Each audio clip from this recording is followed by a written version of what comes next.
Okay, so hello and welcome everybody. Welcome to the Citizen Science Podcast, and I'm happy you all are here. As always, I'm Rebecca, and I'm here this evening with Sam and Jesus. And tonight we have one of our two special guests. We have my son Taylor, Yay. aka Truth Spreader 101. Hello, Hi, Taylor.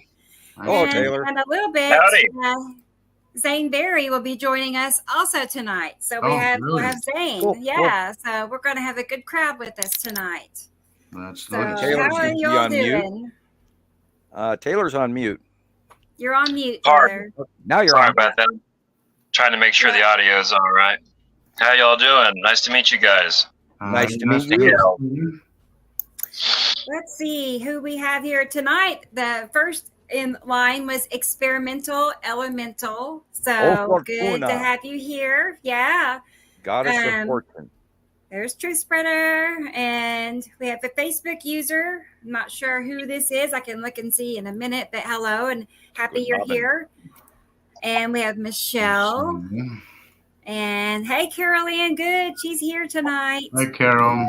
Carol Ann, and we have Maria. Maria. I've been visiting with Maria for a little bit now, and Oh, cool. she sent me Good. some pretty cool stuff from that. I don't know, a couple weeks, maybe a week or so ago. So Nice. yeah, nice to have you here, Maria. Is Another this Facebook the gentleman that's user. done the voiceover for us before? It is. Yes. You That's did a great Taylor. job. Yeah, I hear it. Yeah. You were like top of the line pro right off the bat, and I used to do that.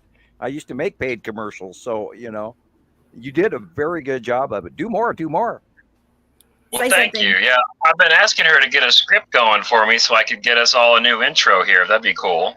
Right. We were talking Yeah, about that yeah. today. I like this Yeah. new intro. It's pretty nice. I like Yeah, that a I'm lot, still too. actually adding to it. I'm working Yeah, on it as I go. I loved so. it. I was like, first time I saw it, it was like, yes, Yeah. Cool. Yeah, I was telling I'm glad Taylor y'all today like I want to incorporate him in there with the new intro, like maybe at the very end, saying something. I can do that for sure. Throw you in at the end where it says "Welcome to the show," and then have Taylor say that "Welcome to the show," blah blah blah. Yeah. So Yeah, I'd be honored. Stay tuned. Oh, Hey. we would love it very much if you did, because that way it's not one of us, and Right. and before you know it, you'll become a household icon. Yeah. Well, that would be cool. Yeah, Like say something, Taylor, like welcome to the Citizen Science Podcast. Say it in that voice. yeah, but put your voice closer to the mic than usual, just a little bit, but not overdub. Sorry. Gotcha. Right. Yeah. Yeah, I'll have to work on it. I thought you guys meant right now. I was like, I there we did. go. I think she did. Yes, welcome. I did. Give us a preview. Give us a sample. You're putting them So on the just say like this is the Citizen Science Podcast, like that. This is the Citizen Science Podcast. Welcome to the show. This is the Citizen Science Podcast. Welcome to the show. I love it. There you I go. love it. Now I That's hear it. it now. I totally hear You it. have a Yeah. future. I Have a thought at future. first maybe it had been Alan who did that for you, but I was like, I've never Right. heard Alan talk, so I was like, okay, so Right. Yeah, there's that was No, kind of my Taylor. first guess until you your mentioned. after inflections have a real usable quality. Excellent job. Excellent. Thank you. Awesome. you could have gone to school for this. You're doing it so well. I Wow, actually I'm went not to school kidding. for television production, but I wish I would have went for radio.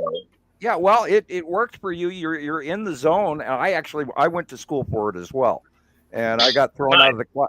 I got thrown out of class day one because the DJ that was teaching it, he was mad at me because I had a better radio voice than he did, so he threw me out of the class day one.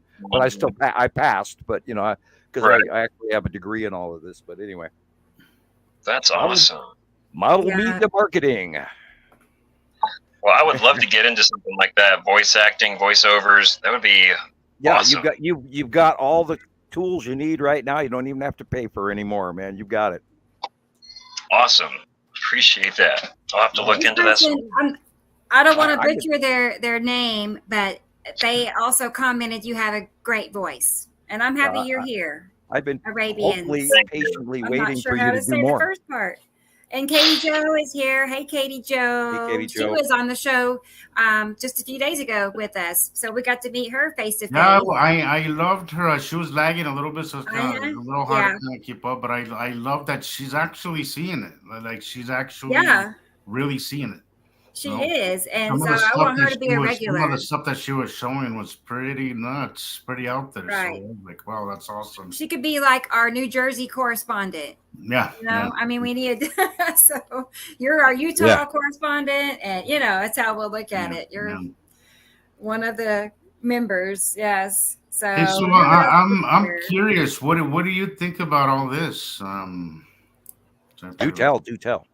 I forget your name. It's not on. It's not. We don't have. your name Taylor. on. Taylor. Yeah. What do you think about all this? What I mean, in regards to, I mean, I've heard, I mean, it's kind of been like, I've heard, you know, bits and pieces over the years about all of you and stuff. And she talks about it all the time, but I don't have like the most in-depth knowledge on it because I've never had this kind of one-on-one with it. But I've always been someone that has seeked the truth, has looked at the world and, you know, tried to, you know, pay attention to the signs and the symbols and the perhaps even omens of things that we are seeing now in our skies and our heavens that, you know, are almost as if like, you know, warnings in a sense of things to come.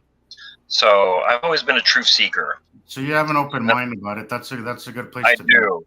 We do. Very We talk about it we talk about it constantly. If we're like, we're out grocery shopping today, and that's all we do. I mean, like the entire time is talking about what do you think about this and this. It just never stops, to be honest. And look at that. Oh, look at that. Yeah. Every time we can, yeah.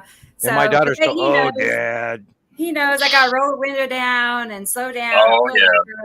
She's got to take her phone and stick it out the roof of the car and start recording the sky as we go down the road. Hey, by the way, that video. Oh, dear. By the way, that video, that last video, I think Sam was talking about it on Saturday's show. Yeah, absolutely, just I out love there. it Yeah, the overlay video. With the overlays, I love that video. It's so simple too. Awesome. Super accurate. I'll play it again tonight. I'll play it again. We'll do an encore. Even the music was just perfect. Yeah, I sat there. I watched it like 3 times in a row. Yeah, I've been watching it for a whole week now, just over and over because it's such a great video. Yeah. And it's gotten good views. And here lately on TikTok in general, you have to look at it, Jesus. But like the other day, it was slightly warm and pretty, and I went up the street and I went live.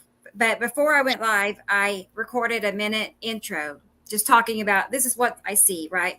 And by the time I got home from being up there a couple hours, I already had over 7,000 views, which is just like big, pretty big in an hour or two. I was like, that's crazy. That's awesome. And then I posted, I made that post yesterday about what 2 suns actually look like. I'll show you here in a minute. I'll get it added. But anyway, that post has had like 7,000 or 8,000 nice views. All right. It's definitely jumping at the moment. Are you streaming this also on TikTok? No, that's why I was delayed. Unfortunately, it kept having this error telling me to check back later, and I'm like, yeah. I would go I was check trying it to out. stream it on my Facebook page, and that didn't work. But I do I'm have it on disappointed, YouTube. really. So what I did was I just shared it from YouTube on my page. So Right. and then I share the one you share, the upcoming one with the like 10 groups, maybe something like that. So hopefully that'll bring some new faces or something by. So I know. I was disappointed. Hey, Tracy. Yeah, he does look familiar. He does look familiar. So this is Taylor.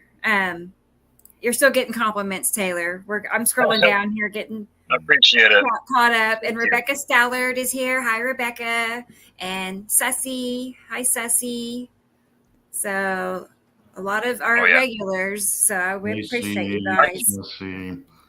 I completely support my mom in all this. So, even if we don't have a complete agreement on everything, I am in total support of her 100%. So And we No, definitely I have don't agree on my everything. brother. I have a brother who's definitely not on board, but he's like, "Hey, look, if this is important to you, you do it." You know, like he's Yeah. not he's not one that'll really talk down on me or anything because of it. You know, he'll just Well, he has definitely voiced his opinion that he doesn't agree with it or see it, but also he's never really given it the time. So you know, that's that's what the thing. I'm just like, takes. it is what it is. I don't really, you know. I pick my battles very carefully. You know, it's sometimes it's just pointless. You know, you got to pick your battles well because sometimes it's just, it's useless to spend the energy on something that when somebody has their mind made up, it's just that's it. You know, that's Hey, Rocket Man. Rocket Man, ¿cómo estás? Hey, Rocket Man. Rocket Man is Hey. here. He's doing something like that, I think. Yeah.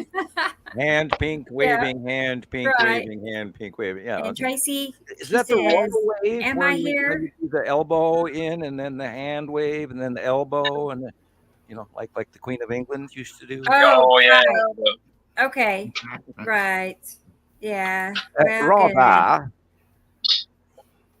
Let's see. And I was Yeah. going to say, Tracy is here. Yes. She says, "Am I here?" And yes, I see you. You're here. Am I alive?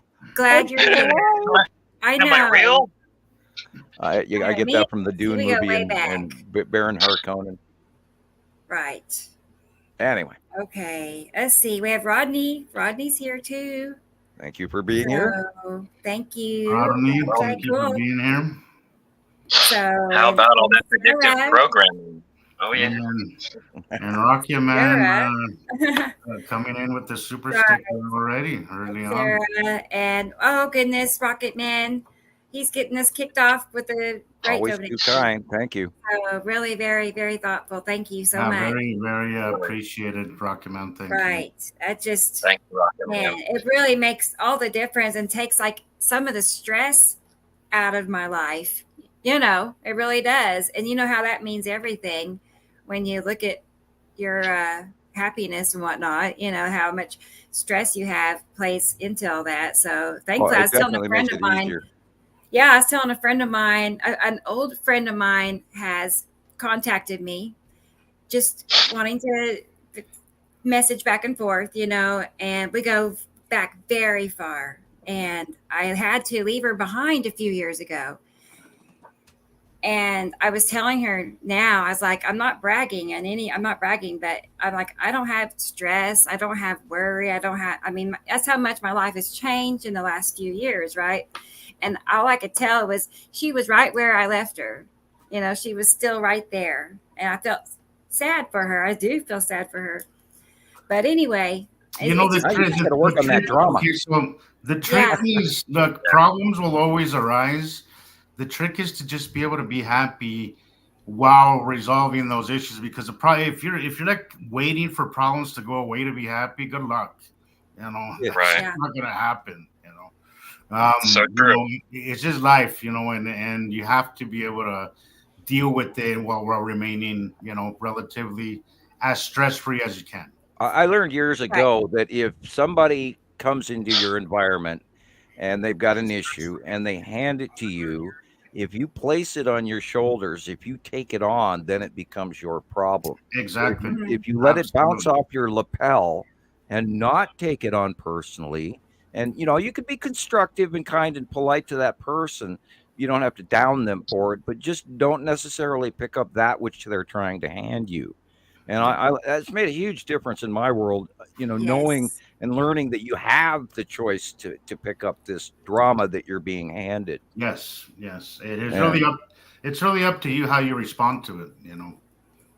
Yes. Right. I want to say to Katie Joe, I that's absolutely. That's exactly what I do. I don't use my energy, but I do plant the seeds, and then that's really all you can do. Plant some seeds, and then if people will pick up on it, it's on them, but that's what I'm saying. It's like distancing, yourself from that type of energy, can make you feel so much better. That's all. It really is that simple. If you just stay away from it, you'll feel better. And that's what I did, and I feel way better now. So Good. Well, I hope your friend gets the opportunity to be enlightened by that. I do too. My gosh, it's never too late. And you know what? She did make one big step, which was getting her own apartment. And I was like, well, wow. I mean, she finally did, because I helped her like numerous times and she backed out at the last minute every time. That was just one issue of many. But I hope, yeah, it's a step. So I was glad to hear that. Yeah. So let's see. I think we're caught up on all of our Pleasantries. Okay, yeah, we're so caught up, and here shortly, Zane is going to join us, and so I have some of his pictures to share. So I want to hold off on that. I had a little excitement this evening with a neighbor, so I didn't quite finish all the pictures I was loading. So imagine that, right? I told you it was kind of fun. Do we discuss the Miami incident, or do we bypass it? But let's talk about it, because I'm sure people would like to go there. I know people are interested. I went into it today and yesterday, and I watched as many videos as I could grasp and pass by. And oh, there's another one, I'll watch it. Oh, there's another one, I'll watch it. My big thing on this whole everything I've seen is the number of police cars that showed up at that Oceanside Mall property, which is their main street right on the water line. And I'm wondering if there's a movie theater right there. But the number of cops and the fact that they had helicopters, and the rumors are, I don't know the facts for sure, but the rumors are that there were black helicopters, black ops, and that they shut the Miami airport down as well. But that may have had to do with the number of helicopters up in the local area downtown, thus clearing traffic for that. But then I saw a bunch of other clip videos from, about 12 or so separate videos of 12 different individuals saying that they were there. And I think I saw maybe 5 actual video clips from them overall. Some of them I couldn't wade through the conversation, and I skipped to the next one. But there's some pretty enticing video, and there was some went down in stuff that almost looked hologramic.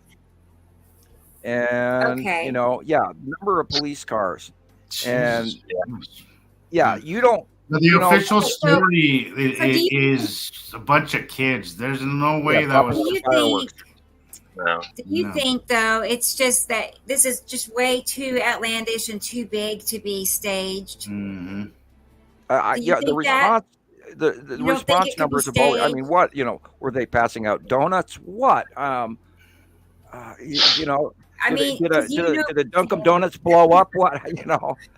I mean, I'm just convinced that, because I know all police departments are Freemasonic fraternities, so they're all connected, they all work together, they all are corrupt, and they're careful. I'm saying seemingly there's a large portion of not all police officers, but seemingly there's a large portion of mixed individuals that are members of private groups that we would not respect or would have question therein. Sure.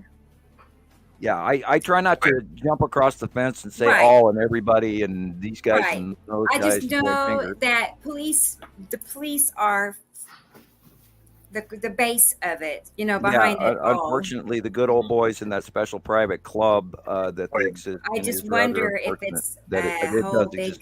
And I come from a police family, so sure. My sister is actually is a cop, and I believe I may be incorrect, but she showed up in full uniform at my front porch recently. But anyway, we don't talk. She's got some issues with me. She would rather see me live my life according to her rather than according to me. And if by chance they ever watch any of my videos, I was being kind there. So there's something going on, and there's a lot of to do. And then I posted a video to you as well, Rebecca, showing the sky at that time, and they actually did cite some sort of a craft came in Oh, really? as well. Okay. So, and that was I literally, had yeah, not got that. it was in the sky, and I don't know if you saw it or not, but I think I sent it down right after this information that I sent you this morning. So, and that's why I wanted to briefly talk Okay. about it, and I was talking to Leandra and everything about it as well. And I told her that the jury is still out. We need to see some more videos come in. And, it may take a week until some of these other videos circulate or vanish. So we'll see It what just happens. seems like we should have had a better, of all the people that were around, you would think somebody would have a video or, I haven't Well, seen yeah. anything. Have you? Well, there was Have also you seen conversation something? about a very high-pitched noise. So there, there was an audible scenario. There was sightings of a craft above, and then I saw a four-legged weird like lizard creature walking across the street.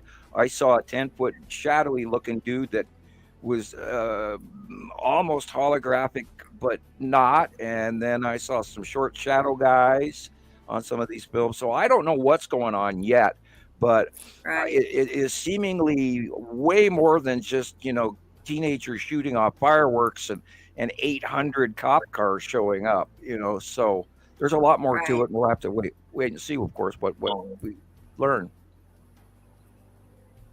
I wonder, I mean, it's like, I'm curious, more like I'm curious how the whole alien scenario is going to be Well, we have introduced. to remember that there's not just one faction doing whatever they're doing. There's multiple factions all here right now.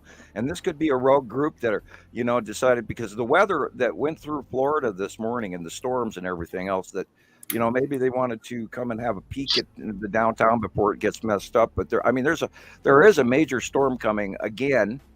Oh yeah. Oh, it's hitting us. It's hitting us right now. Right, but there's another one We're behind it. supposed to be getting close to 0 degrees over, here in a It's few gonna be hours. really nasty. Yeah. And there's going to be a rotational storm forming tonight, and it's going to go over Missouri all the way up through the East Coast again and drag into that two sets of weather and moisture and cold and hot. So it's going to be nasty. And there was a lot of really nasty tornadoes this morning in Florida from like pre-dawn on. And a lot of folks lost their roofs and their trees, and they had debris and damage and lines down and roads closed and all sorts of shit. It Florida and southern Georgia this morning, and that's when I stopped watching it because right about that time I got my stove delivered today. So it was a really cheap stove, but I got a new one. Anyway, Right. so now we have What to get color? What color is it? It's white. Yes, I almost did that. And I would like to thank Lowe's for giving me a credit card. I actually got a credit card at Lowe's. I don't have any credit cards, and I'm not in debt, and so obviously I qualified. But I was like going, "Oh, I qualified, cool." Yeah, I can actually get a stove today instead of having to wait 2 weeks. Beware with the credit cards. When I went to, I'm gonna pay it off right away. And the time I spent in Las Vegas, I'm still paying for them. I don't do credit cards at all. I used to have a bunch of them, and then of course my finances got messed up by different relationships, etc. And I've lost enough over the years to learn that I don't need to do that. And if I can't afford it, I don't need it.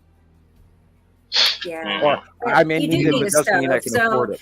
That's at least a way that you can get a stove, and it's not going to break down on you anytime I have soon. to, well, I have it's to cook for the yeah. teenagers. I can't call them kids anymore, for the teenagers. right. Coldest Like air you're out- in 3 years heading our way. Yeah, it's going to be Right. really, and it's going to be 953 millibars at the center over the top of Missouri, which it should be doing right about now. I'd have to check into it, but I watched Ryan Hall Y'all today for hours. Yeah, I follow him. And unfortunately, and we need to get his ear and say, dude, what about the West Coast? We live over here too. And of course, I think he lives in Florida, so he's focusing on the East Coast and Midwest generically. But, he should expand and maybe do an after third show about what happens in Montana and Washington State and Nevada and Utah and Arizona, New Mexico and California, etc. And because there's a bunch of weather happening that they don't focus on enough. And of course, then he could expand like we're worldwide. You should be nationwide. Anyway, of course, they're a way bigger program, online presence than we are.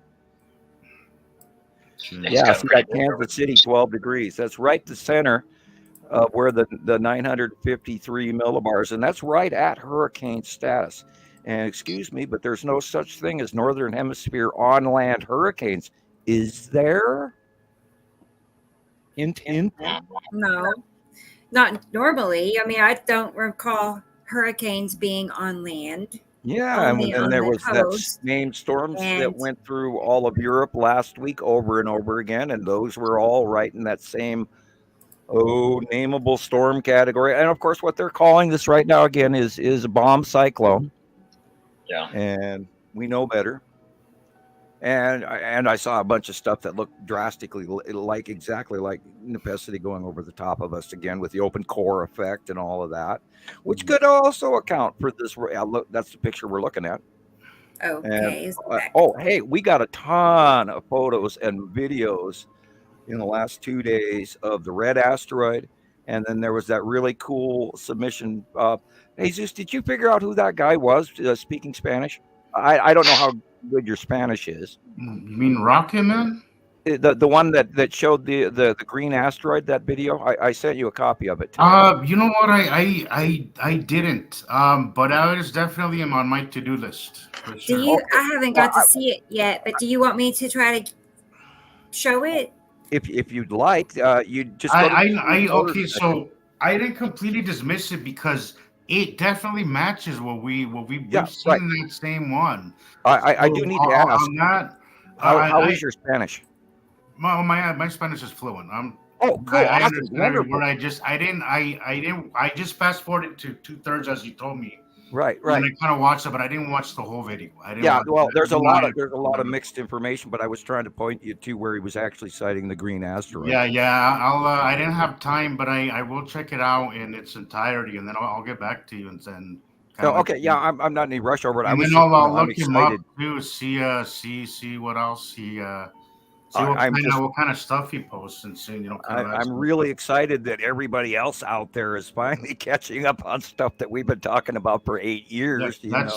We've seen that exact same sighting multiple times. Yeah, year after year after year, and there it is, and monthly drawings and everything else, and what's it's kind of amazingly cool that people are finally starting to go, well, what's this?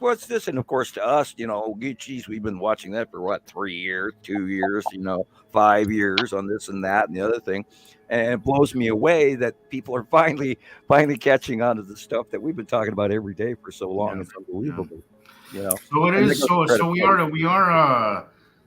are making an impact slowly, but we are making an impact. So I think the consistency of it and its repeated patterns is something that people are eventually have to pick up on it. And I am very, very proud to say that we are drastically ahead of the curve out there of the generic. And I don't mean this as a cut down to all you guys out there, the sister sites, but we are the number one Nibiru site out there. Regardless of what that person said on our last Tuesday live about us calling ourselves the one, you know what? I stand by that. We are the ones that. I'm not saying we're better or worse than anybody, but this information is you're only gonna find this here. Nobody else is even coming close, and the reason why nobody else is coming close to it is because we work in a different way, and we actually have people watching the skies as opposed to just. I was telling somebody, like, if you spend more time reading about the sky than watching the sky, then you don't really have any expertise. You don't know what you're talking about, because you have to. If you're not out there watching, you're not really seeing it. You have to be out there. You can't just feel. There's a lot of good information online, but if you're not out there, I don't think you're gonna catch on the patterns and the repeated sightings. And to judge the patterns, you have to also get the monthly site. You have to go to the monthly site drawing to actually understand the patterns. And then when you look at the drawing, and then you look at the sky, and then you look at the drawing, and you look at the sky. And it's why I love our members, because you could always you could always compare one thing to the other, and then you have no doubt that it's a real thing, and it's not been altered or photoshopped or nothing, because the patterns you could corroborate the sightings, and by seeing that, you have a big overview of what's happening, as opposed to just having this one little sighting and investigating that. When we have one sighting, every member, if I have a close pass during that, the next week you'll see a bunch of all the other members have that exact same sighting. So it's a Yeah, I lot saw easier. over 7 It's a lot red easier asteroid sightings get a today grip, alone. to get the big picture like that. And I think that's what I think people fail to do, is get the big picture, because we're talking about a huge picture here. If you aren't thinking big, if you're not comparing big things, you're just not gonna see it. You're not Yeah. gonna Yeah, you're not gonna comprehend it unless you're really thinking big and comparing world yeah. sightings. We get those people that keep posting the tiny little dots and the stuff, and they go, "What is this?" I'm going, that's small stuff. I can't even comment for you because A, we don't have it documented per se, and B, it's so small I can't, I'm on a 43-inch screen, so if I can't identify it, nobody can. Well, that's a little arrogant. I apologize. It's beyond what No, we I mean, know. most people are seeing it in a small screen. Like about 80% of people, if not more, are seeing this stuff on a phone. This picture goes back to literally 2018, 2019, and this is the head of the salamander, and this is what we call the salamander asteroid group, and it is slightly semi-embedded on the bottom of planet Uri. Oh, and I saw some really good Uri pictures today, and I should have written the guy's name down because I did save like 4 of his pictures, and I should have written his name down, and I apologize. I'll try and see if I can find it again later. And then we've got numerous over the years documented captures that match and match and match and match, and then we've identified these objects so long ago, and I think that's drastically something that a good portion of new folks don't understand, is that what we're commenting about today is not our opinion today, but proven, documented year after year after year correlation of information from people from around the world. It's not just us, it's around the world. And again, I'm going to go, I wish Italian Skywatchers would come back. I do too. I was in their group. I mean, every day posting and I see Monica's stuff all the time, and I don't know how her English is, but I wish she'd kick it back up or add her own, because she's doing the work. And I imagine running a site, which I imagine, well, of course I know, running a site is completely different than just posting pictures all the time and being on top of your work. But yeah, it's hard. It can be a pain in the butt, but then it depends on how many people you get and how big you get. And that's what, I started out Montana Skywatcher 1 as a semi-private repository, so we could get this information. And I wasn't seeking to go with thousands and thousands of members, but we did get big after a few years. And then, of course, have changed. Yeah, this is another one. This is like 218, 220. And we recently got one that literally matches this, although it's like years apart. And that's that tan asteroid coming down through. Sorry, Sam, I just got that video. Cool. It took me a minute to figure it out. Okay, there we go. I was he takes if you can go fast forward through, but he's filming the asteroid groups up there. He's looking behind the frontal clouds. He's seeing, including small craft, and there's so much going on beyond this first layer of clouds, and people have to learn to look at these patchy layers. And especially with green asteroid, the green asteroid has these really. And you can see the shapes there. You can see the shapes and slightly darker colors. Yeah, and those black dots are most likely smaller asteroids. Okay, you can see the green asteroid first. And if this was a lens flare, it'd be overlapping, and I don't see it overlapping. Well, but not only that, it matches our picture. It matches, yeah. Oh wow, look at that. What do you think of that, Taylor? Because sometimes, like I said, we don't always agree on everything when it comes to what is out there. He has his own ideas.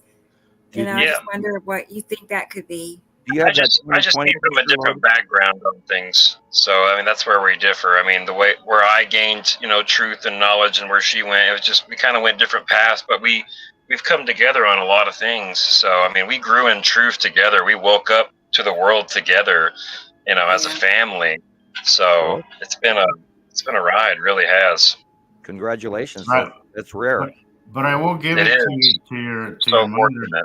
I'll give it to Rebecca, man. She has been one of the most involved, heavily involved, and obsessed with this. Well, game. ever since she started doing the overlays and the comparatives, it's just been, the greyhounds out of the racetrack from then on, and she has further. She's made my job easier over the years, and I never thank her enough for it. I think she's a seer. She can see it very well. She has the eyes for it. That's why she's here. Otherwise, she has the interest in it, which I think anybody with genuine interest could eventually see it. Somebody who's really, really fascinated, interested in the skies. You have to be brave enough to step across that line. If the skies bore you, most likely you're not going to see it, or you're not going to see it long enough.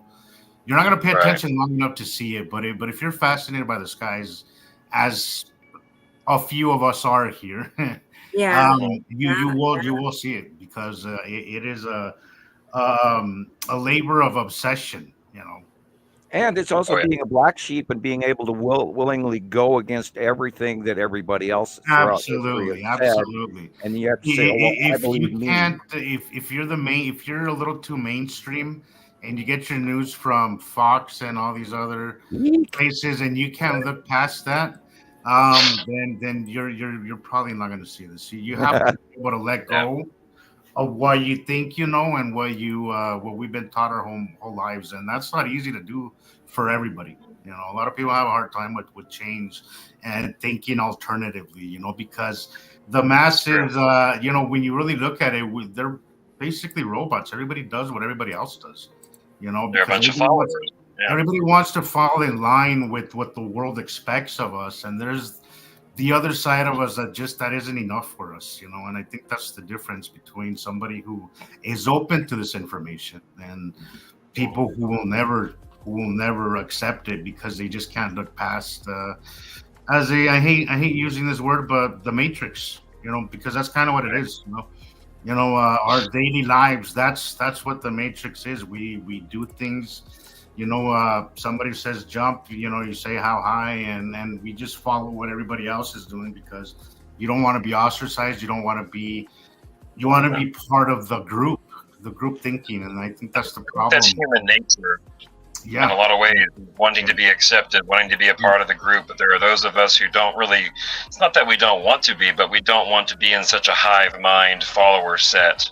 Yeah, well, it's just not enough for us. We question stuff, and I think that's healthy. When I came to find this, I was skeptical too. I didn't accept it just right away. It made sense to me. Like it seemed to me like, okay, this makes sense, but let's keep looking.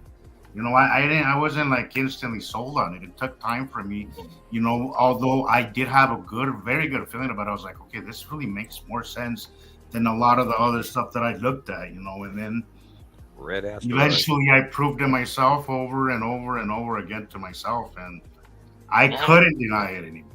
I had to accept it. Right. I wasn't sure what this one was. Yeah, actually, it makes sense, Red Asteroid, though. But I was like, I just never seen it look. I have a copy of that shot, literally, but taken by a different photographer. I had a live. I probably posted it on my personal page early this morning. You can see the center mass there, where it's right.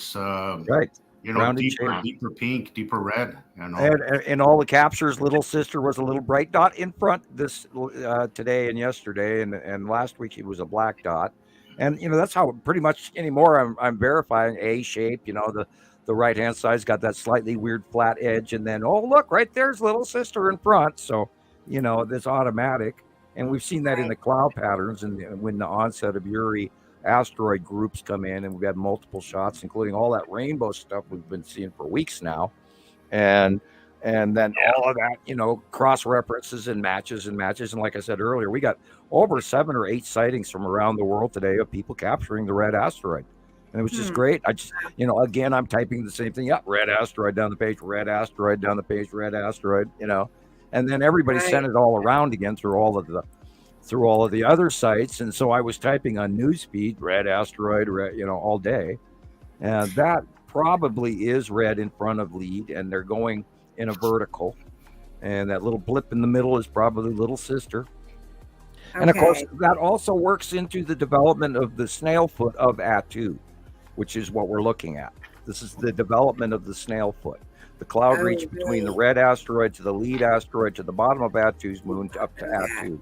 And that's where that snail foot comes down, hits our atmosphere, and then flattens out into that literally crawling snail foot that we've got pictures documented all the way back.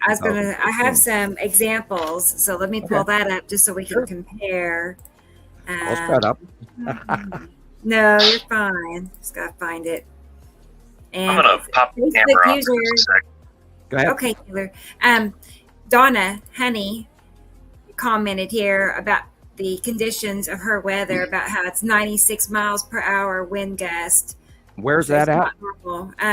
Washington State blizzard currently passing. Yeah, see, I said this is that next storm coming in, and I've been watching it. And yeah, we got snow today. It was really nice, fluffy stuff, and of course we were skippy, light snow on the ground, but you could still see the leaves and all the colored grass and all that yesterday.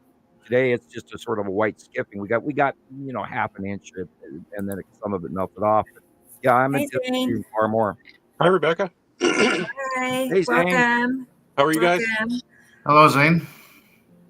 This is Zane Berry, everybody, and he's going to join us. Zane, you're catching up to me on that salt and pepper on your chin there. Congratulations, sir. You've got your ID on your chin. Yeah, I've been collecting it for years. Yeah, I would shock people right now. I'm a little bit fuzzier than normal personally myself.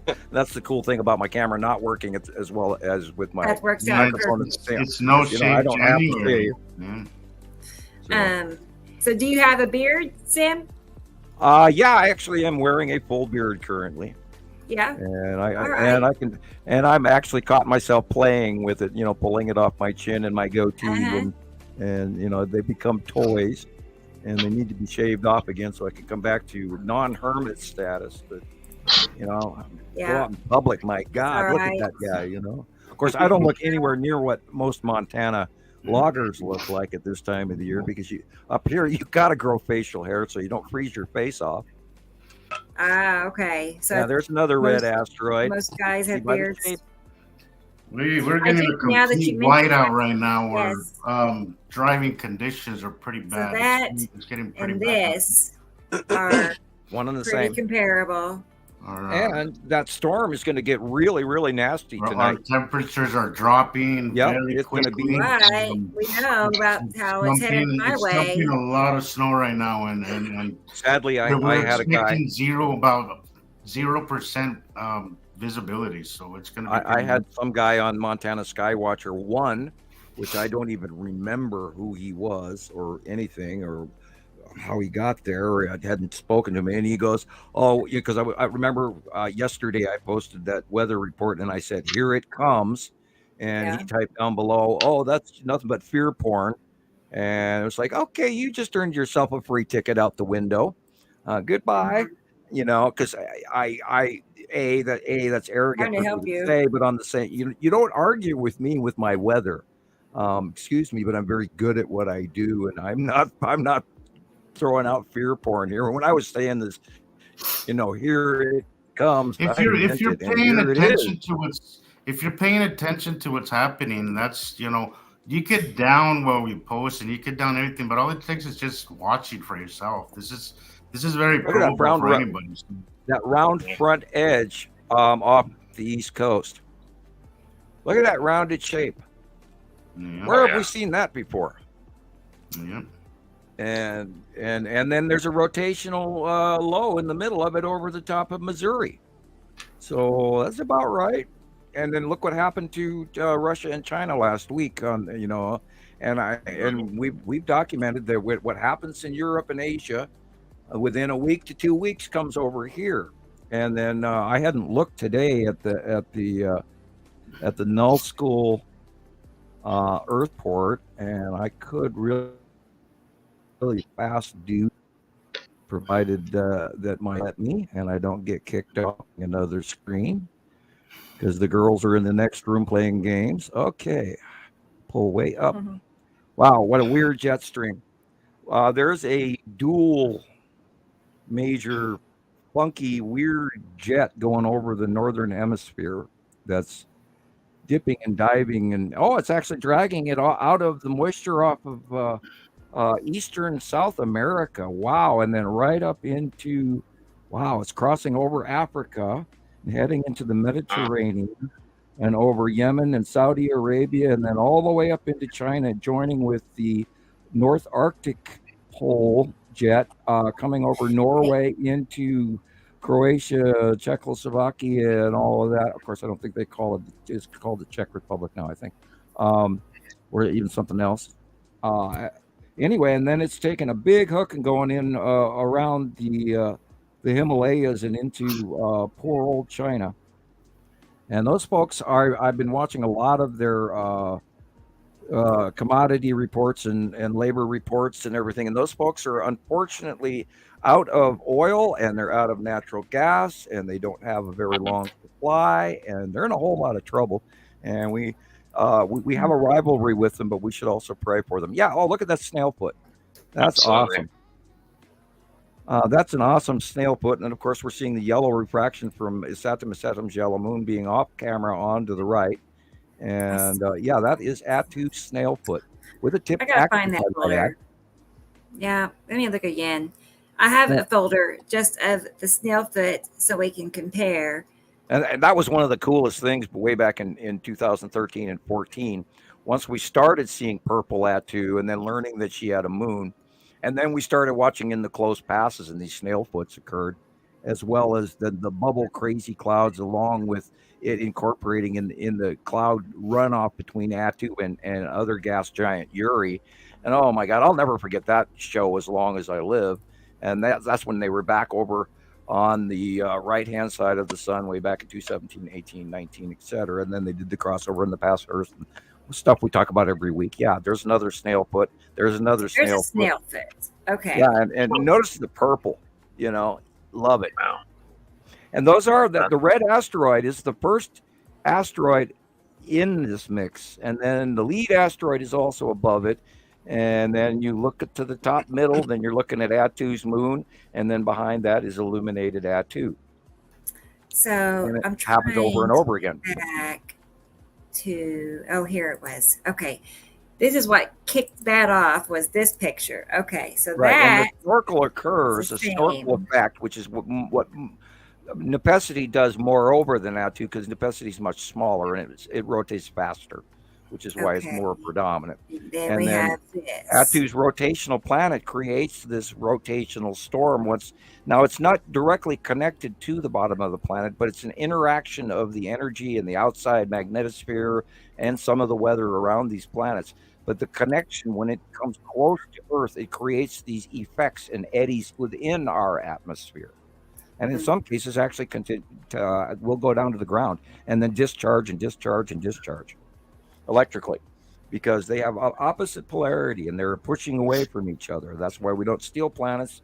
We don't mix the binary solar system, as perhaps, and this is hypothetically described, their top pole is the south or the southern magnetic pole, and their southern pole is probably the opposite polarity is what we have. And that's why we don't mix solar systems. We just cross and push each other away and suck ions from each other in the light path, and all of that goes between the bodies and the stellar, I hate to use the word stellar bodies, but the stellar planets or extra from our system, from our solar system, binary co-sister planets. Well, that's a mouthful. Right. So it sounds like we just kind of like brush up against each other, and what happens could be a little. Yeah. So Zane, what have you been seeing lately? It's been cloudy. a lot here lately. Yeah, now Right that around- he's here, let's pull his pictures up. Right around That's the Christmas, weather. we got a couple good shows and stuff, but it's been a little slow here. Same It here. has been where me too. Have you guys been noticing at all any of those Texas earthquakes that string is going on? Oh yeah. I mean, there's been, a couple hundred all last week, and it's over there in western Texas. And they're, the weather guys are going, oh yeah, all that fracking that's going on, and then they just bypass what's going on. But there's a cluster going on there, and it's huge. I mean, the list is so long that I couldn't even post it. It would keep, it made me do it into 3-4 runs now, and then it's just within the last week even, it's just hundreds. So, and they're all 1 point and 2 point, and I don't think there's many threes, but there's something going on, and I would bet money that it is volcanic. It's not necessarily water table or fracking. I think that I expect something to be going on underneath New Mexico, Texas, because that whole area is nothing but volcanic cores everywhere, and yet everybody go, okay, long extinct volcanoes. Well, doesn't mean that they're always extinct, because some of those things come back, and I think we're seeing a whole bunch of activity, especially with the bump in the San Andreas Fault last week, which they're still wondering if that was a foreshock or aftershock or just a single event or what. And there's been a lot today in California. I checked, but I didn't go into too much detail, but there was a lot this morning all the way up the whole Pacific Northwest. All the way up. Yeah. Sam, do you think they're still degrading them by what you said, like a magnitude of like 2? Yeah, I think they are downgrading them greatly, because years ago we watched. I used to post the magnitude, and then I would have readily available captures of the actual graph, and we would see what was a 3 or a 2 by seeing the height of the graph, and then all of a sudden USGS got a little silly, and then they stopped. You couldn't post their information directly. If you grabbed the link and handed it to somebody else and you'd open it up, it'd be blank. And then you'd have to go back and look it up for yourself. So I'd literally have to type and tell everybody what to look for, and then go into it themselves. So you couldn't send the link of what you found. And then we started seeing the descriptions in some of the meter readings down the pages: -2, -1, -3, earthquake. How can you have a minus earthquake? And that's So that means that one in Japan was like a 9.6. Which when? About a week ago. I saw it was 7.6, but it couldn't entirely been. Well, look at the duration of that thing, and then we have to get the graph pictures, because it did ring the bell around the world. Yeah, and that anything 6.5 and above, and it does ring around the world, and it actually showed up in Yellowstone graph descriptions as well, and you could see the same pattern, and the quake pattern on this pattern displays are always unique, and you can tell when they go around the world, because it's the same pattern, and then it gets a little weaker, but a lot of times some of these, anything from 7 up, will go around the world probably twice. And then it'll show up on the USGS graph meters. And I don't even know where I haven't looked at that link in. Oh boy, I don't even know if I have it on this computer. I lost so many links after this last computer again. Jeez. So you're actually, do you feel them, or do you notice the nudge, or Zane? I've never been in an earthquake. I have yet to feel one. I was just wondering if you felt them, because you're in southern Oklahoma, aren't you? I'm pretty much on the same side of Tulsa, or I mean the opposite side of Tulsa. Oh, okay. So you're northern. You're in the northern middle outskirts of Tulsa. Okay. Yeah. And that area, everything west of Oklahoma City, all the way to Amarillo. Have you ever been to the escarpment, the dip that's over to the west of you there? No. Yeah, if you go, I've driven through it. Anybody who is a geologist knows about this, because they actually will. Oh, we got to go see the Amarillo drop hole. There's this a region literally from Amarillo, Texas, all the way to Oklahoma City, and then south into almost into Texas, where this whole sink area occurred probably about 30,000 years ago or so.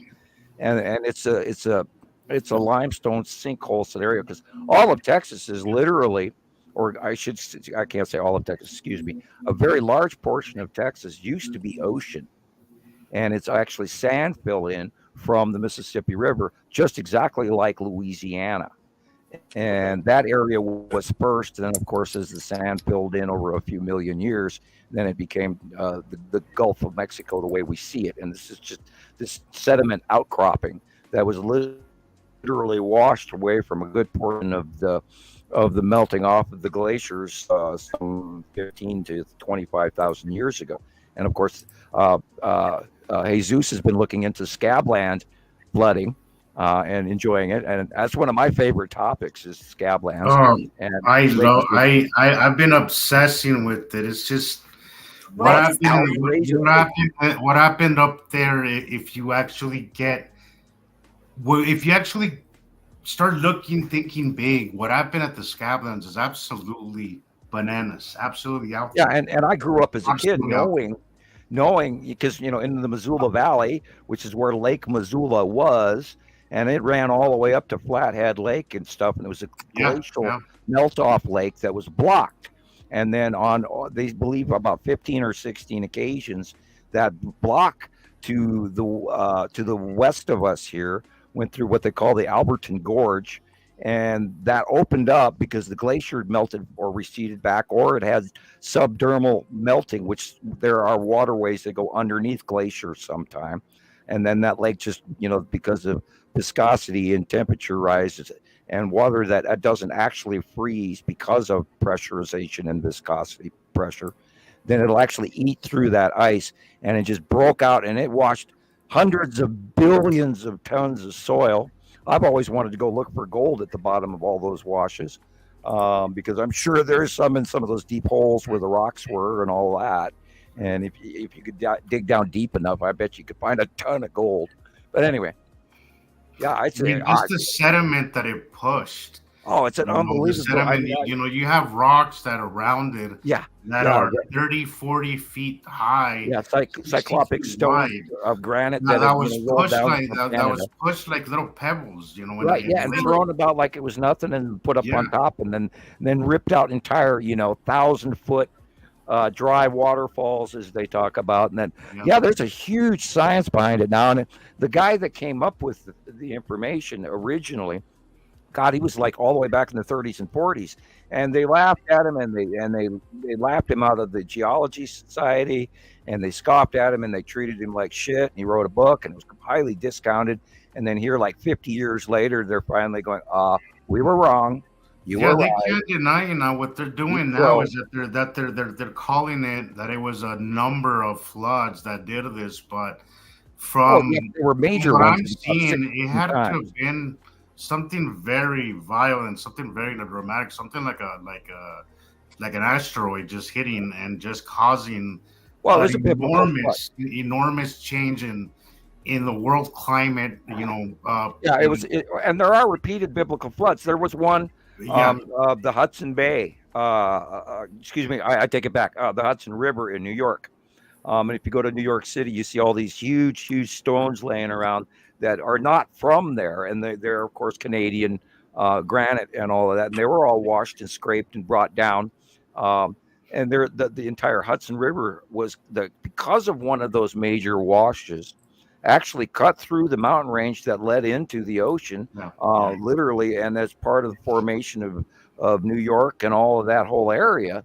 And the eastern seaboard is all those inlets are from major fluid washing, where just entire devastating mountain ranges were washed out of the way in one day. Yeah, that picture that I sent you today, Sam, there's numerous ones all over, starting from, the I think they said the Columbia River, the Missoula, where you're at, all the way, Lake Missoula, all the way down to Washington. There's a bunch of them, and if you could see the Tri-Cities, if you actually look at a satellite picture of it, it goes past Spokane. goes out in coming the Badlands and then goes terms with- south. you know, if you see at a satellite picture, like a NASA picture, you'll see the scale of what happened there. It's just absolutely insane. Just absolutely insane. I've taken the geologic tour. I went literally. We drove in this caravan bus with a whole bunch of geologists, and we drove all the way into Idaho, and then followed the path where it turned the corner and went down south, and we followed the rocks, and we looked at the scorching layers of rock that was removed. And I mean, you could spend a lifetime out there seeing all of those unbelievably not really highly recommend you watch that podcast I sent you, Sam. It is I will watch it because I did mark it. It is. You really should have watched it. It's fascinating. I think what they've done is they've done what we've done. And this is a problem I think with a lot of people, is that they're not thinking on a large scale. This is the reason why a lot of people are missing so much. If you start thinking on an enormous scale, on a planetary scale, there's a lot of evidence everywhere for the past cataclysm and the cycles of what has happened before us. And it hasn't even been that long. The Scablands, it wasn't even that long. You know, it's while humans were walking the earth. There's a really good geology series. Who really knows it? It can't really be dated because so much was washed away that it's hard to even date it. You know. Yeah, well, there's a really good geology series running from the Southern Washington University college, and I can't remember the geologist's names, but he's a really jovial, cool guy, and he knows his shit. And of course, unfortunately, a lot of these guys are all trying to deal with their beliefs and deal with the empirical science and matching. Well, these guys that I sent you, Sam, they're getting a lot of crap from the scientific community, from the geological. Well, yeah, because he is running a podcast. They're getting a lot of crap, but if you just watch this thing, there's absolutely no denying their theories or on the right path. I do not discount that Graham Hancock did his homework. I've watched that twice already, Sam, and each time is like, wow, the devastation that happened there and the scale of things is just absolutely. And I think they deny it with purposely, because they don't want humans thinking. Oh, I've been studying it for years. I love it. Can happen, and has happened on Earth many times. When I was a kid in Minnesota going to school, we did our erosion tables where you packed all these dirt and rocks, and then you put it in a cardboard box, and then you poured water over the top of it, and you watched it run down. From that moment on, I was sold into geology and putting a sand castle up on the beach next to the lake, and then grabbing a bucket of water and pouring it down above into this dam, and then watching it pour out. That's what it looks like, Sam. That's exactly the analogy that they make. It looks like it was a sand castle, and you just poured water on it, and it just washed away all this sediment and just carved the canyon. Yeah, I watched the thing that picture that I sent you, Sam, was 5 miles wide. That's that wash. Yeah, I watched a thing on the formation of El Capitan and how that whole valley formed, and I'm trying to think of the name of that. My brain won't pull out names sometimes. Well, where El Capitan is, that major rock climbing area that's got this valley, and it's literally a square box valley, and what it was an erosion that refilled in and after turning into a lake, and they argued over that. But these tectonic fractures and everything do become lakes. And I mean, I could go on for the next 6 weeks about geology and formation of rock and stone. I love it. I'm only recently becoming obsessed with it, but it's tectonic plates. There's so much evidence. There's so much evidence of. Well, volcano formed within 200 miles of either side of a tectonic plate subduction zone, and all of that is phenomenal information. And geology is highly, highly studied. So I'm going to send you that picture. So Rocket Man has a question about, well, it's been a few minutes since we were talking about it, but anyway, he's asking about if you subscribe to the mud flood theory. I think I've seen a little tidbits on it. I've been following it on TikTok. I haven't subscribed to it on anything, but I do follow the videos. I do follow it. And they're very fascinating videos. Very fascinating. I mean, there's so much. What's that, Zane? Oh, I didn't. I said I spent years looking into it. I can't see you. That's sorry. Yeah. Anyway, that's okay.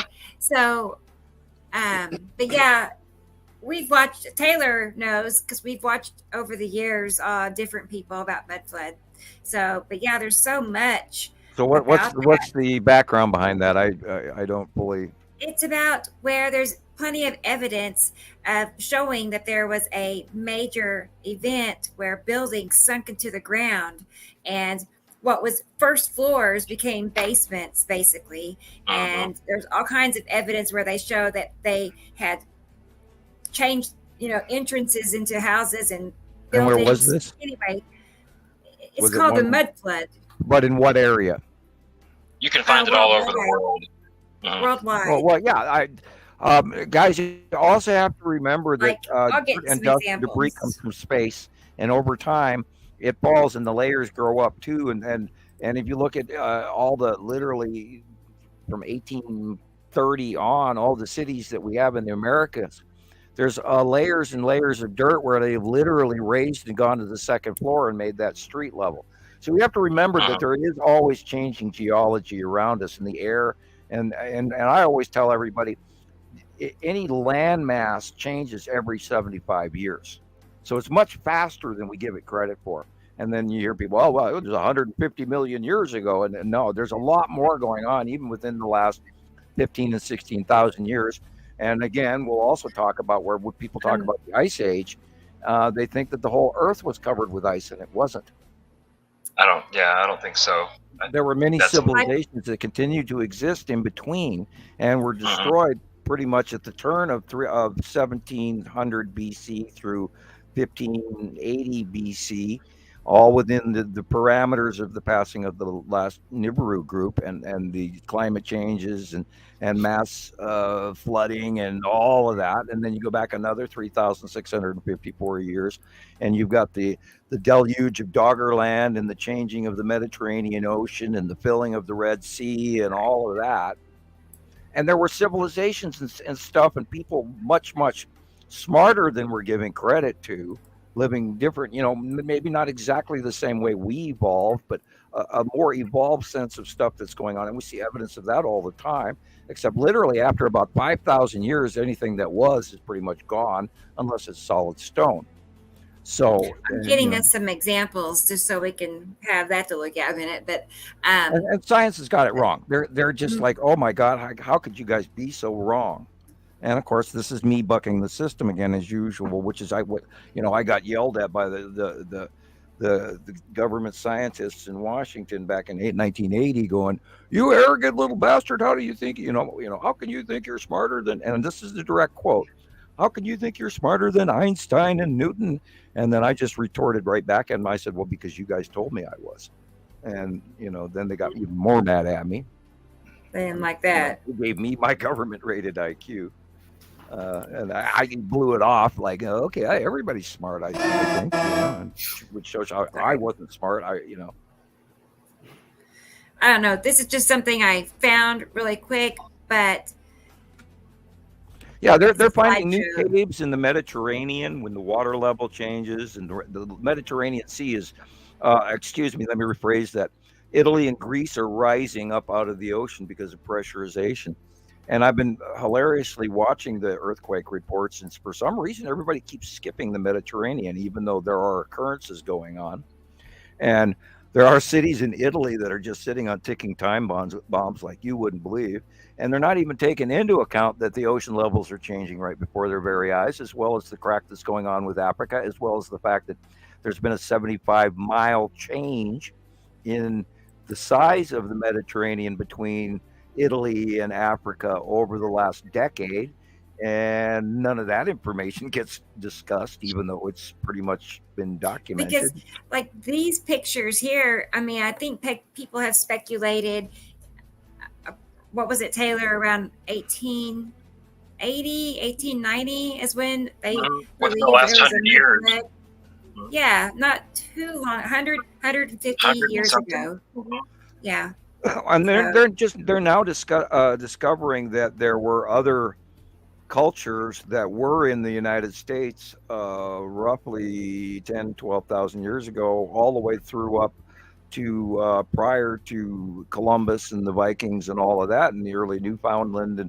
And they're finding rune stones that, and I forget which tribe, but they were literally like, they were from the Middle East, and I cannot remember exactly which tribe it was because it's one that's got multiple names that are depending on point of view.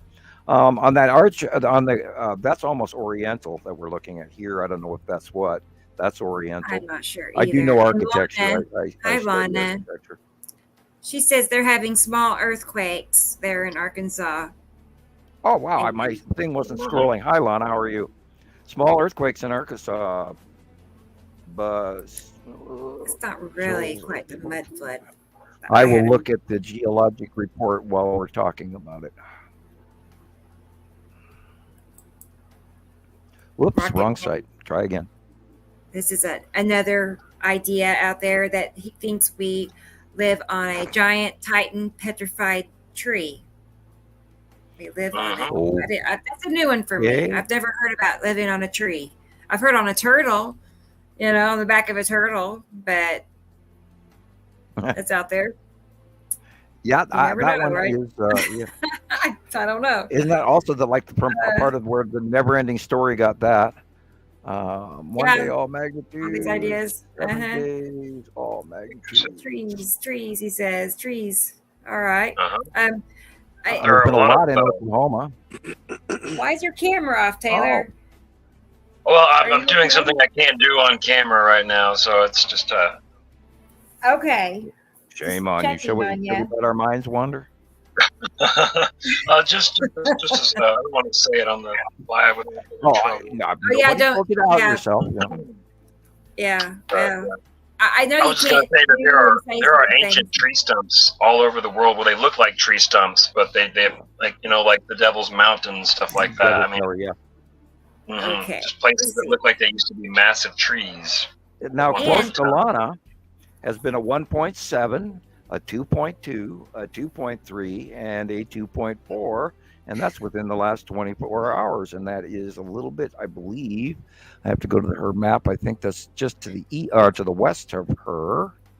Hey, Get I that. wanted to tell. I was waiting for Taylor to come back on the camera, but I just wanted to introduce Zane to Taylor and Taylor to Zane. So Pardon. anyway, Zane showed up after you started already. But anyway, Taylor Taylor, is you're my Rebecca. son. Yeah, he's one of my sons.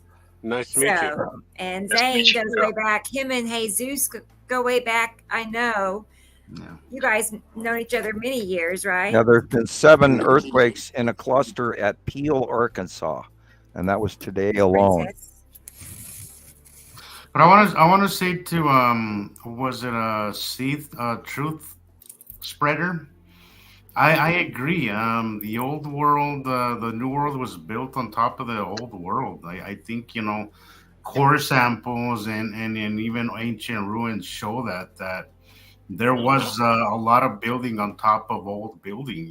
We see that a lot. Yes, we do. Absolutely. All right. There's Princess, just so Well, they're everybody constantly pulling knows. things out of coal mines, that stuff that's been buried for 3 and 5 and 7 million years, and they're finding equipment that they can't explain that's buried inside of coal.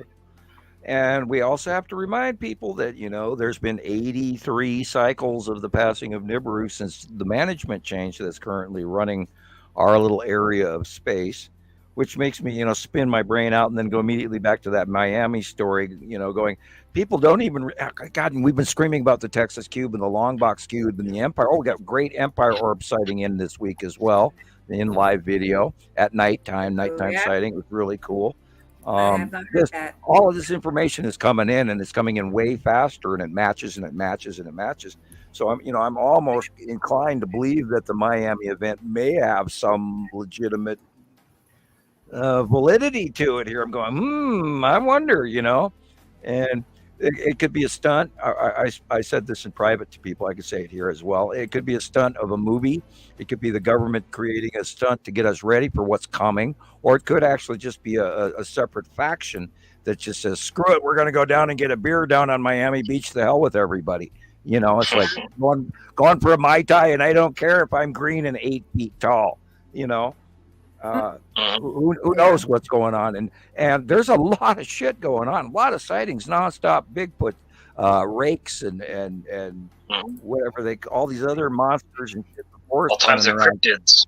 Yeah, cryptid. That was the word I was looking for. Yeah, and nonstop sightings, and there was a sighting here in the Orient recently where these guys are filming this rock face, and they watch this big stone door open up, and then somebody pokes their head out and looks at them, and then the door closes, and it's on the side of a mountain, and it's like, oh my God, look at that, and it's not like something that was somebody made. There was no Photoshop, and it was real. I saw that. I saw a couple of those, and it was very, very revealing and very believable.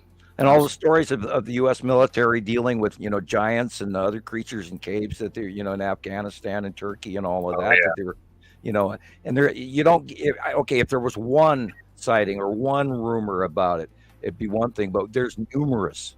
And also, I don't think that people realize that we live like a 1% of the earth. Oh yeah, and there's a lot of open land. Yeah, sure. We have big cities, and we like to think that we've conquered the world, but we live on literally like 1 or 2% of the entire planet. There's a lot of stuff that's been unexplored. There's a lot of space out there for a lot of things, and stuff to be to take hold and remain there. God knows what's out there. God knows what's in our oceans, let alone on land. That's what I was going to say. The oceans are only 5% explored. Yes, exactly. I mean, this video is just I love it. I love this video. I think it's just. I'm happy. This really, is a great I just love that because I just love it when things kind of just fall into place like that. I love that. Exactly it, because there's certain projects I'll work on and hours and days or whatever, and I get very little response, and then something simple like this, it's one of my favorites too. I just feel it's just so undeniable. It's just so perfectly lined up to everything. I feel like a proud papa watching my kids go off to college. Yeah, that's true though. I'm very happy to see that you guys are finally seeing what I've been talking about for going on 14 years. And then I go, my brain goes back to, when I'm sitting there in my yard watching Nibiru back in 2011 and 12, in the south, and I can see the damn planet just plain as day, and the two little moons, Nana and the Melsaru, orbiting around each other, and I got 80 members back in the early days at, Montana Skywatcher 1. And it was one of the greatest shows of all time. And I'm sitting here trying to share this with people, and it takes me over a decade to get people on board. I am very happy that we're finally, like the Hispanic gentleman that was earlier on the podcast here, showing that he's capturing stuff that we've been watching for many years. And so sorry, but I'm just sitting here smiling and enjoying this. It's got to be a great feeling, Sam, that you because out of the thousands of people that are members, it seems like a very small percentage actually are active enough to kind of to learn, and to kind of evolve in this topic. But it must be a great feeling on your end. Yeah, and none of this was made up. This has all been because of everybody sending in the information. Now, granted, we're going to have another 10, 15, 20 people go, where did the planet names come from? Well, yes, they did come from me, but that came from information off of a video that I pulled off the internet, believe it or not, and off-world information that I was told in the 80s, and it cross-referenced with each other. And so I kept a copy of it around for a long time, but we didn't name the planets until almost 2.5 to 3 years into the sightings as they got closer and closer. And then when they cross-referenced, mostly, it wasn't an exact match. But the information was correct, and the the Nibiru 7 planets and the 7 names, and then Imru is the big, huge, massive gas giant, which we have seen pictures of going back a decade, of the colorization of the red orange blob behind our 2 stars. And this is also part of people that they don't want to grab onto that. And this is what the climate change is all about. Why we're not having a normal winter, and the planet's all tipped, and the people over in Russia and China are at the North Pole freezing their nards off right now. It's because the planet is tipped. And you have to add all of this information together, because it's not one thing or another. It's a combination of a full effect of the occurrence that is proving, including the real freaky shit that's going on with our magnetosphere. And all you have to do is cross-reference that with the magnetosphere pictures of the Earth, which as a computer-generated model, yes. And it doesn't know how to tell you, that's a planet, but it does tell you the changing angle of the planet, the dispersal and the back waking of the magnetosphere, and why, we're literally, are we going to, and the moon, and the sun's going cuckoo right now with some coronal holes from hell. So, I mean, I don't even know if we're going to get nailed with a big flare. And that's one of the things I still worry about, is what's going to happen yet. We're way too weird warm. Yeah, and that's that we're not even on the line of sight, as far as I know, with the second sun. As they separate, that's gonna be. Yeah, and I'm wondering where that's worrisome. Worrisome. It's not going to be Earth catastrophic. Earth is not going to be destroyed. Yeah, no. The Earth has been here for billions of years, and it'll be just here. The fleas on top that have to work. It's just little people that's gonna pay the piper. Right. We're going to have to deal with, and I've talked about it, and I I'll say it 1,000 times. I don't want to be right, but I have a funny feeling we are really going to fry this year. And I mean, look, France is flooding, and Saudi Arabia is flooding, and Mecca is flooding, and Yemen is flooding, and China is flooding, and India has parts of flooding, and Australia was getting some flooding on their. I wonder if you call that their east coast. Yeah, east coast of Australia. And all, and which has been a saving grace to them, because they've been so dry for so long that they're now going to end up having new lakes and new rivers that they never had within recorded history of Australia. I'm sure the Aborigines know about it, because it used to be prior to, and we're seeing another climate change event as passing of Nibiru goes by. And this is, of course, going to seriously affect our food, and it already has, and people don't even realize, unless you watch the crop reports, which I do. And I like we talked about a couple of shows ago, I went into town and saw a $6.50 some odd cents loaf of bread. And if that doesn't, send up a flare to you, when loaves of bread used to be $1.50, and that was still expensive, because when I was a teenager, it was 99 cents or 50 cents for a loaf of bread. Of course, the money has changed. But we need to realize that, our commodities and our food distribution is already been. I think they're calling it inflation, but I think a lot of it is just that our supply is not what it used to be. Right. Our supply chain is not what it used to be. The crop, as you said, the crop report is a big eye opener. Weather patterns and everything going nuts in certain South parts. America is one of the largest producers of soybeans, and they've already. Exactly. So I think it's driving the prices up higher, but instead of saying we're having issues with weather and all this, it's easier to just say we're having inflation, because it's just a little more acceptable and less panicky. They've already declared the South American soybean crop for this year to be drastically in trouble. I don't know what I don't know if they've changed their projections, but it was already from the spring on, which is of course our fall. They started going, oh shit, and this is of course part of why we've got the migration, the climate migration of all these folks walking up literally from Argentina all the way up to the American border. And I had some very kind, wonderful Hispanic gentlemen deliver my stove for me today. They could barely speak English, but they were wonderful people. And I'm glad they're able to work here and live in frozen ass Montana. I can't even imagine how they have to live versus, what they're used to. I mean, I'm used to being cold all the time up here in Montana, but those poor those poor men probably come over going, "What are you guys doing, living up here in a freezer?" You know, Mm. because it was snowing when they delivered the stove, and they did a great job. Anyway, Yeah, I've it's supposed to get. I've accustomed very well to the winter. I love it actually. I was going to say it's supposed to be, zero, if not below zero, this weekend with wind Oh, yeah. chills Watch what negative happens. 10 to 20. So what is your wind chill, Sam? Right now here, well, the wind is blowing, but it's actually only 31. It's not that 31 bad. degrees. It went through. Okay. It's It 31 went here through as well. yesterday and last night. We had a lot of wind, and then the wind Yeah. slowed down this morning, and we got socked in with this big wave of moisture. But we're also getting California air that's being grabbed in. See, now the Rockies are east of me, and that cold band usually will run down the eastern slope of the Rockies, and then and then it runs into Wyoming and then Colorado. And when that same gust of storm front went through Colorado yesterday or last night, they were upward of 90-mile-an-hour winds and snow. There's snow in Texas. There's snow in Oklahoma. There's snow in Kansas and Nebraska. So of course, I didn't really check it.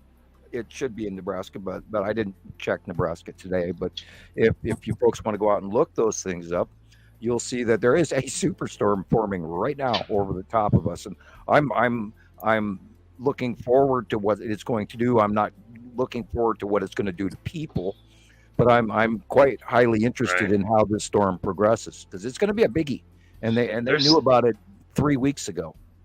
They're saying it's going to be Yeah. historic, and Yeah, there's a good chance it could be. Well, it's at 953 millibars. We're talking hurricane, Uh-huh. and this sucker is forming on land.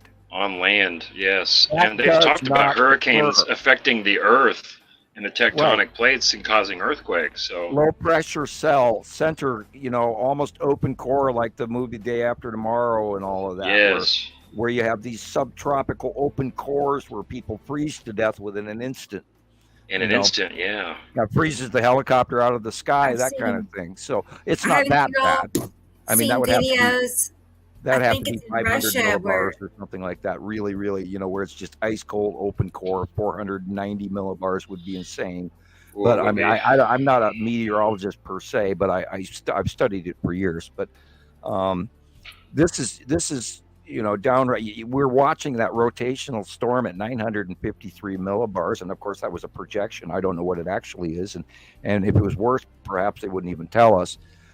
Because there is, of course, a doctorization of the information that we are getting, because we're always getting the rubber duck version of what is seriously important. Mhm. There's a lot of misinformation and disinformation out there, so we have to be careful where we're getting our sources for sure. Well, and they've called it again a bomb cyclone. Well, hello, people. Do you know what a cyclone is? Yeah. And then of course we're discussing that amount of rain. You get 3 years worth of rain in 2 hours. And of course, the variant between the hot and the cold that are jamming together right now is literally blending out of the Gulf of Mexico, which is what it did this morning in Florida, all the way up through Georgia, and which is pummeling right now, slightly offshore. But that's going to again run into that same storm that is building now, and then in the next 2 days, those are going to slam together all the way up through Maine, Boston, New York. So we'll see what happens to these guys, and they've got a nor'easter scenario as well. So if they do get a rain bomb, then that water's not going to flow anywhere, because the ocean tide is blowing inland, which is blowing to the west, and so the water is flowing to the east, and the two of those are going to jam up together. So we're going to see coastal flooding. Mhm. Rodney said 3 large solar flares happened today. Ooh, I did not check. Yeah, I was watching them round in toward the middle, and where the question is, Rodney, were they earth facing? And what class? If it's an X class flare, I want to know about it. If it's lower than that, well, then we'll have minor issues from a telephone. Oh, and speaking of which, I got a phone call today, and my internet is about to change whether I want it to or not. I haven't figured out yet what they're going to do to me, but I'm about to lose my landline. which is where I run my internet off of. So I don't know how they're going to get around that. So I might have to change companies. Anyway, forewarning in case something. You're gonna have to. I might have to join. You're gonna have to get with the rest of the world one way or I was another. gonna say, you mean your old-fashioned. old-fashioned I have to put telephone? it that way. I've had the same Yeah. phone number for 22 years. I don't want to You can- lose it. Oh, I know, wow. but you have to move it to a cell phone. Sounds like. Yeah. Yeah, and get a rubber suit to go with it. Right. Get you a It's not- Faraday if you cage. can't- You can Yeah, like there you go. forward that phone number to your new cell phone number. So when someone calls your old number, they won't know it's going to a cell phone. Yeah, So, funding. Oh, There's no. been multiple Yeah. earthquakes We even don't today. We don't take change very well, do we? No, I absolutely No. detest new technology because every time I'm still complaining about when they drug me off of Windows 8. Oh, and, yeah. and I'm running Windows 11 now. Of course, I'm current because I have a new high-speed super computer, and thanks to the Montana Skywatcher people, and all those years worth of wonderful people who have helped donate. Wow, yeah, and with each passing new toy like this microphone in front of me right now, I'm chuckling. Check out the black line. I have to pay somebody to come in and get it working, because I didn't do it very well. And what took me 45 minutes, I was going through trying to get it to work, and he walked in and typed in for probably about 35 seconds, had the problem fixed. It was like, okay, thank you. perfect. I'm glad it was Yeah. something easy, that could be fixed Yeah. easy. This is really weird. I saw this as well. And I'm I'm gonna really, refill my drink real quick. I'm really wondering what this is. It looks like the spiral asteroid crossing in, but then what's that straight thing going to the ground there? And it could be the side, that brown edge, dark grayish edge could be the side of Uri, and this could be some of the asteroids on the side of Uri. Because Uri is going over the top. Now, I got a whole handful of pictures in today of some really awesome, bubbly, major momentous clouds that only Uri could make, and which are completely different than the ones that Atu puts off. And it's hard to absolutely attribute them to that, but only because we've seen it for so many years of close up and big, even when it was smaller. And that's where a lot of this information came from, is us watching these stranger events occur over and over again. And oh, wait a minute, I'm seeing more inside there. Hello. What do we have here? Is that, I would like, if she was around, I'd have her go back, because that might be the Skull asteroid.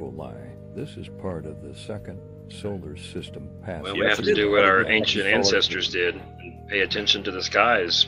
Well, yeah, look at that. What was it, Sam? Yeah, I was around the corner, look. but Okay, can you go back? yeah. Okay. Right here? Do you see where the word says sky? Just keep it on Yeah. pause. Okay. Go straight down. Does that not look like the Skull asteroid sitting right underneath the word sky, or now in It this case does. in the sky? Doesn't that look like the Skull asteroid? Yeah. Kind of like a scary movie mask. That And mask from a scary that- movie. Grayish dark line could be the side of Uri, and that could actually be the shadowing, because we know that the light is coming from behind our right shoulder. That shadowing could be coming from Atu, which is to the right of Uri, which would cause that shadowing, which is also exactly where the Skull asteroid is. And in front of that is the spiral asteroid coming in front of the Skull asteroid. Right. Ta-da, ta-da, Like- ta-da. I see it. Huh. Cool. I mean, yeah, if you quit looking at the dark streak and pay attention to that fuzzy, clouds. There's quite a few objects here, and there's a few smaller you see asteroids that there's below a to whole the right. cluster of them there. There's a rounded dark object up behind what looks like the Skull asteroid, and then the spiral asteroid. Yeah. And see, not everything we see, that these strange anomalies are just one object, and people need to take that into account as well, because a lot of times there are a couple of different things all adding to the real strange view. Now, if you go to this next picture, Yeah. they've got a By green a crescent friend right on there. Facebook just Now that pointed. could be lens flare, depending. Okay, it's shared by a friend on Facebook. All right. Then if it is a lens flare, why would it have that crescent? Okay, can't be a lens flare. This looks like it could have been taken during the eclipse, because you typically see lens flares do that. Yeah, but The camera won't really capture it, because it's but a little. look where the crescent But is. you will get the lens flare that does show the eclipse. I'm just It would wondering. be it would be matching. If it is a lens flare, it would be matching the sun, and it's not. It's on the opposite side. That's right. So it's That's very right. You're right. possible this You're is the green asteroid Hmm. being illuminated Also- off the side of Saturn or Saturn's yellow moon, which is on the right, which we know is on the right. And that's that dark object behind it is Saturn's yellow moon. Also, I want You're- to. I mean, I hate This- bending over into the hypothetical, but I mean on the podcast, I reach a little farther into supposition than I normally would on Montana Skywatcher. I have to say that for the record. I'm sorry, guys. Sure who this is. I'm not sure who this is, but I almost forgot this question, and I don't want to forget it. But they have a question for you, Sam.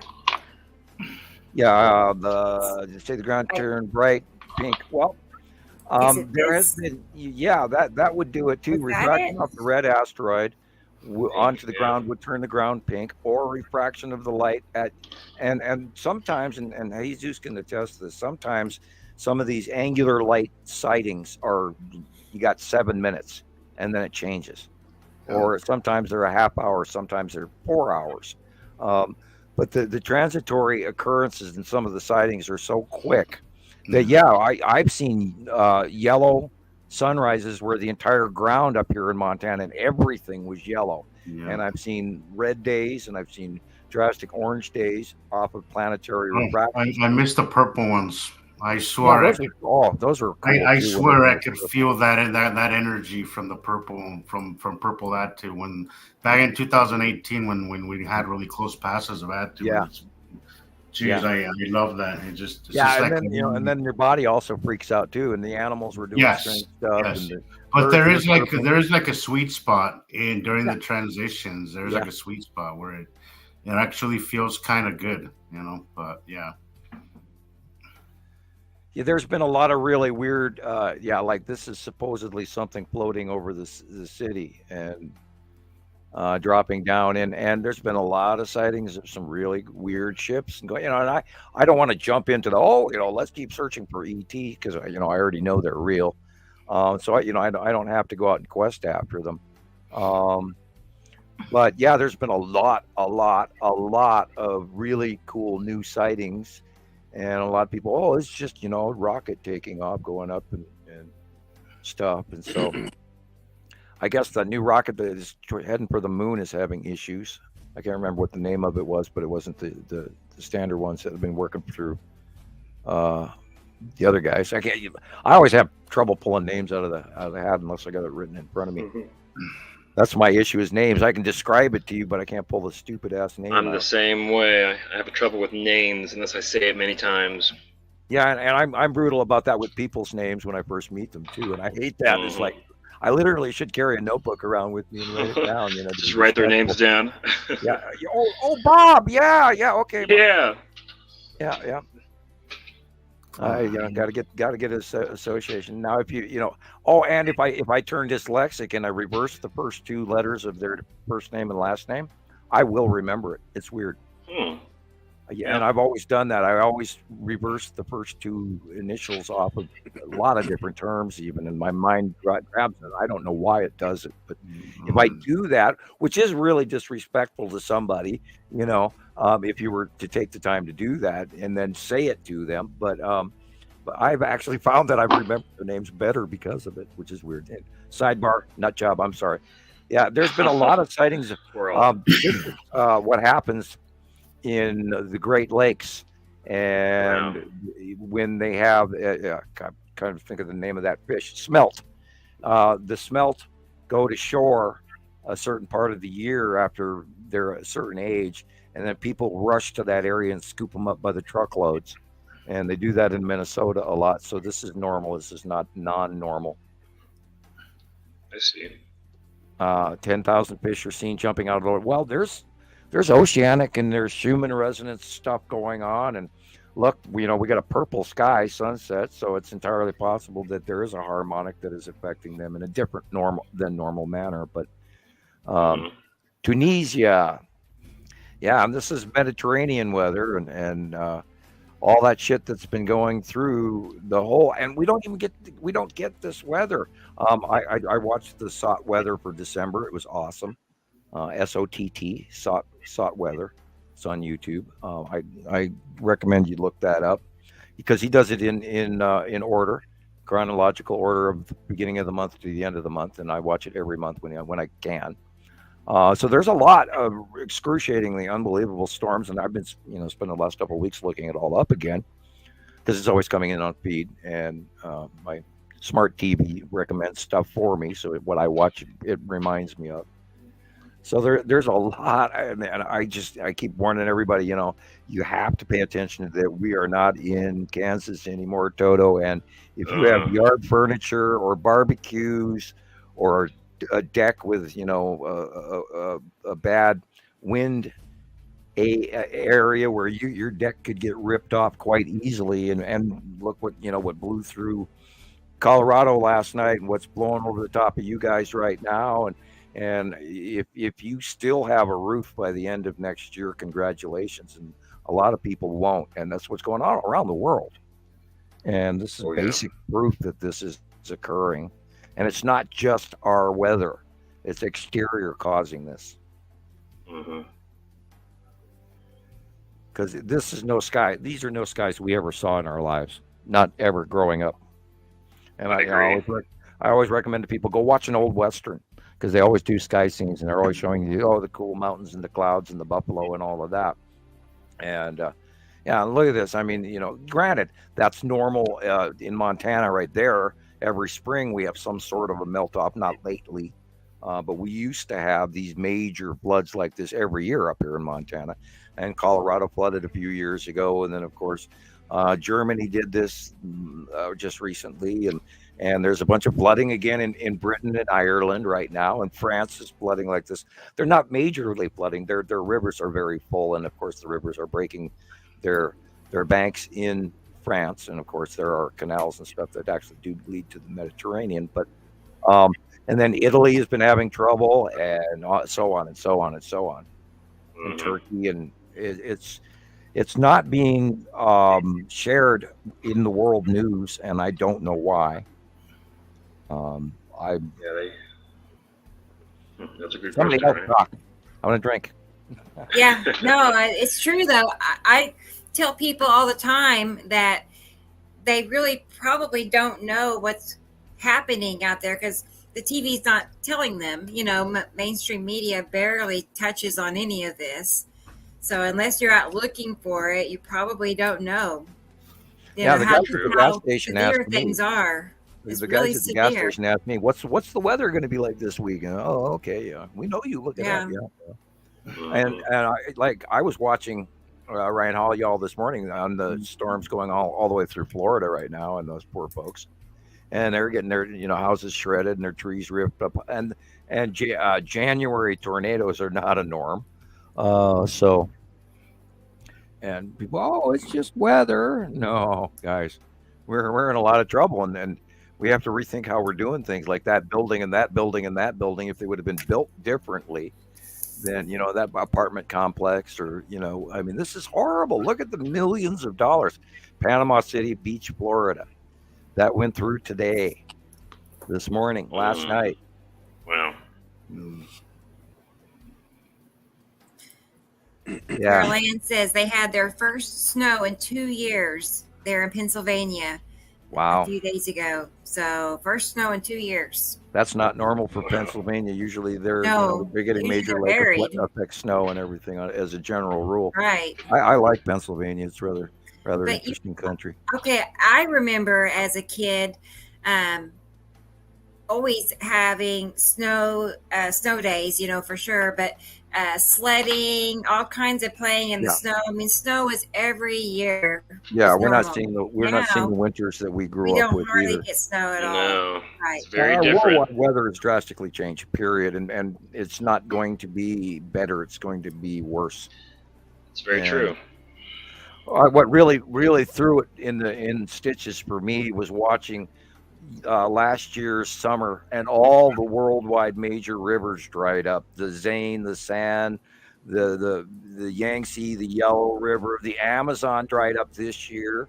Mhm. And when you're seeing that, that's a big chink in the circle of how things work.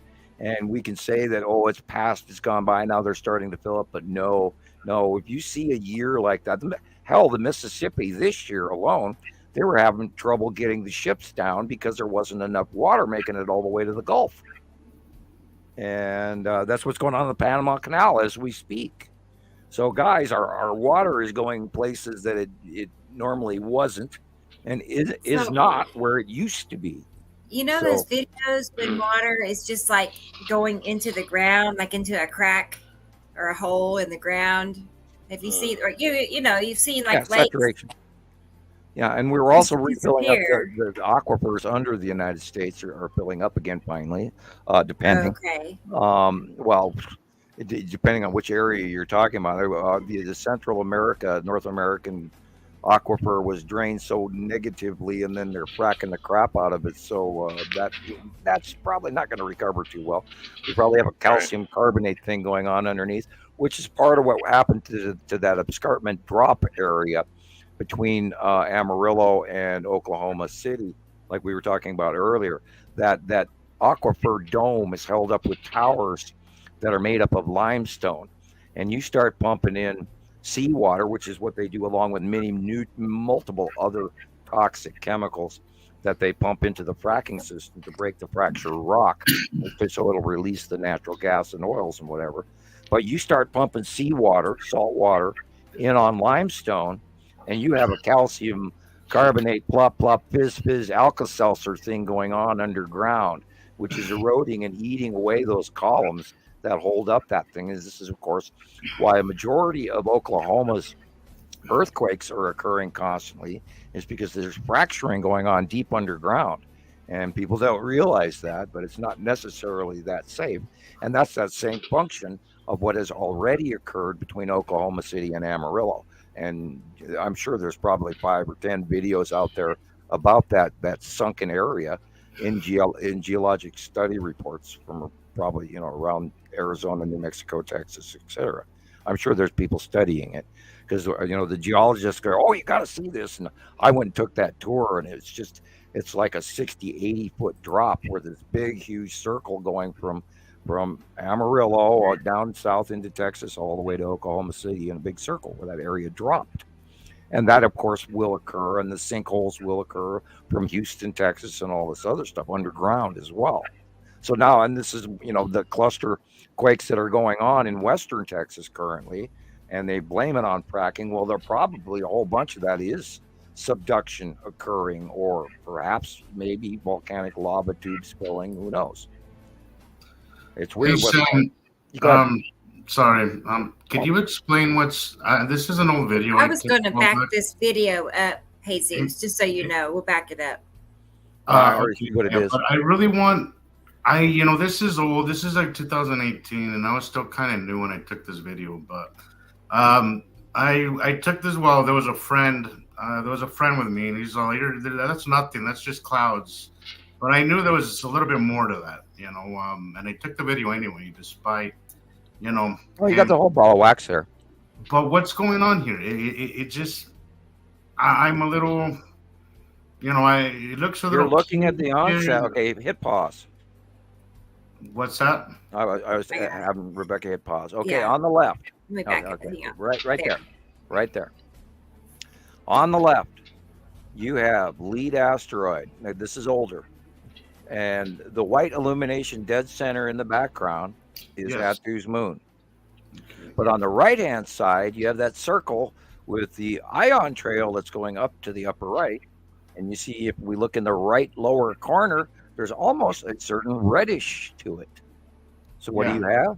You have Atu's moon on the left, and you have Isatum and Isatum's yellow moon on the right, and they're Well, pinching. that's what that is. It's the ion tail of Isatum's yellow moon that looks like it's wrapping around Isatum. And okay, so that's kind of what I our got. out view is right at that transition when we saw Isatum and Isatum's yellow moon come way in really quick, and then the step back of Atu and Atu's moon, and yet they're literally interacting right next to each other, even though they aren't. It's our out view, and that's right at that time when it started getting confusing, which is what why you're confused now. Yeah, because we got one side on the right rolling in toward us, and then on the left it's rolling in both towards the center of the view. And if you look, the white illuminated in the center is Atu's moon, and then lead asteroid on the left, and Isatum's yellow moon on the right with the ion tail right there. That's Isatum's yellow moon right there. Okay. And the dark and that's area, where that yellow. That's where that dingy yellow color's coming from. right? And the dark area to the right and the right lower corner is the side face of planet Isatum. Yeah. Okay. And we know that it has sort of a stripe right there in the face of Isatum as well. That is a crazy view of it. Wow. And there goes the ion tail all the way across the sky. Wow. Yeah. And behind it, of course, is Nibiru. That was an interesting. That'd make a good video, Jesus. I'm going to turn that in. How old was this again? Like how many This is years around ago? 2018, 2019. I'd say more. I'm inclined more to say 2018. I'm thinking it's a little newer than that. Let's see. Look at that. That's beautiful. It's not even. It was still in New. This is New Mexico, so it has to be no later than 2019. Yeah. Okay. I'll take your word for it. Huh. Wow. So what's this here? Well, on the left is, of course, the asteroids, object cluster group with lead asteroid and red asteroid and little sister. That's what and then on the right is it's smaller at that time, the Saturn's yellow moon with the ion tail going almost vertically up to the right, but actually still at an angle. And that dark area in the lower right corner is the site of red planet is Saturn. Hey, Mr. Pinhead. Good morning, Mr. Good morning. Glad you're back. Good to have you here. Yes. And Facebook user. Glad you're here. All I can see who it is because I'm curious. I want to know these things. I want to know. Okay, so let's go back. I'm going to back the video all the way up. Let's start. I love that shot right there. That's yes. And look at the difference, people. Everybody, look at the difference in the blues, and also the depth of the middle blue and the blue, the lighter blue on the side. On the horizon. On the horizon, you could tell that it's more distant. The lighter blue, our skies, because there's no stopping point there. But yeah, that center blue is clearly closer, and something's there, or else even the way the sun is reflecting around it. Rebecca, you were right to add the Tan asteroid in there because that Yeah. back in 2019, that is the Tan asteroid spiraling in with the underbelly of Uri is what we're looking at. Is the underneath of Uri. And I honestly could not make out what this was. I thought Atu's moon, but I never was comfortable with that assessment because I just wasn't. It just looks too. I don't know. It doesn't look like Atu's moon. It's just the location. Right. The location. It did at first, and I kind of went Atu's moon, but no, you're right. And of course, we go back, a few years, and the planets were smaller even then, and they also occupied different areas than they do currently, although it's generically the same. And Tan asteroids, salamander asteroid group, all the stuff embedded in the lower bottom area, but always in the same proximity on the same side of Uri. This was in New Mexico too, Jesus? No, this was recent actually. This was like maybe 2-3 months ago, maybe. Oh, okay. Here in Salt Lake, so yeah. And of course, we know that recently Attu has been, and Attu's moon has been generically in the center area. And this appears to be beyond into the light, where the light is literally behind us to the right. And so this is beyond Earth. And we know that's gone back into that pattern of the 180-day cycle, which we just went through again. Or, yeah, we can. I think we can say we're through it now. Anyway, I'm going to be right back. I'm going to go get another Coke. Sure. Go ahead. You know those streaks, like coming from the tan asteroid there. That's usually what gives it away for me. When I see those streaks, when I see streaks like that, I'm all over it. Yeah, Which know one? There's something there. All you got to do is start following stuff. I see several. So which streaks are you talking about? Which ones? Like dead middle of the picture, the one that you had as the tan asteroid. Uh-huh. Yeah. Okay. So that was the one that was middle. confusing me. That was the one that was confusing. That's the one made me think it might not be Attu's moon, because that streak there just didn't. I didn't recognize it as Attu's moon. You're not getting that like normal V pattern out of it. Yeah, it's completely out of place. So I was like, okay, this I don't think it is Attu's moon. It didn't fit to me, but because of location, Right. that was You're a right. person. I see what you're saying. I mean, that's why I went with that drawing of the tan asteroid, because of those streaks. So I get it now. Yeah. Well, and even like on a cloudy day, you'll see that streak going all the way through the clouds. And, Right. all you got to do is just kind of follow it back to the source and start taking pictures of it. It'll come out. Mm-hmm. Yeah. So I wonder if this is going to make Taylor want to start taking pictures more. He takes them occasionally, If I see something very strange, I got to send it to her and have her analyze it for me. Yes. Taylor, have you Take Have you heard- pictures, Taylor, because a lot of I don't know if you've listened enough to what we said, but sometimes our eyes don't really pick it up as much as a camera will. Yeah, That's for That's sure. true. That's true. Have you, Taylor? Have you watched the Radio Wasteland series? Yeah, she was playing that in the background sometimes, and I'd be in there to listen to it. Yeah. Well, there's 87 of them, so Wow, I haven't heard them all. No, that's for sure. yeah. But I've listened to some of it. Yeah. There's Some 87 people get full information. men. Because he's kind of, I mean, he's a grown person. He's 33 now, but Do your homework. he's like I say, he's grown up around it because it's only been in the last 10 years. But for the last 10 years, he's You heard me probably have an talk about education that your average person don't have already, just and not even know Right. it. right, yeah. right. Maybe once you start taking your own pictures and your own videos, things will kind of. That's when it Kind of starts. You got to do things yourself. You got to Right. look into things yourself. Yeah, absolutely. Right. Absolutely. And I've always tried to teach that because, and I've always felt that if I give some hints, more hints to people, and then let them go out and discover it for themselves, they'll actually learn it at a better rate. Where it actually, the retention will be there. That's true. Where if I just tell them the same thing over and give them all the answers, Right. I absolutely agree with that.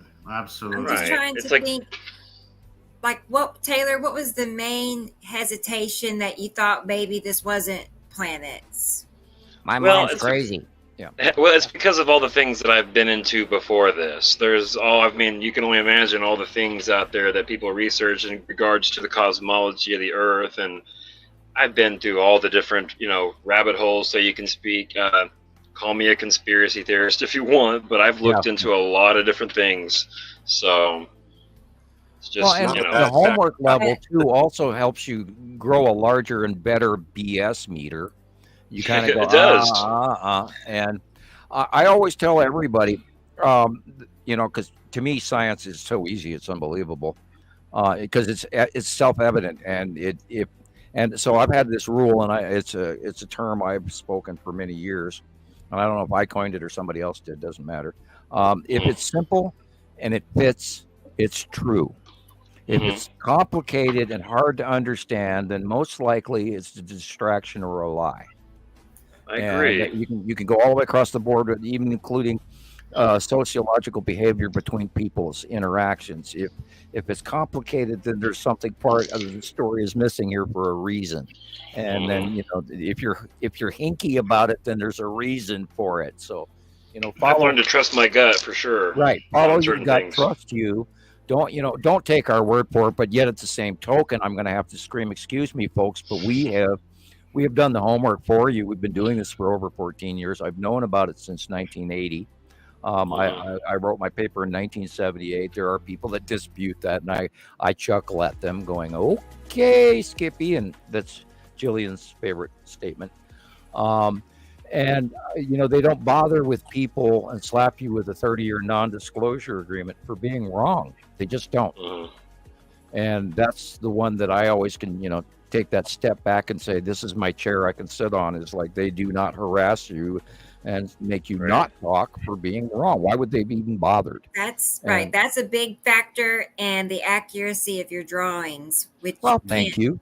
You know, I mean, that's such a huge reminder to me that, you know, anytime I have any doubts at all, I can't even hardly go there though, because then I think about all the comparisons I've made, you know, and how it just perfectly lines up, but I see it. I can't, that was on it's the comment not possibly not real, you know. It's But I mean, like, at the same time, I really understand how it's hard for some people to get on board with this. Just the fact that, I mean, look at right here. like, look at that. That's a planet. Entire That's planet. Necessity. Right over Earth. I mean, that's crazy. That's crazy. That's just crazy. It is crazy. And accepting that is hard for people. It tore my head off my shoulders. The fact that they're that close is so crazy. It's just. Let's go back. Hang on. How do we get there? And we all know that is Nepenthe Green. Yeah. I mean, just look at how close that is. Moon, though. Just look at how close that is. That's crazy. That's crazy. That's just crazy. Yeah. How could that planet be that? And what it's not that close, and what it is our out view. Yes, I always like to say yes. It's close, but not as close as you would think it is. Yeah, you know, things probably 30, 50,000 miles above us, or something, or 80 or 100,000 miles above us, or, you know, 500,000 miles above us, and yet our out view of it, because it's so over the top of it in our out view, that we think it's going to touch and smack each other, but otherwise it would be discharging, and we've seen that for many, many years as well. And that really gave away a large part of the early sightings in 2011, 12, 13, 14 was when we were watching the object cluster group discharge off the planets between the object cluster group and the planets between Attu and Uri. And we saw it, and we in space, and it was this weird, you know, flash occurrence that happened for 30 seconds. And then we got, you know, numerous reports around the world that people saw it. And, you know, so we started gathering all of these pictures, and then we compared them. And this is what's developed into all this information that we're using to this day. And so anybody else out there that isn't aware of this culmination of information that we've taken 14 years to document, they are nowhere near close to topic or reality. And I don't even think, you know, maybe there's some people at NASA that know more than we do that aren't talking, but we're years ahead of everybody else. And what we've been documenting for damn near a decade, they're just now noticing. Hold on, Sam. I think so. Hold on. I got a question. Did you just say that when they are incoming, they do a planet, you'll get discharges, and then like on the outbound or the out view of it, you don't get we watch discharges? Is that what you just said? We watched the object cluster group, which is a group of asteroids that generically I know it. And when the in rotation between Attu and Uri, was in the early years, 2011, 12, 13, we could see this discharge pattern occur regularly between Uri and Attu as well, because the asteroids would discharge under the base of Attu and reach all the way to the side of Uri and round it. And way back then, they were smaller. And we could see the illumination outbanding of purple occurrences of purple lightning in space, not even close to us. And we got numerous captures. And do you have that early original lead asteroid picture, Rebecca? Do you have Maybe, that but available? I'll pull up what I have for lead asteroid. Well, I can grab you our If I don't have earliest it, yeah. sighting of the whole group, which was what I we have- refer to as the Anodomini grouping. I should have that. And it put off discharging in space between Uri and Atu regularly, just off the self-illuminating object cluster group. Their debris and everything, and all of the stuff that is filling this, you could call it a base cloud, Oort cloud of asteroids. But I think what Zane was asking is it proximity? Is that what you meant, Zane? Is it proximity? Why is okay? So the discharges, are they according to proximity, or is it kind of a chemical makeup of each of these planets? It has to do with magnetic and electrical static and everything. Remember, we're all turning and we're all So it's safe to say that some of them will probably discharge more than others. Well, it's like the same thing. Like if I put my fingertip on the table in front of me, I am not actually touching the countertop. Subatomically, between my finger and my matter and the tabletop matter are two different matters. So there's this microscopic little purple lightning storm, electrical storm. No, like I get that some, but there's sometimes that I've seen some very close passage, and I haven't what looks like a very close pass, and I don't see any discharges. All right. Well, it's not always. I don't know if there's any kind of exchange that's not visible to the eye. But what I mean is are these common factors? Is it proximity? Necessity has a single major discharge. It goes zorch, and the bolt is miles wide, and then it doesn't do much more after that. Whereas Atu, when Atu and Atu's moon comes in, and they've got the asteroids below them, those asteroids pop all night, huh? They build up a static charge between the two bodies, and there's the ion bleed off that electrical superhighway between the two of them, so that like the object. But you can tell the difference. You can tell the difference when it's asteroid discharge. It's like right, and then it also rounds and it'll reach up to the planet, and when we saw that originally in 2011, 12, and 13, doing that between. You'll have those with asteroids that are just like a bunch of popping going around, and then you'll have these other ones that actually reach down to Earth. I'm getting it. That's the backflow CME of 2012. Yeah. I mean, There's if you look another. at the upper left corner, that's the larger star, and then our star is the one in the lower middle. But that backflow is reaching actually a larger sun, and if you look at the dark areas in the upper corners first, not the flare, but you can see it actually strikes the face of the larger star. Are you talking about the ones when the planets were small? Oh, we can't hear you. Okay, do you remember the main lead asteroid picture that we posted all the way from back 2012? I can send you. Maybe you should send it to me, because I mean I'm not too sure for sure. Yeah, I know when I see it, it's I'll one of know our it. earliest, most let's do that. used. Let's pick it over. With lead object. We originally didn't even call them asteroid. We called them the object cluster group because we were citing the group when they were small and there were multiple little ones, and we didn't hand attribute what they were until we saw well enough that we could make that call, because we didn't know if they were moons or asteroids or what. Okay, I am looking for lead. I just wanted to say hi to Avengers. Hello, Avengers is here. Okay, I am just now sent it to you. Happy New Year. I sent it to you on Facebook PM, the same one where the link was. And we have David. Hi, David. And I'll get trouble getting to sleep. Oh boy, I know that. I remember that feeling well. Now I sleep like a baby every night. I don't know how I do it after years of not sleeping, so it's great. I've been sleeping very well the last couple of weeks. I'm going to send you that. I think it's a 2014.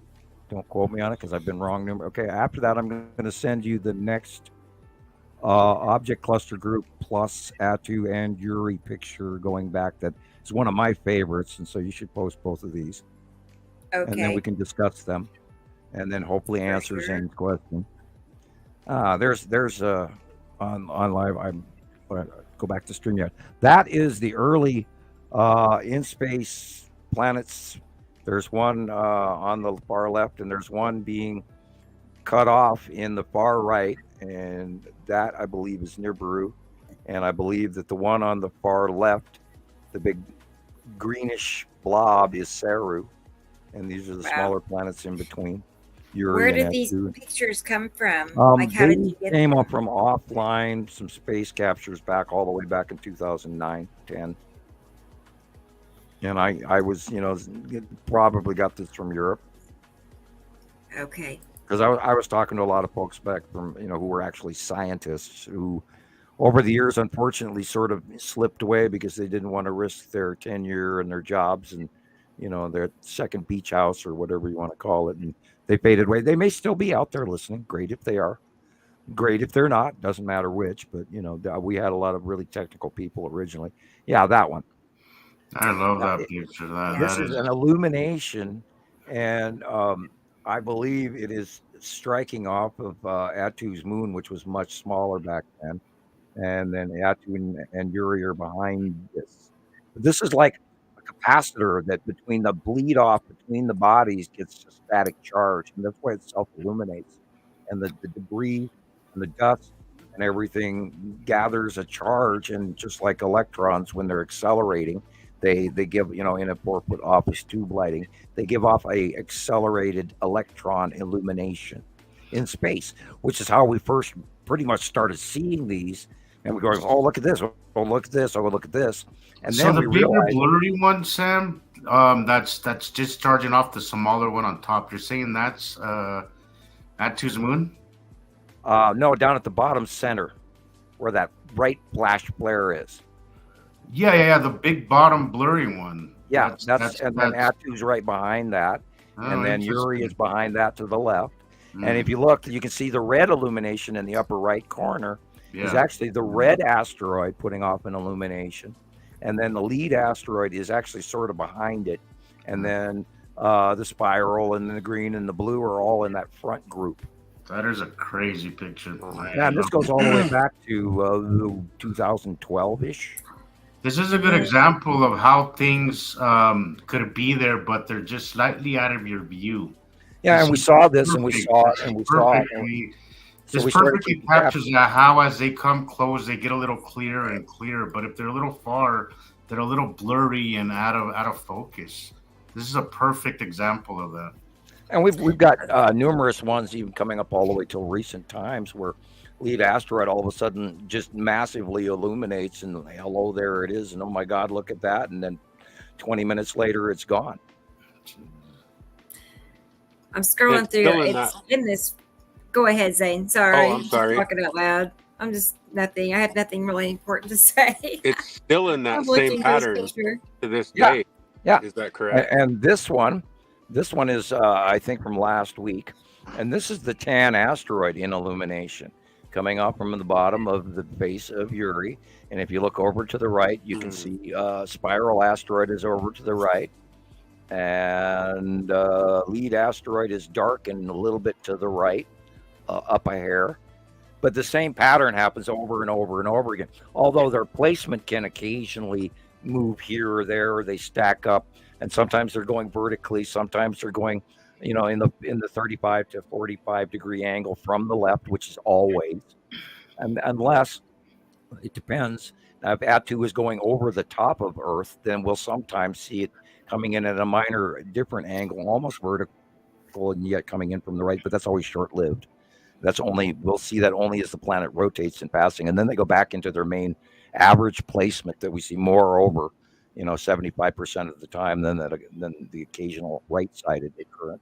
But yeah, this is that self-illumination of the asteroids. Also, the light is shining underneath them because they're way high above Earth, and we're seeing the dark side of the back of the other planets. Yet this is creeping out and around into the actual sunlight and becomes illuminated or possibly self-illuminated from discharge or static charge or whatever. But it, of course, fit into the placement, and we saw it pop up like a week ago. And then I got a bunch of other sightings in that matched this, which is why I say, yeah, this is Tan asteroid. Only interesting. after we get enough Wow. examples to prove what we're talking about. Otherwise, Right. I'll go, oh, thank you very much, and then I won't tell people what it I is. should make a comparison with that to help, make it make sense. Yeah, I got I did. an absolutely awesome capture today, and I'm still kind of waiting to attribute it to you or to it, but I'll send it to you right now if you'd like a copy of it, Okay. because it's Yeah. unbelievably cool. It's a really, really good capture. And I told the guy that did capture it, this is awesome. Thank you very much, and keep a copy of this and all of that. Got to go through the 97 pile. Okay, there is that group. Wonder why our cameras switch to the bottom. Oh, that's better. Maybe I did that. Where Okay. are you? Anyway, there was another picture I was looking for, but let's move on.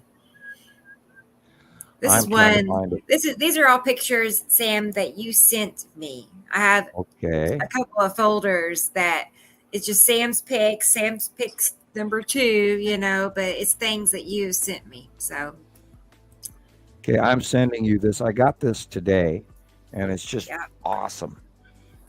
It's just an absolute awesome capture. Okay, I'm going to go back to StreamYard and look at what you're posting. Okay, the cloud reach between Atu and Uri. And it's literally going vertical, but over the top of us would probably be Uri, and then it's reaching out to smaller Atu. And we watched that in space in the early years as well. And this is where, a suspicious observer started getting on board, and he started talking about space clouds and all of that. And yes, there are space clouds, and people don't get that part either. And there's an atmosphere going on around all of these planets, and they do interact. Atu and Uri do interact with each other, and including the behavior of the skull asteroid creeping out, and the object cluster group, and all of the underneath, and all the asteroids, and all the debris fields, and all of this is all connected, and it does this behavior that we watched for years come in and get bigger and bigger and bigger and bigger. And this is where we know why, what we're looking at, and how we can understand what it is. And it was all because it started out really small, and it got bigger and bigger, and we watched it for over a decade now. how many people, I know it was small to begin with, but how many people would you say was involved in learning to identify the planets early on? And when I got into it, it was more well established. We were at 60 and 80,000 people for that period of time when. Really? And yeah, well, I can't count members because we've lost a lot, unfortunately. Yes. We gained tons when Facebook slapped us public, and then when I went back to private again, I lost 30,000 people in one day. So I would say, Wow. 20,000 people were over the first 5 years were pretty active. Let's just say 20,000 sightings. I Right. I told somebody earlier today, and I was hopefully not exaggerating too heavily, but I think we've had at least 1 million submissions of people from around the world in over a decade. I couldn't even begin to I count. bet. I mean, let's see. I have on TikTok almost 600,000 likes, for everything I've ever posted, right? So we're heading our way to 1 million. I have thousands and thousands that's 1 and million thousands people. of pictures saved. And Yeah. I have most of them. A huge portion of them are stuck in my head. There's a whole bunch I forget about, and I'll stumble across real cool pictures. Yeah, look at this. I got this today, and I was thinking. My first thought was, "Oh God, that's the Tan asteroid." And Is it? I'm still torn. I can't fully claim it, but that It does make literally sense looks when you like the see it Tan like that. asteroid. To me, it's the only thing going that direction. If it Right. was if it was a Saturn's yellow moon, it would be going the other way from the right, not the left. And Right. I couldn't attribute it to lead asteroid because lead asteroid is going horizontally. It's not coming down in and it's too big to be red asteroid, and it's too big to be the spiral asteroid. And I think this comes from somewhere like Germany or Europe. Don't quote. It could be the United States. I could be wrong. But I saw this picture, and I just, I didn't know the person real well, but I kept the picture because it was Yeah. so predominantly, oh my God, that really looks like the Tan asteroid. I So want to I make was a very excited comparison to see real it. quick, and we'll look at it because that's what we like to do, right? Right. 'Cause I swear we're like sky detectives. Dun, dun, You dun, dun. know? Well, yeah, we are. You know, this I is our know science. it's fun. And we've done this for so long that we actually have a competent base of information. You know, it's like translating Egyptian hieroglyphs, going, well, we know what this one says, so it should say that, you know, and the rest of the stanza or the depiction. My brother tells me the skies are boring. I'm like, you have no idea what you're missing, buddy. You have Yeah, no wait idea. till things start landing out of it, and you know, and then we'll You have bring you no back idea. to Yeah. the Texas cube or the long box cube or the Empire So that makes me orb or think. all of that. I mean, this is not something, because if you're not interested, if it doesn't like capture your, that feeling you get when you see it because it's so pretty or cool looking. If they don't have that, I feel like it's you have to have the drive. some people have in them. You can't just make Well, it happen. people go, oh, it's clouds, and if you're not even looking, if you're closed-minded after 30 seconds or 3 seconds, then you're not going to see the nuances of what we're talking about. That little, oh, it's clouds, okay, but I'm looking at the clouds behind this frontal cloud on the right. I'm looking at the clouds on the left behind, and that pattern is not normal. You can see the but trailhead to most people, it's just clouds. Like it's one cloud looks like another cloud, and I think for those of us that are mesmerized by all this, we can see the difference between one and thing you take the time to learn what clouds actually look like, what cloud, cumulus, nimbus, cirrus, whatever, you Momantis clouds. You learn clouds, and a lot of people don't do that. Oh, that looks like clouds, and then I'm going back to the internet and watch the game. Yeah, pretty much. Yeah. It boils down to what you're interested in. To look to the skies for the answers, for the signs and symbols. So you go back and read the ancient scriptures and text. You'll hear them always rave about the skies. Absolutely. And that's what blew me away about the Colburn Bible. If you read the Colburn Bible in the English translation, now no telling if it's actually translated accurately, but if we accept that it is.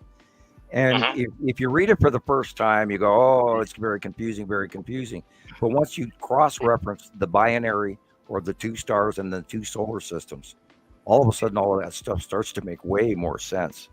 And it does. And that's what happened to me, because I read it and it didn't stick, and I read it and it didn't stick. And then I literally, during my study pattern, about 215, 216, I read it again and I went, holy shit, that actually fits. And then, of course, the Thunderbolts Project, David Talbot, Symbols of an Alien Sky. That movie, every time I watch it, I learn something new. And I've seen it. We should do a show about those symbols, like take some screenshots. Oh, yeah. Talk about the archetypes and the cross-referencing. Yes. How, unfortunately, man's history has blended. Like the god Jupiter, for instance, the Roman god Jupiter was scrap-piled the moment that Constantine brought in the Christ, which is a state of office for the religious head of Rome, which is what the Christ means. Not the Messiah, the Christ. And that's two different titles. And when they threw Jupiter out the window, there was a lot of information that was attached to the Roman gods that actually do figure in prominently into reality. And even the Greeks knew way back, Pythagoras and Archimedes and all these people knew about the two stars, and they talked about it. And it's even mentioned in some references in the Iliad and the Odyssey. And you just got to get in there and read. It's true. And Homer and then we can even come into the medieval periods of time, Bernini and Da Vinci, the Da Vinci codes, and Michelangelo, and the Golden Age, and all of that, and all of this information, and and why they were, and then Templar Knights, and then the Masons, and on and on and on and on. Even the Picts, the Pictish warriors in Scotland, in northern England, and they had lores and legends and stuff. And if you get past some of their brutality and sacrificing, and that they actually discussed the transition of the incoming waves that wiped out Doggerland, and all of that cross references. It does, and all the pieces fit. And God help us that modern science and generic people out there as a rule or as a whole, and I can't include all of them, I have to say some of them, are not ready to grasp the Nibiru binary solar system, which we've always had and we always will have. It's not paradoxical. It's always going to continue. And we're going to keep doing this. And once you entertain that, all of a sudden you've got a much, much larger theater of summation that you can grow into. You're not limited. Well, that's been my evolution with all this, Sam. Like it started just going as Taylor was saying. It started with a bunch of rabbit holes, right? And then once I came across you and Jamie and all that, I learned that it evolved into now I'm obsessed. It started with ancient ruins, and then now I'm like obsessing over geology and art and all that. And I still watch a lot of archaeology on top of it. It's just like one thing. Once you learn one thing, it kind of makes a lot of sense to kind of follow these other things because it's all connected. Everything in our history is connected to what's going on in our skies right now. And Turkey, I find that Cappadocia, Goblia Tepe. I'm sorry, what's that? Turkey. The tunnels in the underground in Turkey. Yes, all Goblia, that. And then you start to understand a lot about what happened and what our ancestors must have thought when they saw all this. I mean, hey, everybody out there, that big dark object dead center in the middle of this picture is Saturn's yellow moon, and we're looking at a backlit crescent flare shaft of the light shining behind it, focaling because the illuminated side is on the other side of what we're looking at, which is why it's dark. And you're looking at the little tail that goes off that's being illuminated. And the light underneath it, and that is the ion bleed off tail of the Saturn's yellow moon that reaches around the face of a Saturn, which we have watched since 2015. That faceplate thing is the craziest thing. It looks why we knew it was the winged planet, and it was red, and it was not Nibiru, because Nibiru is not red, as Saturn is, which is the cross reference of the misinformation from internet, and all the crap that we've been dealing with for years. Because there's a lot of but I think that's just I think a lot of that, Sam, is just misinterpretation because that and the brown dwarf because there is plain sightings of Saturn and the wings. So that probably people seeing that the rumors probably started with the Saturn, and then they kind of just evolved into what it is now. The archetypes have been blended together and mixed, and people with unfortunately human information, and I always refer to human information versus off-world information. I mean, a rumor gets started and it snowballs into not at all what it started off to be with barely resemblance of what it first started to be. Yeah, rumors have wings, and the truth crawls. The truth crawls slowly. And then everybody adds their 10 cents to the story. Right. You know what I mean? And then before you know it, it barely resembles the original story. Yeah. The Saturn, the winged planet, with 2 asteroids in front of it, and that would probably be the blue and the green asteroid, because we know the pattern. I was gonna say hi to this Facebook user, which is my oldest son, Thomas. Hey, Thomas. He says, hello, hey, Thomas. Y'all. Hello, Oklahoma. So, hey, Thomas. And Rachel. Hey, bro. And I'm sure she's listening too. So, hey, you guys. We'll add him to the production team. Got the whole family here. I know. Why not? The whole family. He could be our correspondent too. So, Yes, man on the street. Right. I That's keep cool. teasing Jesus to do that outside his Uber, and say, have you seen the planets today? And what's your reaction to this, asteroid that just went over your head? I gotta say, you guys are brave because I haven't not reached that point where I'm comfortable to just go up to a stranger and start talking about it. I usually start out when I run into somebody that appears bright in their eyes and they're inquisitive, and I talk about me doing astrophysics and online. I do online worldwide citizen science, and they look at me and you can tell if they're interested or not. And then I'll go on. I say, have you noticed the sky lately? And then I let them talk for a minute to see where they're at. To kind of see where they go with it. Your level of awareness. Well, that's actually a good way to kind of. Then I drop the climate change bomb where I go, did you ever know that all the planets are heating up, not just Earth? And have you ever thought why that would be if we're having CO2 sequestration, climate change here on this planet because of man? How could we be affecting the entire solar system?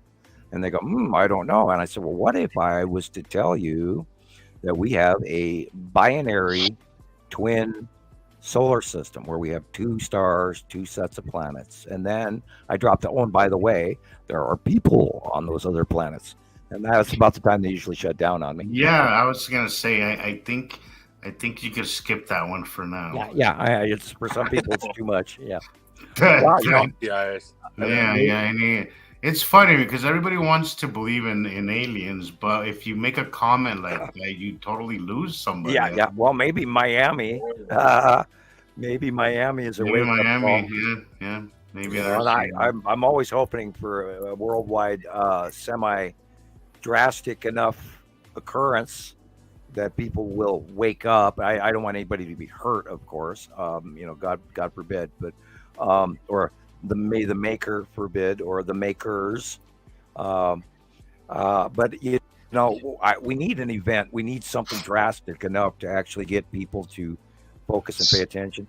I think it's pretty close. 2024 is going to be interesting. I really find 2024. I think it's going to be a screamer. I really think it's going to be wild, in my opinion. And this light pinch. I mean, we're already seeing that.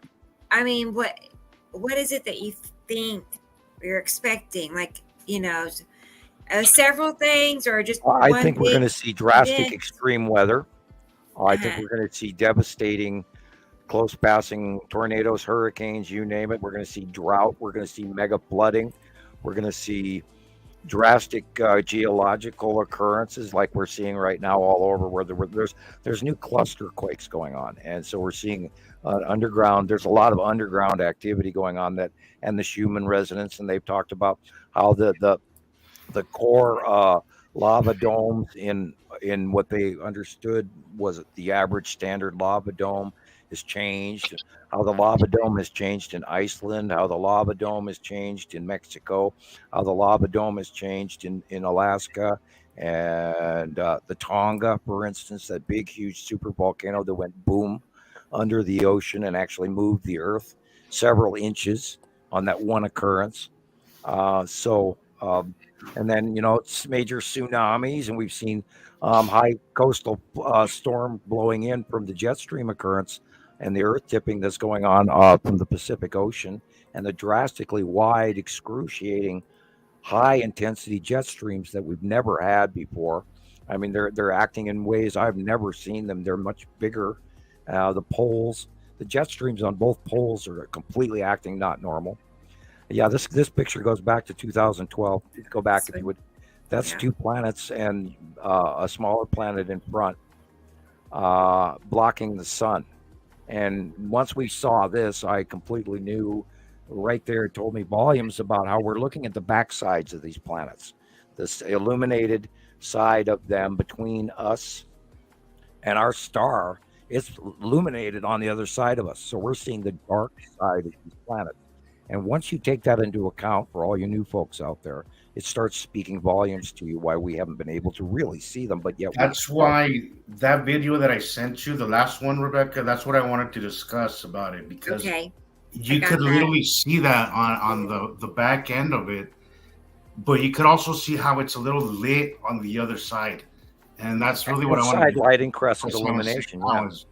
Is how you can I see like how that it's one. dark, but you can just see if you. Yeah, if I you love see- that part where she added in the opening where it's your shot where your fingers going around the edge of the Yeah, bottom of that yeah. too. Yes. Yeah. Yeah, I that's love that perfect. too. I mean, that we should absolutely keep that in all the intros of the show because you're definitely Okay. showing that finger is Yeah, showing it's that perfect. planet. That's a planet. That's a planet. That's a planet. You Yeah, can't freaking argue and with it. I get a lot of times like, what do you think I'm pointing at? Like, you could look at it, you could go out there and see it. I saw this plain circle even before I recorded it. Yeah. But this video right here, you could really see how the sun is shining. You could see the layer of, it's not clouds, it's probably asteroids. This is Attu's moon, but Yep. you could see how, yes, right there where I'm pointing at. Yep. You can see the reflection of the sun right there on the side, but it's Right, not side crescent it's not illumination. It's not For the reaching dark. the back end of it because obviously the sun is on the opposite side. So Yeah, this imagine is a you holding an apple in your hand with the light off to your left. exactly. And then you're going to get illumination of the red apple on the one side, and on the back side, you're going to see dark apple. So when was this, Jesus? When was This was last year. This was last year, early on in I didn't think Attu's moon went Well, back. no, this is where me and Sam were. This is when Attu's moon was briefly kind of corkscrewed and then kind of came on top of us. We had Right, discussed. it moved. Remember, Sam? It went through It all didn't whole stay there range of very sizes. long, but it did. Originally we thought this was a Saturn and Yellow Moon, but Yeah. I never was comfortable with our system because it just doesn't look like a Saturn to me. And Well, you could and see, I didn't take it that time the into account asteroids underneath it. You can see the Yeah. asteroids underneath it. because But the the thing whole is that it did do a weird corkscrew thing. Where yeah, it the came- whole overhead rotation changed and then as it of kinda- last year and the year before, where they were going at that angle, and then the angle changed when the quick onset of Saturn, Yellow Moon, and Nibiru came in. Yes, And it the was. rest of the other group went way farther over and then started going over the top of us in a way in an angle axis that they weren't doing prior. So that threw us all for a couple. But it was a very months. quick. It was very brief. It didn't hold Yeah. that position very long. It just corkscrewed, and then it came right on top of us, and Right, then right. and then we were able to see Saturn and its yellow moon much clearer. But this was confusing because it was in transition right around this time. And the earlier axis of Attu's moon in 2018 and 19 was coming from the left and then going over us. But this, more recently, was coming dead center over the top of us and then passing off to the northwest and then rotating Yes. over us again. That's exactly what it did. And then that's when Nepenthe was pulling the thing that you recognized, Rebecca, where Nepenthe was going over and then to literally the south by southwestern sky briefly and then rotating back. And that's where it was Right. throwing me out the window going, wow, what's going on? And then That that's was when I different. realized that our entire outview axis had changed and all of the planets, including Nibiru and Saru and everything, had now officially risen above us, as whereas before they were coming at us at an angle axis and then passing before us and slightly over us and then back out. But this year they went completely at a higher rising plane. So we're now looking underneath them more, which is also why they all got smaller and why Attu's moon wasn't a direct close-up pass, and yet it still does. But we don't see as much bubbly cloud like we did in the really awesome sightings of 2019 and 20. Isn't that the coolest? That is the coolest. I've that not is the seen coolest. many of the bubbly, captures of Attu's moon lately. And I've not all seen it boils myself. down to having all of this work in your brain at 3D instead of 2D. And that's a huge part of it, is trying to understand the rotation and the movement on top of us turning one way and them turning the other. It has really, as we've done this for so long, it's starting to kind of, set into my mind the rotations, but it's so confusing. Even still, And it's always changing every time you get to a point where you figure it out, then it changes. It's like, you want to scream, and yet, okay, I understand it sort of. yeah. And I still make It almost mistakes. seems like they're coming this way, or we're kind of going that way. It's kind of the way I Right. picture it. And then spinning at the same time. Yeah. Them one way, us another, and then the fold in or out view folds into the center from both sides, and that still doesn't make sense to me. It's like, okay, we see it. I don't understand it, but we see it, and there it's doing it again, and there it's doing it again, which is like that earlier video of yours where we were seeing the Saturn so close to lead asteroid, and yet they're going right at each other, even though that's not really what's going on. Yeah. Oh, this one, yeah, this is early Attu's moon, 2017. I remember Early, these early. blooms. Boy. Remember these Really small. webcams. Bloom Sky. I used them for a little while. But I remember this picture perfectly. I remember when I was still pretty new at that. So are there? 2017, I was still early on, but it was a good And picture. you can tell it's got the flat spot on the lower left corner. Are there any Round. good webcam, like live webcams that you know of, Jesus or Zane? I'm awful with that stuff, honestly. Okay. I'm horrible with I that was stuff. wondering because I haven't seen any in a long time. Like the Mexico webcams, they used to show the sunsets, and you could bounce between several Right. every evening. Yeah, And there pick was which one you want to watch or whatever. But that's what I did. Oh, we used So- to have tons of scientific, actual Not usable anymore. links. And now They're the only stuff gone. that's out there is, unfortunately, and we still see Alaska, Skycam screen captures. Yeah, they left nonstop. that one online. No, Yeah, that one yeah. has Let's have been some more used. lens flares. Yeah. they're keeping people entertained with the lens flares. Yeah, I guess of course Yeah. they're letting the people who are giving out disinformation. They're being left alone and allowed to talk. I got a bunch of notices today that I couldn't post certain music again. It was like, oh, what? This one. Yeah, 2016. You're looking at Attu on the right hand side, and Saru is deep off on the left. And of course, this flaring, if you look at the water, that's the actual pinch between the planets. And this flaring is because the light is being pinched between two planets, and that's why it's illuminating that wide. And the ring blue line on the right-hand side is Attu's ring. Interesting. Attu has one misty little... What's on the left? Is that Yuri? No, on the left is Saru, and she's stepping backwards at this stage. Okay. Yeah, Saru was visible all the way up until about 2016 and 17. And then Attu and Yuri started creeping in from the right toward the left, so they blocked the view of Saru. And then she went off into the distance and followed the same path that Nibiru had done the year before, because Nibiru backed away along with his Saturn. And then that's when in 2015 and 16, 17, and 18, his Saturn went farther back away from us, a bit away from us, slightly more to the left, slightly more to the right, slightly more to the right, and then over the top of Sun at 2018, and then was way off in the distance past that 2018 and 19, and then came back toward us 19, 20, 21, 22, 23, where we're at now, where Saturn's yellow moon is over the top of us. It's really hardcore in our face like it never was before. It was much smaller way back in 2014 and 15. So this is the biggest we've ever seen her. And we, of course, have memorized her cloud patterns, and they're very flame-like small microclouds with the shield or faceplate and the straight lines. And we know that the straight lines are partially attributed to the long box cube as well, but there's also this effect, this push effect on our atmosphere that create these flat straight lines, which we see all the time. And of course, we know that Nibiru is huge and massive and behind is Saturn, which matches the crop circle attribution planet names that I use regularly, because we've checked crop circles for years, and we found ones that were pertinently matching certain sky patterns that we were able to go, yeah, well, look, this is exactly what this is showing us. And a lot of these crop circles are ET's communicating with people that are in the know, who are supposed to know ahead of time, because there's a program going on with people being informed ahead of time.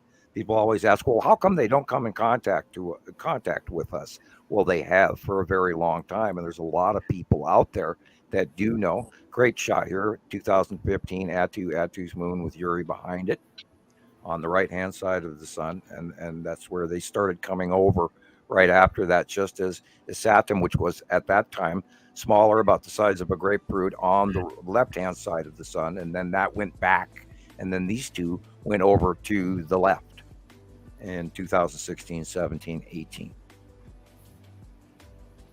And I'm not used to them being so much smaller. It throws me off big time. and I've totally unfortunately different lost most of the pictures, and I've noticed there's a few actually in some of my older files on my personal page. I got thousands of pictures on my personal page. And I just have to go through and try and find some of those older ones. But I remember Attu when Attu was even much smaller. And we didn't even, we saw Yuri, and well, what's this little weird blip over here, this dark shadow. And it's like, that goes back to like that Nibiru shot where, for the longest time, we've got this picture of Nibiru and its land masses and this really great round picture. And I stared at it for probably 3 years. And then one day I'm sitting there looking in the lower right corner, and I went, holy shit, that's the Saturn right there in the shadow. Ta-da, bing, we see stuff all the time that we didn't see before, and it's I'm always learning, always. I was just going to ask you, Sam, how did you know that Saturn wasn't a moon of Nibiru's? Well, it was red. We also had the planetary listing of the names prior to Saturn even getting bigger than a red dot. And Rebecca had showed a picture from Neumeyer Station, a picture of Saturn and Nepesity when they were tiny compared to Yuri. Mm-hmm. And so with the red and green dot. Yeah, the red and the green dot, right. And then, of course, even back then, Matim was visible also with the tiny blue dot.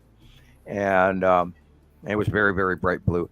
And we knew that they were separate, distantly separate from Yuri and Attu, where Attu's moon is not. And then, like the Salamander, I'm still wondering about the Salamander asteroid group and the Tan asteroid, if the Tan asteroid is actually a moon, because it's semi-submerged in its outer atmosphere. But we knew, because we saw them differently, they were on a different orbit pattern, because back when they were small, we actually got to see a transition of the orbit pattern over time as they moved, as the bigger ones moved closer.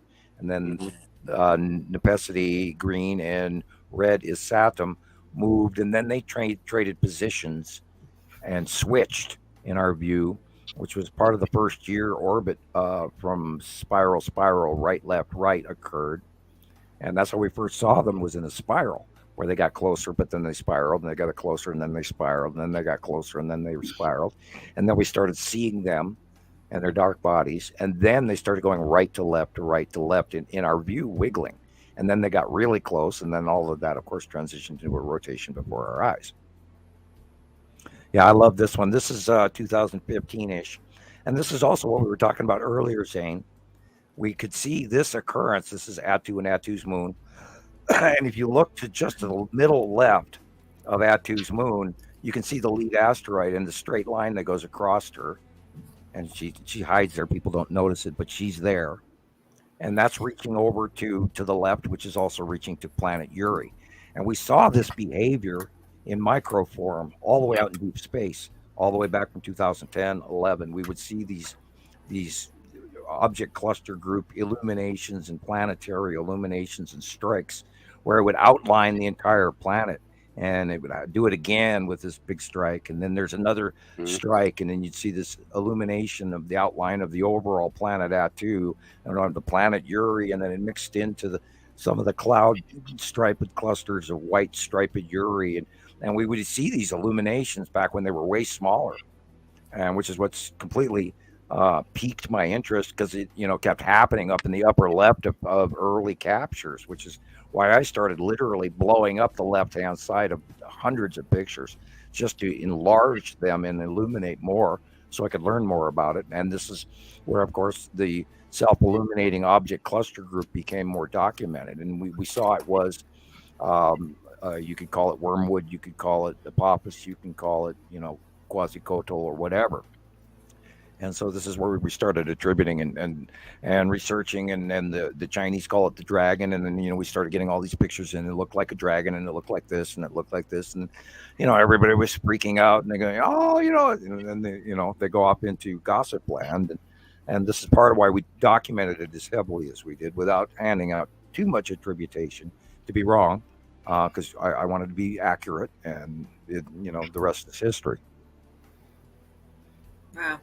I love it because you can look and see it just above the horizon, that blue patch, that blue strip. As a matter of fact, right now as we speak, Reed Timmer, the of the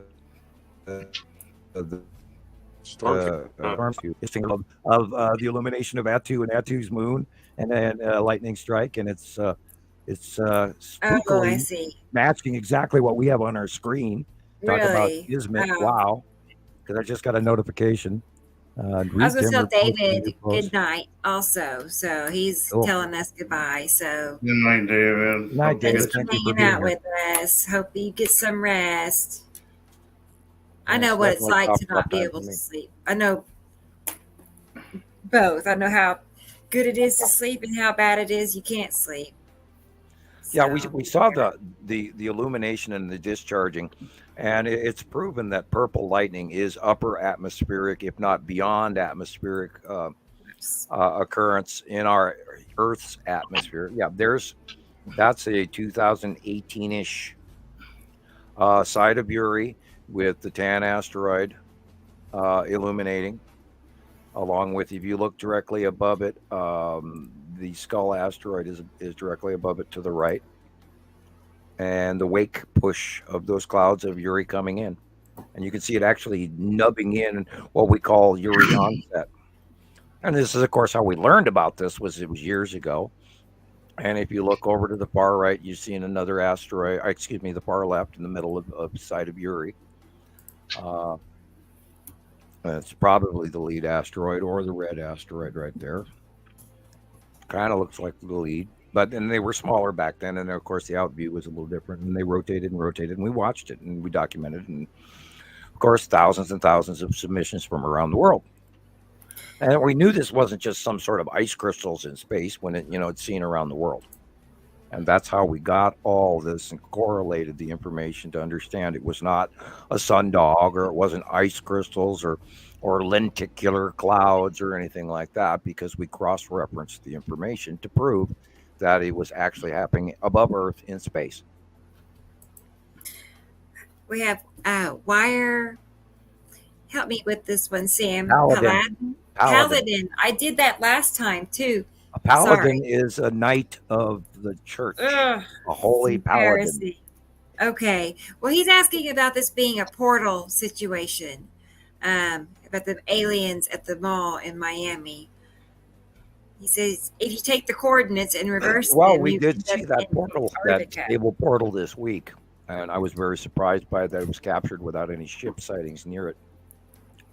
And we did see that really weird creation of a rather anomalous, unusual creation of that liquid spray portal we talked about 2 weeks or a week ago.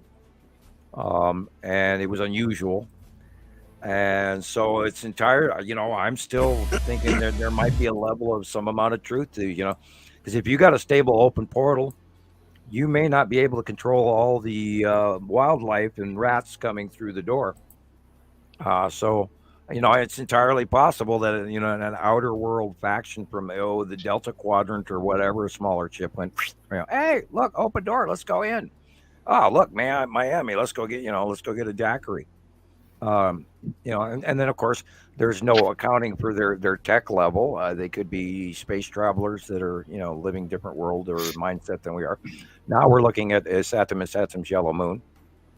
from this week, I believe. That, of course, is the Tan asteroid group on the other side underneath Uri. Repetitive. That is the bottom of Nepesity and the open core, and that's why it's dark underneath. That again is the Saturn's yellow moon, with the green asteroid crossing at the lower middle left. And that, of course, is the Saturn's yellow moon. And you can see the flame-like pattern. That, of course, is the onset. I was going to say that. Those flame-like pattern is uncanny. Yeah. Yeah. And you can. And here's the faceplate again of Saturn's yellow moon, and then you're seeing the there that I'll go back. yeah, that's also the flame-like clouds of Saturn's yellow moon again. They're there. Yep. Yeah. And you see the green line or the straight lines on that pink one. Go back to I it. did. That Yeah, one. right there. See the Uh-huh. 3 straight lines? Uh-huh. Okay, the ones in the center are faceplate lines, but the straight lines on the left, or on the right, in the middle of the dark area, that is Okay. where the long box cube is. Okay. I knew you were going to say that when you started talking about lines. Yep. Yeah.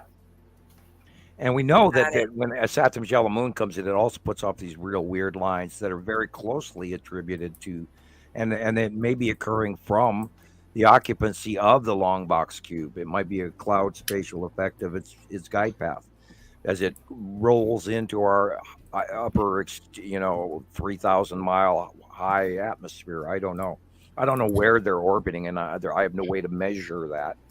But we know they're there. We've been watching them since 2019, and they haven't moved. And they've been sighted, 50,000 times in the last 3 years, going straight back nonstop every day. We get 5-10 sightings up every day still. So here's those lines again. Yeah, Yeah. and we know that in behind that, including that little dot there, that could very easily be the green asteroid. If we were to blow it up, it probably is the green asteroid. We know the green asteroid has been there for quite some time at the out view since the last year or so, year and a half maybe. It's reached across, and this is part of how we've watched and documented the behavior path of the green asteroid, the blue asteroid, the red asteroid, the spiral asteroid, little sister, big sister, Tan asteroid, the cluster group, the salamander asteroid group. We've watched all of this, and at certain points in time, they were all mixed together in one little pile and one out view, and that's what we called the object cluster group. And then it became object cluster groups, plural, because we started seeing them separated. And then the big three, we usually saw the big three separate by themselves before any of the other ones, which is really odd. Because I still to this day believe it's on the far side of Attu, high up, but maybe next to and in between Nepesity. And that's sort of kind of pushing itself to a full accepted summation, but then I haven't been able to prove it. So I'd have to see it directly next to Nepesity to say that, yes, that's that group that we constantly see next to Nepesity, which is also 3. So I've never tried to cross attribute it without fully knowing, but I have my hunch anyway. Let's see. There again, we're looking at the bottom of Uri and the Tan asteroid and the object cluster group. This is again Nepesity based cloud, and it's just a repetitive pattern that happens over year after year after year. Now, Here's depending one on from Jesus. I'm not sure. yeah, how old He is may have this? stepped away, but I can't tell you. Sorry, Sam. I don't know. And I just realized Jesus is not with us right now. So, Okay, but this well, is one of his. he probably had to do a Coca-Cola break, Yeah, something. going It's out to alright. the kitchen or the little scientist room. Yeah, sometimes you gotta like walk around a minute. I'm gonna have to take my lab coat off now and walk to the little scientist room, please. Yeah, that kind of thing. Yes. But look at Might- that detail on that. I mean, you can just don't see forget- like Yeah. Well, these are the Those asteroids going under markings. dead center. You're looking at probably the red asteroid with the spiral asteroid on the left, going vertically down underneath, orbiting underneath, probably Attu itself proper, Mm-hmm. depending on when this was taken. That's what I assumed because of the depth of the color, how dark it is. Yeah. I mean, it goes from And you see the that side appearance. face illumination Wow, look on the at that. right. Yeah, I had to use a little boys' room, guys. Oh, we Yeah, thought you went to the little okay. scientist room. Yes, We knew it. I might have to take Yeah, off my it's dark rim one of my glasses. and favorite do ones. that myself. I love this. I love this This one. is awesome. I do Yeah, too. is this Attu? How old is this, Jesus? This is 2018, 19. It's Okay. New Mexico, so Oh, okay, 18, so 19. this is Attu. It's awesome. Look at that. And of course, Attu's moon is in front, but it's almost literally above us. Oh boy. But this is the object cluster group going underneath around dark purple Attu. And Attu has got the number one out of all the planets combined, the most sightings ever coming in throughout our entire 14 years. I have more pictures of Attu than I have of any of them all. And of course, Attu and Attu's moon. And then we got the best Skycam footage back before they stole all of our sites.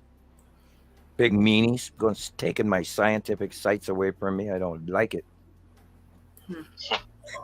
I was just It gonna was so say, fun. It was so fun. Like the Mexican webcams were so fun. There was Yeah, they were. always something. Somebody would have like a live webcam party. They'd post, right at the time the sunset was happening. It was just always you could just go and see We hopped it around. live, unfolding. We hopped everything around was from live. Antarctica to South Africa to Germany to you name it, to Mexico to Mazatlan to the Caribbean. We used to hop. Me and James every day would share Skycam footage, and of course by then we learned, if the cameras were dirty or no, that's a spider on the camera lens, or it rained and there's a bunch of dust and that's fake or not fake, because we had to learn to cross compare rather than just taking the one sighting and saying, "Oh, look what we see." We would jump around. But when you have that many webcams, it all centered in the same country, it's just so easy to correlate one to the next and see the big picture. That's why it was such a great learning period. The Norway webcams, the Germany webcams were Scandinavia, Sweden, Iceland. We used to use them all, and we would hop around from one site to another to confirm that what we were looking at wasn't a lens flare, or wasn't dirt on the camera, or wasn't a bird nest right next to the camera, or whatever, all these anomalies, especially within 2019 and 18, when we were getting those direct overhead shots, clear as day, of Attu's moon surface in all the webcams. It was great. I was like, fantastic. Oh my God, another one. There it is again.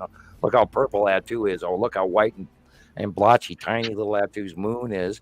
And then all of a sudden, boom, they're all gone. Yeah. There was some really cool channels posting some crazy stuff. here's an old one of mine. I've tried to go back and find these channels, but they're gone. They're buried, just completely just offline or Renamed. disappeared. That's Yuri clipping into the sun. This is actually, well, it's older. One of my old YouTube videos, and it probably is Yuri. I don't know. This is like If I can catch the date. 2020. Okay, 2020. Yeah, that would be, August of course, 2020. Yuri is on 2020. Yuri is on the left hand side, and it was in Okay. the early part of it. It was cutting in. Now this illumination is from the cut in of Nibiru on the right where your fingers are. Yeah, pointing. you can see the Nibiru. plant. You can see it. And back then, you're looking at it above the first couple of fingers. You're actually looking at the ion tail, and much smaller is Saturn's yellow moon, and much smaller is Saturn. But everything on the right is literally Nibiru, and that's why that's that light blue that's cutting into the sun flare. That is the direct atmospheric refraction off the face of planet Nibiru. Yeah. That's the light going into its You can atmosphere see and then it. shining You can out see of it. going by. Yeah, right there, that green blue. That flickering, that jeez. How can So you when that attribute flicker's that? happening, How can you a attribute that planet is to? dragging on top of. You know what I'm saying? When it's flickering like that, there's a planet dragging Right. by. People are, oh, the sun is flickering. What's going on? What's going on? Well, as those planets that are in between us and our star and our light source, as those planets rotate, their atmosphere, their clouds are also moving. So sometimes they get into the amount of illumination, facial side face illumination off of the planets, which is why the flaring is going on that big. And it flickers because the atmosphere that it's shining through is moving, as well as our atmosphere. But we don't have any real clouds going on in this view. There are very few of our clouds. I just want to say hi to Audio Skywatcher. Would have a lot to Happy do with the New Year. flickering as well, right? Excuse me? The rotation as well, right? Right, Should yeah, have- that planet is Most- rotating, and they have so clouds. also plays into the whole flickering thing, right? Right, because the light is shining and refracting and shining and changing, because they have clouds, and the cloud will change the refraction and add a little shadow, take a little bit away, back and forth, clear up, get darker, because it's refracting off the side face at a bank, like you were banking a pool ball. It banks off the face of those planets and it comes to us, and that's why it's flaring out much bigger than the actual round of the sun that we would normally see if we saw the uncut off view of the sun. It's flaring out because it's reaching around the planets as it comes past them, and that's where the flaring occurs. Hey, Willie. This is Willie, everybody. So Hey, Willie. This is a planet. Hi, Audrey. Planet. It's nice That's to see you necessity. here. Texas. Audrey's here. Hi, Audrey. Good morning. I always know when she hops on, it's morning for her. So, yeah. So, Taylor, have you learned anything tonight? I'm trying to. A lot of this goes over my head, but I mean, it's very interesting. A lot of the pictures are, Excuse me, if you can't run just sit there into and- something, holler, stop us, ask us. If you have a question, I mean, by all means, this is part of why you're here. We want to experience this through you, because we have been doing this for so long. We're all sort of like, crayon dull here. Pardon the crayon joke. The backstory to crayons is because I eat crayons, because everybody always teases me about my drawings, and I don't use crayons. I use some very nice colored pencils that I got from Jillian in Scotland, and they're fantastic. And so people always come after me. The trolls go, "Oh, like, dude, my 3-year-old, my 5th grader can do better crayon drawings than you." And then they put out this series of pictures about me that said, "Hi, I eat crayons. My name is Samuel Hoffman. I'm insane." That kind of thing. And, right. Of course. If you don't have haters, you're not doing something right. Yeah, I'm It's a compliment. It really is. Hats. They've cropped photoshopped aluminum foil hats on me, poop hats. One picture had a chainsaw dildo attached to it, which I thought was rather interesting. It's creative. Yeah, I thought it was creative. It was like, I was surprised that you slapped a 620 steel on the end of that thing. Okay. Yeah, you take the time to make a stupid meme, but you won't actually take the time to actually learn this stuff. Yeah. People are quicker to insult than to sit back and actually learn and listen. Most people are just waiting to talk. They're not paying attention. Absolutely, that is. Most people are just waiting for their turn to talk. They're not actually. I think they're driven by a certain anger.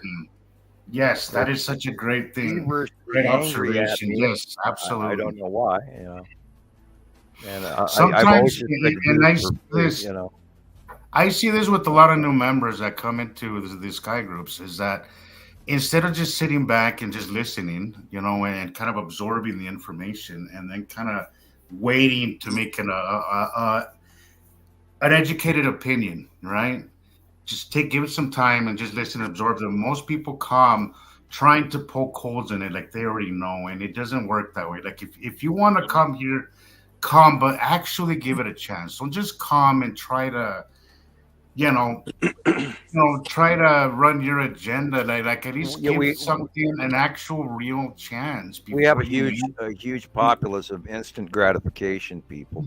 Yeah, And if yes, they can't get it within the first 30 minutes, then then they run away, and some of them run away lose mad. interest. They lose interest, and that's the biggest problem, Sam. That is the I know biggest Zane was problem. quite skeptical for a long time, but he spent the time working his way through it and has come to his realization that he's comfortable with, calm about. Obviously, he doesn't get as overzealous as I do. It's like, oh yeah, the Texas Cube and the long box cube and aliens, and and he sits there quietly and calmly with that little smile on his trust face. me, I Always do. doing good work. Always turning in real good homework. Zane does his homework, Taylor. And so, like absolutely. If we're talking and we're showing a picture and you have a question, interrupt. I mean, hell, we all interrupt each other here. We shouldn't, but we do. Right. We do. We talk over each other, and nobody cares. We're all excited. So Yeah. Nobody cares. That's awesome. Yeah. Well, most definitely, you can look at these pictures and you can see that there is something going on out of the ordinary. That's you can't deny it, and that's the thing. People can sit there and deny it all day, but there is something going on up there that is creating these, these shapes in the sky you can't deny, and the colors, the shadows in the sky. Where you can see the normal blue next to a dark blue. So there's something going on up there. As much as I've been trying to pay attention as much as I can, but it's a lot to take in. But again, I'm somebody the diamond-shaped sun and the half sun. That's a good place to start. Is the dark, the difference in blue sky patterns? I think that's a great place. The major trick, and I've always taught this from day one. Once I learned it, the major trick is to, when you look at a sighting, set your science brain and you go click and you push that little switch and you start by looking at the dark side of the picture first. Don't look at the sun, because if you look at the sun in the picture, you're immediately going to pay attention to that and everything else doesn't exist behind it. But if you start at the dark areas of the picture, of the right corner or the left corner, and then you work your way into the light, you'll notice these minute shade changes, and then you'll see patterns of either a slight red color or a slight purple or a slight green in this dark shadowing. And hey, look, it's round. And how is that cutting into the sunlight? And then you've already reached past that spot in the eye where the eye argues with what you're looking at. And then boom, because you worked your way through this dark round, that it's still visible. Now look, we can hit pause right here. That blue area is planet. The flaring, this is Mexico webcam. 2020. That flaring is light being pinched and enlarged because it's magnifying around the faces of these planets. And once you take into account the dark areas first, you start to see more. You see them, and then we see the you can see patterns, it right there. stripes in the line.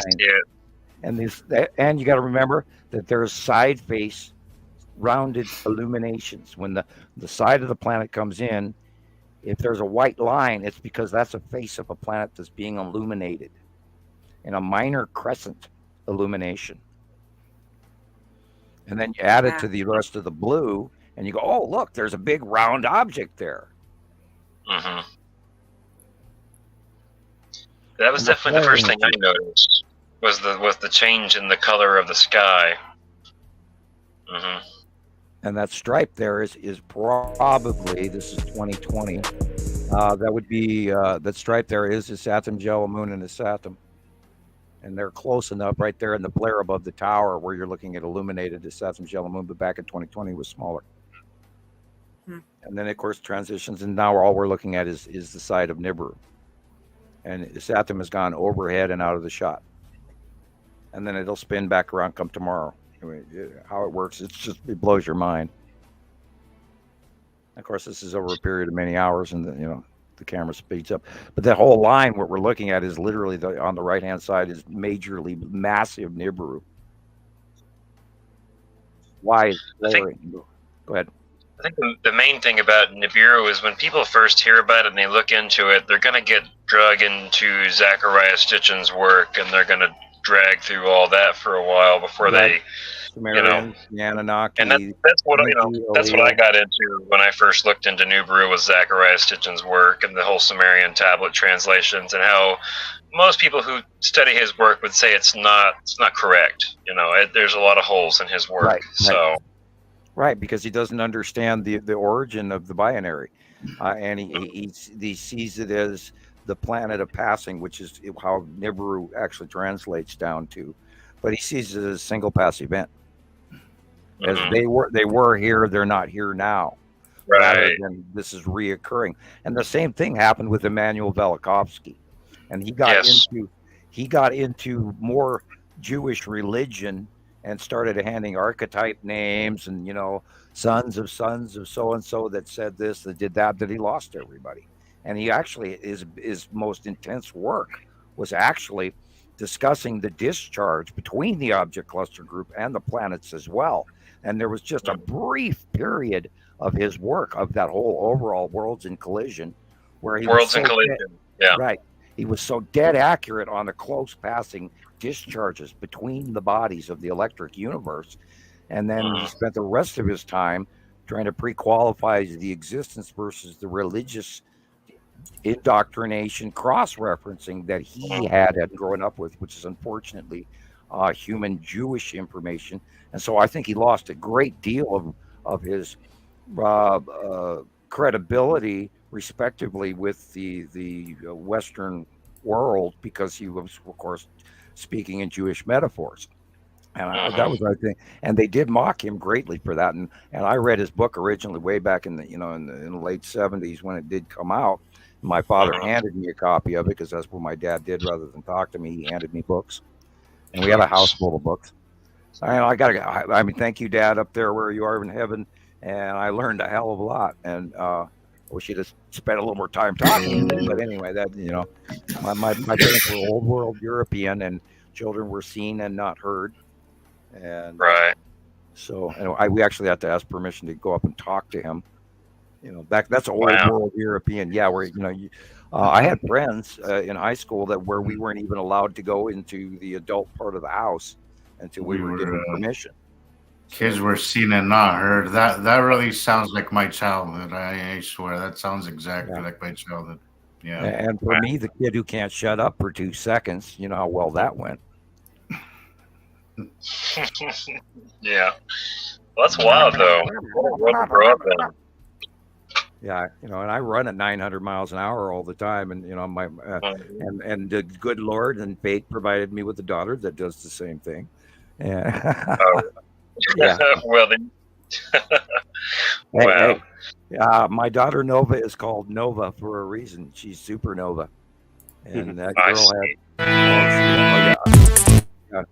Sorry. She was aptly named in prior, and her name is Nova, and she's an exploding sun. And she's brilliant, and she's an artist, and she's going to be turning 17 now. Oh my God! And wow, and she was 5, I think, when we started this, or 4. Wow. And they were, sitting at my feet, playing in front of me while I would be typing away half the time, and running around in circles around the house. So, just listening to you talk, I mean, you definitely know a lot of things, and it sounds like you've looked into a lot of the religious aspects of this, and most definitely, because I've listened to a lot of people in my time, so I can tell when I'm listening to somebody who knows a thing or two. I have 4 full college credits in world religion and a lifetime of study exterior of that, and I yesterday studied religion and Rome and I went through a whole series. I've been getting up at 3:00 in the morning lately. So, that's a beautiful picture. And I love how you have it tagged. Cool. And there's its lead asteroid down to the bottom middle, just above the left-hand side horizon. And we've seen that same stripes over and over and over. So we automatically know it's lead asteroid. And to look over onto the right side of the sun in the middle, there sits Saturn's yellow moon, and the ion bleed off tail going off to the right, and this is 2020, and the same pattern. And of course, Saturn and Nibiru are over there as well, and then Uri's behind, on the left, and you can see the cutting into the sunlight. You cannot miss that rounded Right. face of Attu's moon. Flattened out. And we have, because we get these in from around the world all the time, we have knowingly, because of the site drawing, the monthly site drawing, we know what planet is generically where generally each month all the time, which also helps the attribution of what it is. And then we cross-reference and like, oh, look, there's the stripes of this and there's the stripes of that. And we've gone through. Oh, and if you look dead center, oh, I love that one. If you look dead center and above the road and that shape, there is the red asteroid and the spiral asteroid. See them, Rebecca? Okay. Those small, they Yeah. look small here. Uh-huh. Yeah, the long, Wow. you know how red asteroid Yeah. is long and teardrop shaped, and we know that spiral asteroid is rounded with a little sort of like it's kind of got an uplift of sort of like a dragon frill at the end of it. Uh-huh. And that's the secondary object along with the spiral asteroid, which is why the two of them concentrically spiral travel with each other, which is why they leave the spiral cloud behind them. And we've, of course, have had close-ups for Right. 5 or 6 or 7 years to be able to attribute that. I love this picture. Absolutely love this. It's one of the best. Isn't this one of Dr. Phil's? I don't know. Anyway, it I came don't from know. somebody during that Uh-huh. same period, 2019. This is a Saturn, and you see that little purple, blue, red line going across from the sun there to the right. That is the ion tail of a Saturn's yellow moon, which is right next to the sun, which is cutting into the sunlight, which is why it is doing the star flaring halo effect. And above it immediately is the green asteroid. And behind that is blue, dark purple. Everything from the sun over to the right is Nibiru. Mhm. Like the blue area, Nibiru, Yep, and that then the whole yellow area is gold Nibiru, area. and some land our masses and sky. shadowing. And Because at first know I that. just saw Isatum, but after I studied it for a little bit, you can see Isatum's moon there yeah, in it's front, sort of cutting into the illuminated a little sunlight. yellowish, It's like a little greenish, gold ball. and it's cutting into the actual star, which is why it's flaring. And that main flare that goes downward right is a cut off that is rounding the edge of Isatum proper. Yeah, it's awesome. And above it in This the upper left corner, picture was see that asteroid. taken perfectly at the right time. Like, Yeah. he must have had Yeah, like upper left a corner is lead asteroid. very small window to take this picture, and he took it Right. right at the perfect time. You're right, because it And changes I by use the that picture. second. I've got one You that was know, tagged and marked where I actually, show Isatum's yellow moon and Nibiru, and it's a Photoshop tag where we put the names on it, and I use that all the time. I use this shot all the time, and I use this one all the time too. Sure. This is back in 2017. You are looking at the side of Uri in 2017. Yeah, this is one of the trolls that made a video was showed this picture, and this is a very compelling picture. Said it was a camera effect, but there's so much in this picture. Look that at the just- water. how It just Look at the disproves water. that it's a camera effect. how I could mean, a camera effect make that happen where it's The perfectly sun curved? is perfectly cut off with the blue perfectly cutting it off. They both match the same shape. The shadowing on the water is perfectly The light match- illuminations coming off from the right blue area show you the light shining through the lines of planet Uri, the stripes yeah, of Uri. yeah. You can see the The flaring. shadowing effect of the flaring all the flaring- way across the sky. The flaring goes around the planet as well. The cloud right there in front, which you see half of it in shadow where you would expect it to be in shadow. The other side you can't see it because of the glitter of the sun, but there's half of that cloud is in shadow.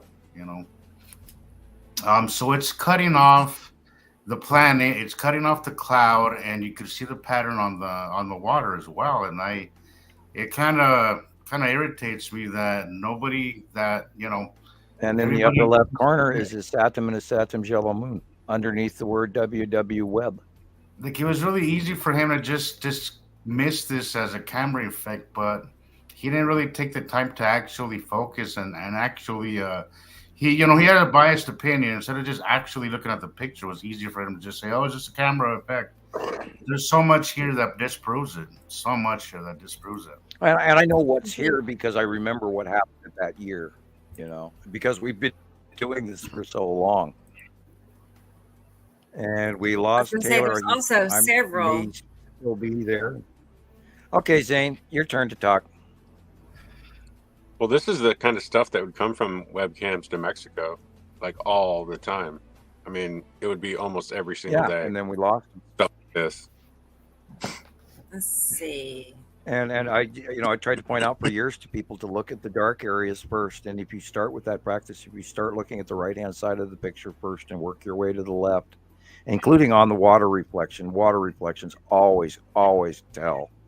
And it proves so much. And I use this stuff all the time on people, on the new folks, to try to get them to understand that we are looking at the dark side of these planets, and they are in between us and our star, which is why people prolong it. Well, how come we can't see them at night? Well, that's because they're on the other side of the planet between us and 93 million mile empty space between them and where they could all be fitting. And Well, it's amazing now because I find that very profound because I think most people, and I think this goes for everybody, everybody looks to the night sky. Rarely do people look to the day sky for anything. Everybody wants to see things and anomalies in the night sky. And as you learn what the skies do, the action is all in the day because we're facing our star. Well, there's a little bit of stuff being cited now because they are beyond us. At yeah. But for the most part, most of the action is between us and the sun because we're facing the sun. And, I don't want to discount people from trying to watch right now at night. I mean, right now is a very good time to, not that things ain't happening at night, but I mean, since millennia, everybody looks at the night sky. Yeah, they came up from below our left foot as we're staring at the sun. They came from underneath Earth. And at that point in time, when they were first coming in and they, had the Google space blackout and all of that crap started going on. And then they were pointing out Elenin to the upper right of everything. Oh, look over here. Meanwhile, in Antarctica, over Neumayer Station and all the other ones, we were like watching these planets come in, and they didn't actually get visible from in the northern hemisphere until somewhere early to mid 2011. But in 2010 and 11, we were checking the Mexico webcams, and we were checking Antarctica and all of that, and that's when I got a chuckle. I mean, I actually shouldn't down this person, but back at that point in time, Marshall Masters and his people were spent 3 years watching the same webcam over the top of a volcano, trying to re-identify what they saw, and then they spent 3 years staring at the same pictures, hoping to see it again. Meanwhile, I was trying to communicate to them and tell them what was really going on, and very few people wanted to hear it back then because they couldn't believe it. They could not believe that what I was pointing out was occurring. And we watched it come in, and we had strong, horrendous debates with quite a few very, very ill-tempered people who were sometimes very easy to insult. And I mean, there was the days I sweated bullets because I was trying to be as polite to people and not come off as a major asshole. But and not only that, I had the absolute conviction of knowing what the hell I was talking about, so there was no way they were going to talk me out of it. But hey, Taylor's back. Hey guys, I just wanted to let y'all know it's been a pleasure hanging out with you guys, but I am exhausted, and my mom knows I wake up at like 4 a.m, so my schedule is kind of. He does. Oh, he does. Not prepared for this. My mom stays up late. I know. I'm the one that stays up till 3, so. She's a champ in the house. She stays up late, so. Yeah, I'm always clicking my pillow even when I'm asleep. Like my mouse, clicking my mouse ball. And I don't even know if I actually sleep anymore. All this shit's nonstop running through my brain. I actually sat up this morning, very, very like 3:30, almost 4 o'clock this morning, going, "Oh, like we're in the middle of a podcast." And my brain's like, Oh boy, off you're I go, wired. Right. Yeah. Wired. Even after you get off the podcast, it's still playing in your head. Oh, yeah. I have to go. I have to go and play Star Wars so I can, run high adrenaline compared to this. You play Star Wars? I like Star Wars. I've been playing Battlefront 2. I enjoy that one. I have PlayStation 2 Battlefront, and I have 3 and 4 also, but I never play those. I do like flying the ships and all of that. Nova used to land in on ships and destroy their reactor and then fly back and then shoot at them. That way they would drop the fields. Go board their base and take it out from the inside and all that. I prefer the original Battlefront PlayStation 2, where you're stormtroopers or you can actually fight Darth Vader and be Luke Skywalker, although I don't play that side. But I've got it turned on high, on the difficulty on high. And damn, those stormtroopers can shoot at that stage. They can. When you got it on easy, there's less stormtroopers. When you have it on medium, there's a lot of stormtroopers, but they don't shoot so well. But when you put it on high, man, they're like toasting your ass the moment you stick your head above the nearest bulkhead. Oh yeah. And I have learned the grenade patterns for the dock mode. I don't know if you know that stage in PlayStation 2, where I sit on the upper dock on the Wookiee planet. And I bounce the thermal detonators at enemies that I don't even see because I know the patterns. Preemptively, where they're going to be. And the other day, I blew 8 guys away with 1 grenade. That's my best today. I blew up 8 stormtroopers with 1 grenade, and it was ultra satisfying watching all the little legs fly as they went. And I'm of course playing the Resistance, and I've gotten to the point where I've memorized this game so heavily I've told everybody this story repeatedly. Like, if I have a problem with Skywatchers, and I'm either irritated or exhausted or whatever, or somebody said something, or there's a problem that I haven't figured out yet, I'll go play that game, and I hit the Wookiee planet dock mode, and I'm bouncing those grenades, and out of the blue, whatever's bothering me or whatever, my question is sort of just comes by itself. It's one of those aha things where I turn my brain off and it actually, or I can't think of a name, but an hour from now when I don't worry about it, it comes to me, that kind of thing. And I go play, always after these shows, I go play Star Wars so I can rest my mind. Yeah. Right. Take out some Empire, take out some Imperial. And then sometimes I play the robots from the Clone Wars. From the Clone Wars, exactly. And the robot ones with the blaster arms and all of that, and rockets. I've learned to bank the rockets. You shoot with a bank, and it goes around and actually hits the stormtrooper. I love it. Anyway. Oh yeah. Hang on, Taylor. Hang on, Taylor. All right. Well, yes, go enjoy your evening and get up and be rested and have an excellent day tomorrow. I just gotta share something, but hang on 1 second. Sure. 1 second. I thought this was pretty cute. Yeah, hang on. Here it is. This is our picture from today. Oh yeah. Yeah, it was a good picture actually, but it's oh boy. Yeah. In the car. Yeah. I leaned over and I know, but snow day. Here we go. That's my face for the winter weather coming in. I am not excited. We made like 3 stops. But, let me guess, you were wearing thin pants and that seat was cold. Yeah. my hiding was cold. The seat warmers weren't ready yet. I didn't warm the car up like I was supposed to, so it was cold. Yeah, the other night my daughter wanted a pizza. She wanted me to actually go to Pizza Hut, and I made her come with me. because I wasn't going to be miserable sitting on that cold leather seat by myself. I had to have misery. I had to have company.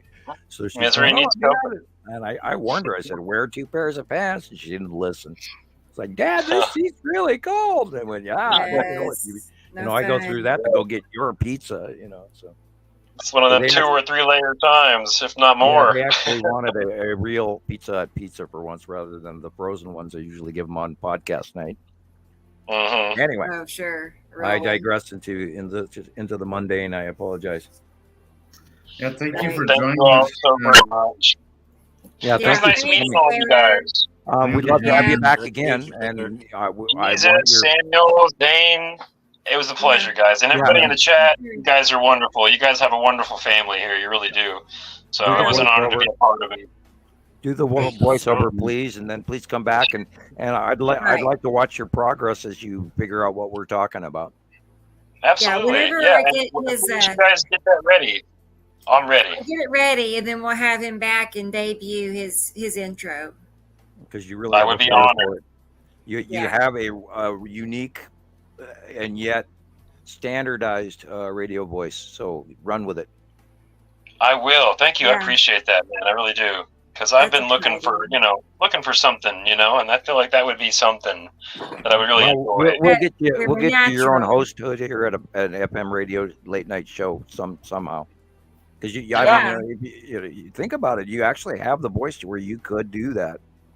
And if you can, plug the old. I don't know what they're running now. I'm sure it's all digital now. But I mean, back in my day, we used to stuff 8-track tapes, commercials to music, Oh, to you name it, from reel to reel or 8-track soundbite. Because most of the advertisements and radio programs were recorded on these little 8-tracks, and you'd slap it in, and then you'd turn on, boy. and then you'd Yeah. up the gain on that channel, and then you'd run the commercial and drop the gain on the voice and all of that. Back in the Wow. old days. Old. Yeah. Old days, days. Yeah. Dropping the old 8-tracks. Oh yeah, we had tracks. back Oh my then in the God. sound booth. We'd actually use a This stopwatch. goes I right was over my like head. 7 or 8 We'd years use a old. stopwatch I to remember time that. our vocals because we didn't have even sound on sound where they could even play the background music along with what you were saying. So you had to catalog it on paper, and you have to go, okay, I got 5 seconds to say this, and I got 7 seconds to do that. And then I got to pause for 2 seconds, and then I got to talk for 14 seconds. And then I got to, oh, it was insane. And you'd sit in this little booth, and the director would talk to you. No, do it again. You were late. The timing was Take bad. 18. Yeah. You talked over the sound of the music, and you should have cut off 2 seconds before. It's like, oh shit, here we go again. Now you can do sound on sound with digital. It's like, wow, and you can actually see If it. you have any more tips on all that stuff, I greatly appreciate it, because that would be something else to be a part of, to become a radio host. That would be do you remember? phenomenal. Do you remember the old, like Price is Right, or the older commercials from the '60s? Welcome to another edition of The Price is Right. And those funny thing is that's always playing in the background of our house is The Price is Right. Yeah, you put your mouth up, up to the microphone, but then you don't go directly at it, so you're not going buff, buff, buff. You side talk over it, and you go yes, and you and then you drop your voice down, and yes, you too could have this once in a lifetime offer. So you don't forget, mail before midnight tonight. That's P.O. Box. He's and got you that. go up into, It's you easy just for get him. silly. You become Robin Williams or Jim Carrey, and you just I jump into the you jump into the part, and then you just come up. Taylor, he's very theatrical at heart. You know what I'm saying? So that's like a natural for him.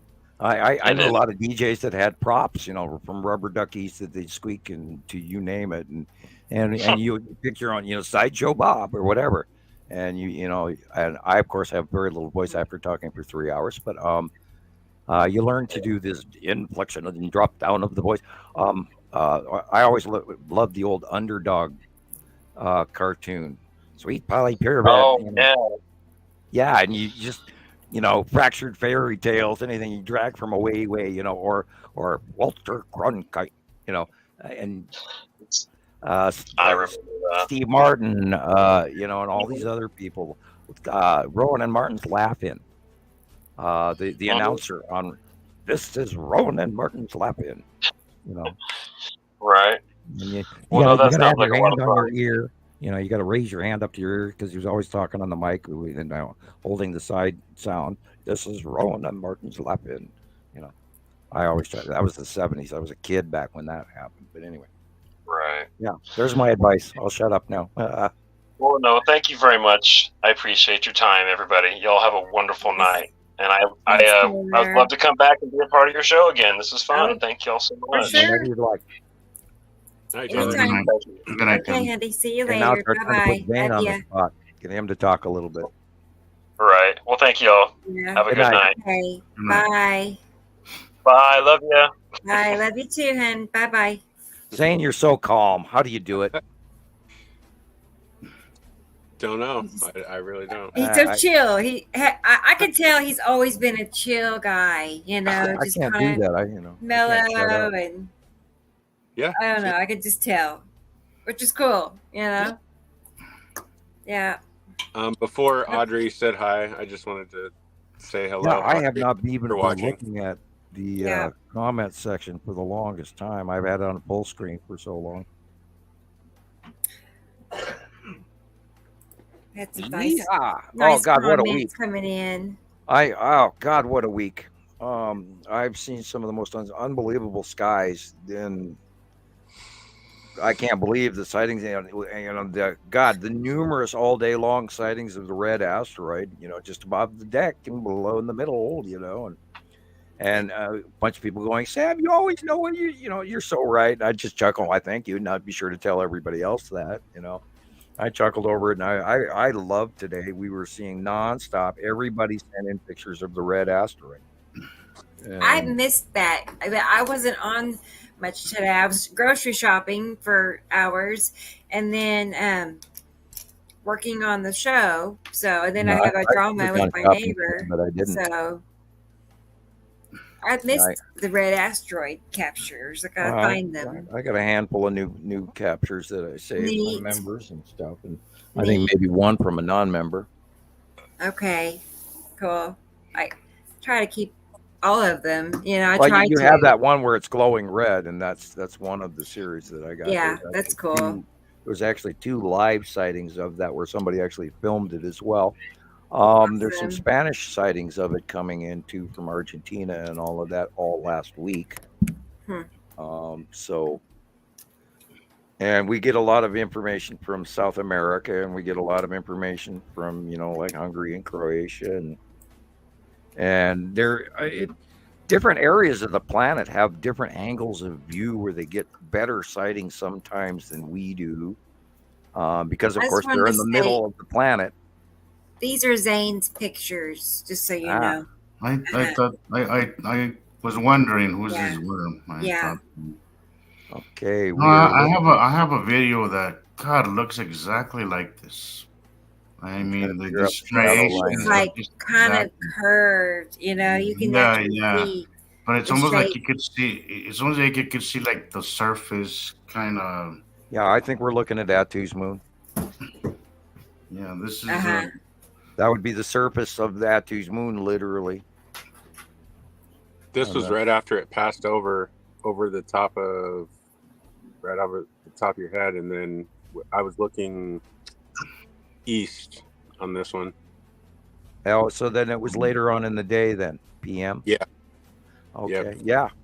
Yeah. You're looking at and wow. Yeah, and it does. The Atu and Atu's moon are going past Earth now, and to your right in the sky scene would have been probably Uri, and way up overhead as well.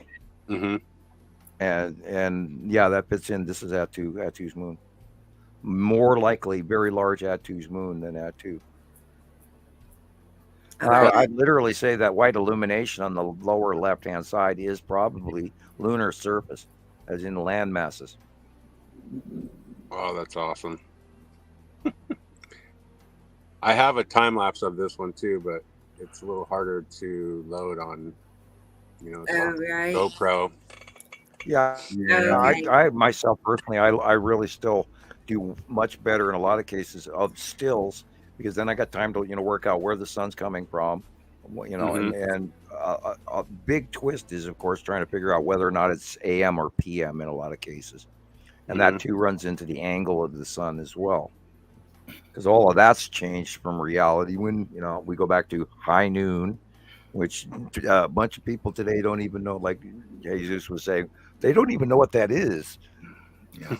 It's not. I've had a zero luck with moon phases as well as high noon and those kind of things. Like people, I'm like, the sun's not even setting where it's supposed to. Our moon shadow's not where it's supposed to be, and it just completely goes over people's head. I just don't. I've talked to so many people about that, and I get the same kind of blank stare. Yeah. Well, ask them midday. Do you see where the sun is? Anybody, if you're walking down the street, They don't know where it's supposed to be to begin with. Okay. I'm sorry. I've always known where it's supposed to be. No, because that's not something that is taught to people. It rises in the east. It comes up. Anybody that's ever studied a sundial knows, the dial settings and everything. It tells you what the clock is on the ground. I can look at, by knowing which direction is north, I can tell you what time of day it is because I can read the, shadow. And anybody that grew, of course, in Montana, with this natural skill to us because you have to know your way around the forest. And, other hunting as well. But all of our lives, it rose in the east. It went directly over the top of our heads by high noon, which dropped the shadow till you could see the shadow was pretty much basically gone. So you knew it was high noon. And then it set in the west. And the sundial accordingly went from that. And that's been a base designated information going all the way back to Rome and in Greece and prior to that. And Egypt and Samaria and prior civilizations of Mur and what other place you want to attribute within the last cycle anyway. So now that you would think it's common knowledge, all these things as far as I knew was common knowledge, but apparently it's not at all. And we are also, I noticed early that our seasonal orbit where the sun does go from summer orbit to winter orbitation and the change of the axis. And actually, the sun is, we are the closest to the sun during winter, but it has to do with our axis tip and the refractive placement of the sun shining on the planet, which is also partially changed right now from this axis because the planets are here and all the normal planets are tipped in our normal solar system as well. But I point out to people, well, excuse me, but do you see that the sun is in the due south, way, 10 degrees off the deck, 15 degrees off the horizon line at high noon? Oh, yeah. And I was like, that is nowhere near where it should be. And it went there early this year. It went there way early this year. And I was really surprised by it. And now we're in the winter. We're already, of course, now we're finally in January, but I noticed it literally in November that we were already in the January solar pattern. And I went, wow, that's weird where that sun is setting in November. And I was really surprised because it should have been more west than it was than in the southwest. The whole normal path of the sun, northeast sunrise, the sun rises in the northeast. Excuse me, all my life it was due east. So and you point that out to people and you go, well, let's start there. It tells you something's really, really wrong, guys. And then work your way up from there. And that's just another, part of the puzzle piece where this is proof that all this is occurring and that Nibiru and the 7 planets and the extra star, which is why all the planets tipped when that second star got here. Bigger magnet, all planets go whoop, tip. Just look at the axis of Jupiter and Saturn right now in standard pictures and then compare them to a picture from 1970. And they'll show you the axis is completely changed in our out view, depending on where, of course, which observatory took the picture. And of course, NASA could turn the picture at any given time they choose, but they haven't got there. And we saw that in early satellite video footage too, where the axis of the Earth had tipped in 2011, which is how we knew to look to see what the other planets were doing. And then, of course, NASA and everybody released a brief hint about, oh, yeah, the axes of all the planets have tipped. And that actually came out from NASA. Well, and also when you say that about it going from north to south, north in the summertime and then creeping back down south, you don't get that middle where it used to sit right in the middle there. Right. And it's acting like a magnet that's popping. You know what I mean? So like once it gets to that middle point, it pops down to the south really fast, and it doesn't like stay up over the middle of you. Right. It like goes you're to this talking about hard in high angle that it noon. never ever used to do. It's this graduated weird outcast from the northeast, and then all of a sudden it's in the eastern sky come 10, 11 o'clock in the morning, and it should be up in front of you at a, like a 45-degree angle due east still, but now it's in the southeast, and then midday comes and it's in the south, and it goes to the PM, and it starts raising up a little bit to the southwest, and then goes more westerly. But this year it's way deep in the south, way early, which normally occurs January, February, but that did that in like literally in November, which is part of why we got this weird weather, jet stream, crazy, everything's attached, stuff is screwy thing going on here. And years ago, when and I've lived in this house for 20 years plus, in the summer there would always be the north by northwest sun pattern at setting sun, where I literally couldn't watch television after a certain hour without dropping the shades because it would blind me. And I haven't seen that for years. that has not occurred. And I was like shocked because I actually kind of, I hated it at the time, but I was actually noticing that it wasn't happening. It's like, hey, I don't have to do that anymore, which is another, example of, everything has changed. Well, yeah, and that's what I mean is that those things are such a constant in our lives. How could somebody not notice that something has changed? I just don't. It drives me nuts sometimes that something that's so trivial, so constant every day, like the moon shadow. I mean, even if you don't like looking up at the sky, I mean, you're going to notice it. When was the last time you ever saw the moon illuminated from underneath? Yeah. That never happened through all the way till 2010 that I ever remember. They even have a name for it now. And then we don't see the normal phases either. Anyway, I'm going to the little scientist room. I'll be right back. Okay, Sam. All right. Taking care of business and every, platform, it seems like. That's a cool corresponding. It's all I do is correspond, it seems. That's a cool picture. I know. What kind of camera is this, Zane? This is a GoPro. Awesome. Okay. Yeah. I couldn't. That's a cool This day was pretty wild. That would have made a pretty cool time lapse. Did you time lapse this one? I think all I did on this one was just kind of take a video from left to right. I should have time lapsed this one. I kind of regret it. Sometimes I do that. Sometimes I'll time lapse, or sometimes I'll just take a video, in real time, and that works too. Yeah.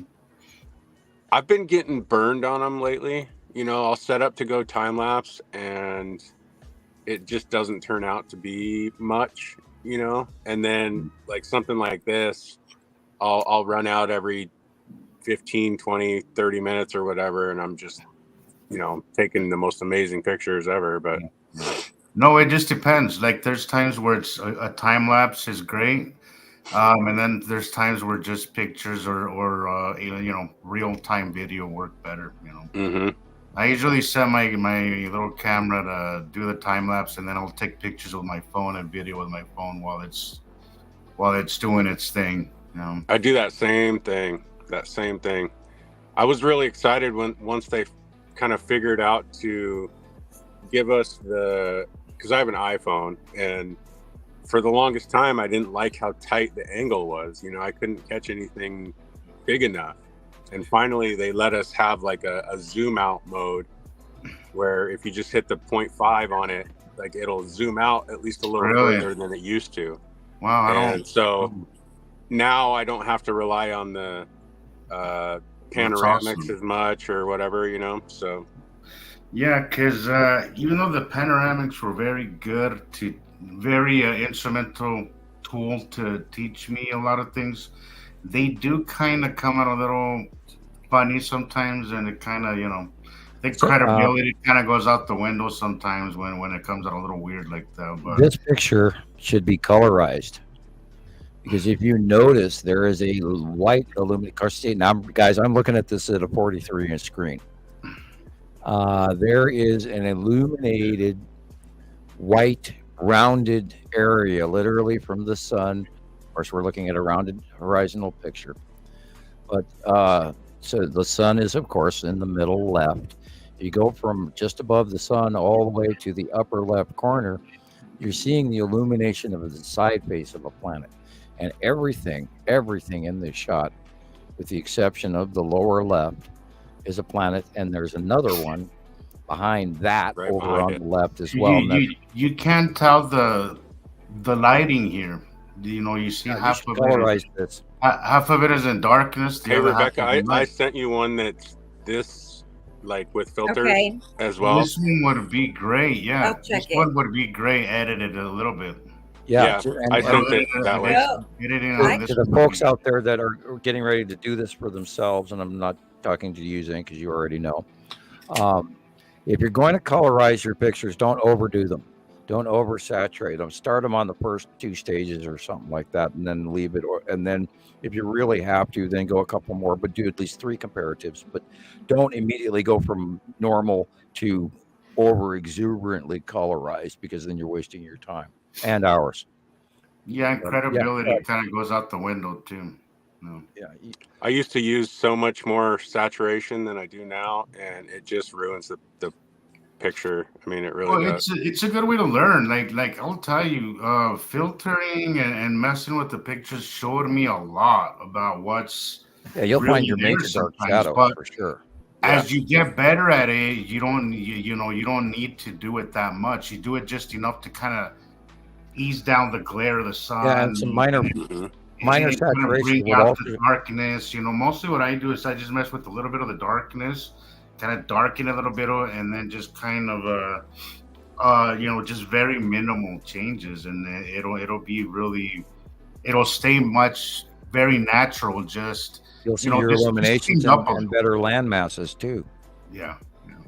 If that's what I'll run into all sometimes too. Shadowing.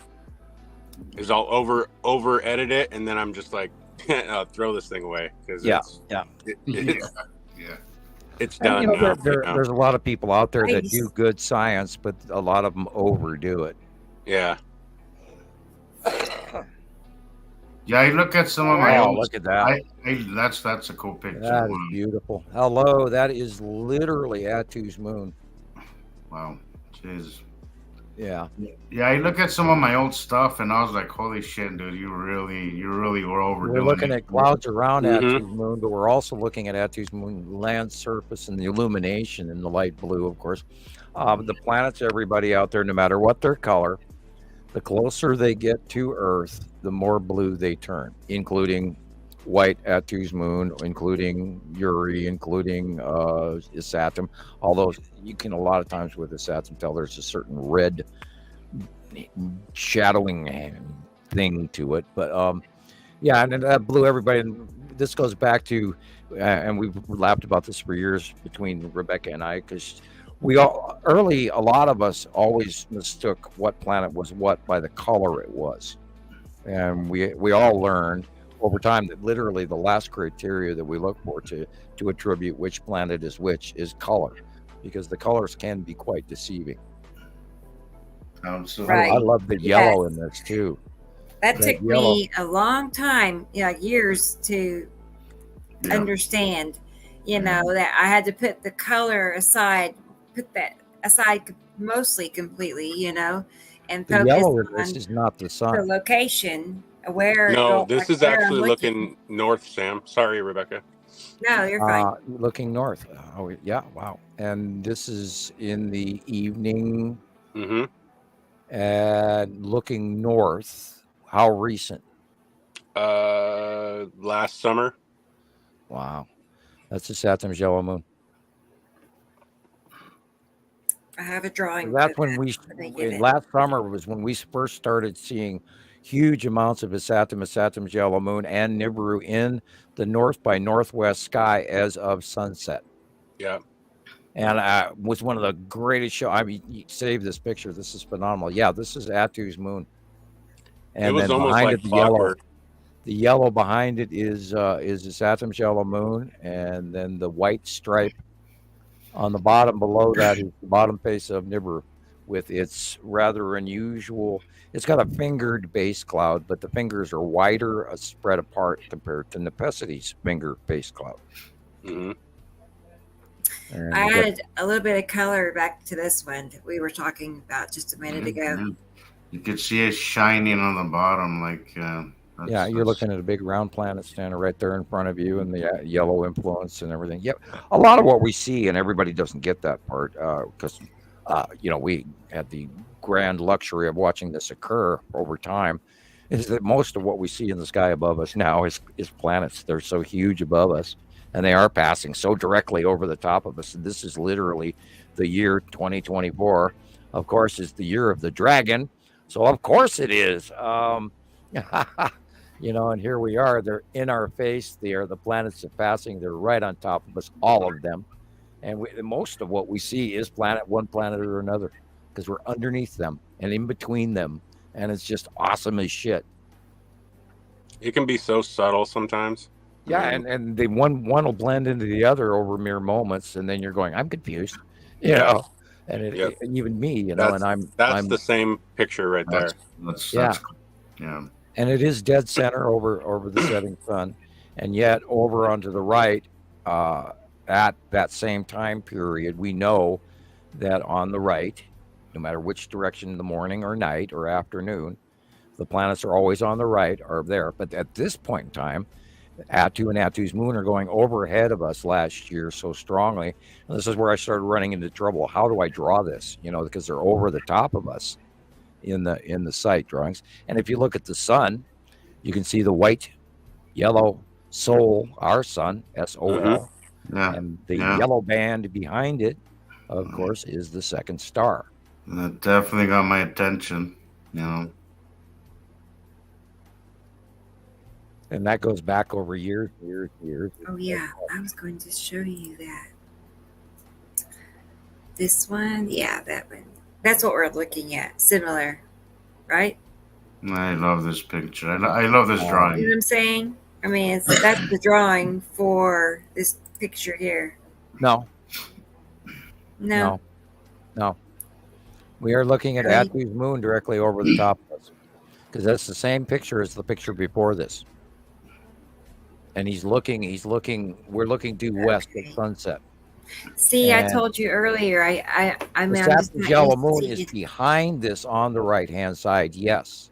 But above us, and the pattern that we're looking at here is we're looking at Attu's moon and Attu directly overhead above us at Okay. that time. And then over in the next, as the sun goes down, Attu and Attu's moon is going to move away, and then you will see Saturn and Saturn's yellow moon and Nibiru on the northwest to north sky at sunset last year. And that ran Yeah, through all I the way remember that. through this year, and then and it was just the Uh-huh. most awesome, cool sightings ever was. But you had to wait. I remember for thinking Attu and Attu's at the moon time to get out of the way. Right. I remember thinking at the time it was, different for Attu's moon. Oh, to I be couldn't get at the over how top massive right Mir- of or, our excuse sun. me, Nibiru was, and it literally filled from west to north sky, literally all the way to the east, northeast, and that was right at sunset. And I would look at it and go, oh my God, how do I draw that? Because we're supposed to be, the drawing is as you're staring at the sun. And that's the sighting, which side is on this and this. And meanwhile, all of this shit is now going over the top of us. And how do I draw that? Is that Right. Yuri off to the left there? Yeah, Kind of you do. Correct. out Yeah. in the distance out there. Right, and if you look at the small objects on the side, you will see red asteroid, spiral asteroid, and the most likely the Erie edge of the salamander asteroid group on the lower end of the face of Uri. And it's just a pattern match over and over and over and over. And if you look close enough and you remember it's there, you'll find it. And I'm almost seeing, let's see, there's a little bit of oh boy, that almost kind of looks cubey, but it wouldn't be there, would it? Of course, this is, panoramic view. Messes with you a little bit. But we know the Texas cube is over underneath Attu and Attu's moon, but it would be bigger, I believe. This one was several years ago. It was probably 2019, 2020, maybe. Okay. You have red asteroid, spiral asteroid, Attu's moon. The Attu's moon has the 3 fingers of white clouds going from mid picture right. The dark blue all the way from right to left, middle is Attu. The red blob is, of course, the red asteroid. And the lead asteroid is what is cutting into the sun on the right-hand side, right next to the sun, which is what's flaring in front of the lead asteroid cut in, which is why it's flaring. I think I have another. Interesting. Oh, wow.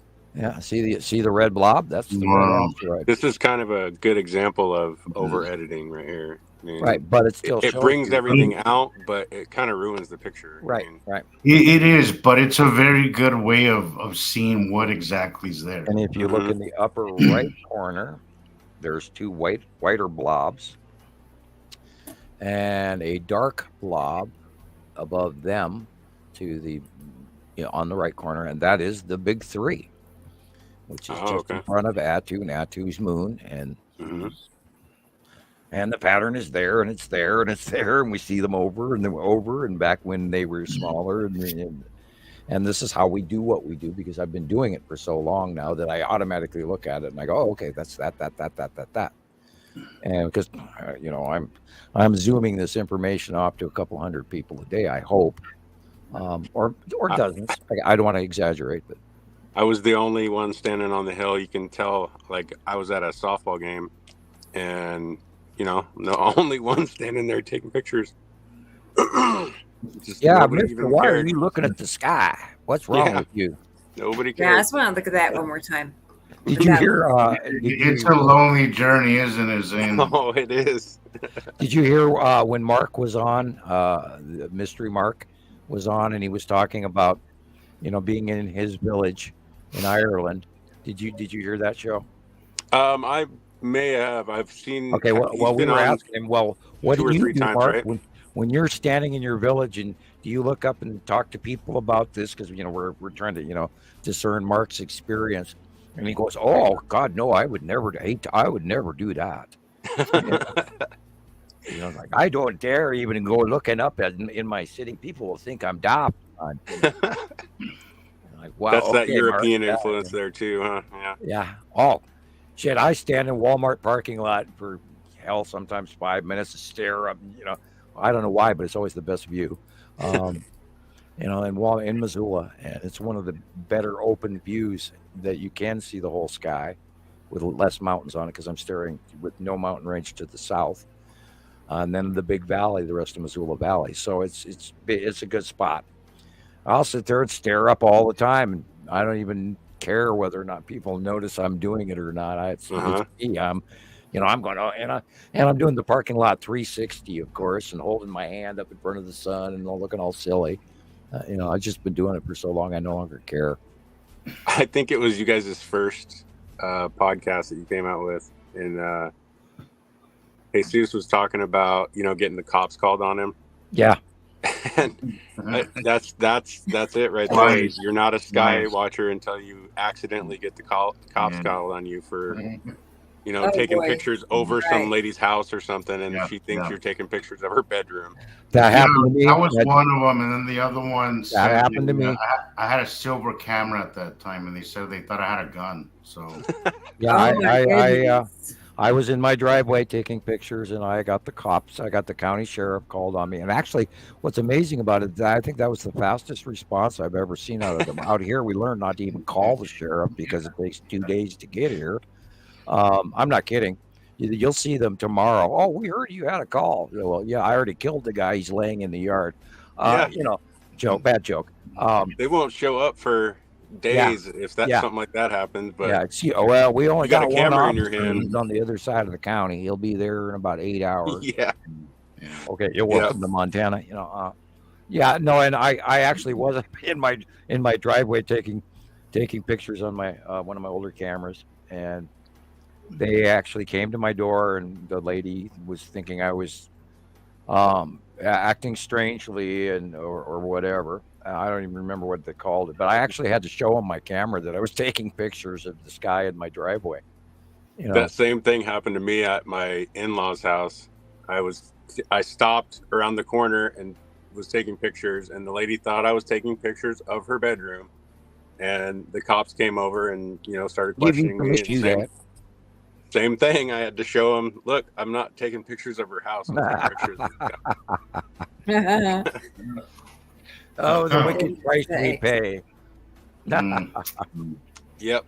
Okay, I'm trying to get this God video. forbid, Yeah, sorry, sir. Okay. Sorry, officer. I'm just taking pictures of sky porn. Sent me a couple of pictures. We're gonna look at those right now. Here they are. Here's one of two. Asteroids. Mm-hmm. Lovely little Look at asteroids. This is what happens when you look underneath Look at the that. tan asteroid, and we refer to this as Uri onset. There it is. So you're like looking underneath that, and it's going over your head. In the upper right hand corner is the tan asteroid, and the rest of the stuff is the little brothers and sisters following behind. And if you match the major big ones versus the drawing, you will see them. Do you know where he's Right. located, Rebecca? I see a motel, and I see pine trees, and I No. see mountains. So Right. it could either be But Washington Avengers, State, tell Idaho. us where you're located, please. It looks like it's Pacific Northwest. That looks like skies I used to see in Colorado. Yeah. And then here's the other one. Yep. Somebody get a license plate off that truck. You even got the rainbow in Yep, there. yeah, the rainbow. And that shows you that's debris illuminating in the light of space, and you can see the pathway trail patterns. And the blue, let's look over to the blue on the left-hand side, and that could quite easily be the side of Uri. See, the thing is that you don't always see the debris. Sometimes you'll just see. I mean, at least it's not as easy to see. Mostly, what you'll see is this cloud pattern. But if you really, once you learn how this all works and how they're, And you also have to look you'll at the see size that in micro. there is stuff behind it. One of the pictures that I sent you, Rebecca, is a perfect example because you'll see Oh yes, I the have two that. lines, but you'll see right behind one of those streaks that there's actually a chunk, like a rock, right behind it. West If you Montana. didn't know what you were looking Things at, earlier it's really pictures, easy. there were tons of small black dots in your Yeah, earlier yeah. pictures as well. And people just automatically discount that as a shadow of something on a cloud. No, you have to look at all of it. So And we've Avengers, seen this pattern countless times. yeah. Avengers said these were taken July of 2018 from Southwest Montana. Wow, Southwest Montana. Yeah. Okay, 2018. Huh. Yeah, well, this is the object cluster groups then. And Uri onset 2018. Yeah, it started going past Earth for the first time in 2018. Yeah, I thought that really looked familiar. Right. Those are really good pictures. Yeah, we get an Thanks, unbelievably better Sharon. view up here than most people, and I have to reiterate this for a necessity. The higher altitude you are, the better you see. When you're at sea level, you don't get as easy of a view. And this is, of course, why I recommend that you do a little bit of colorization, because that'll help.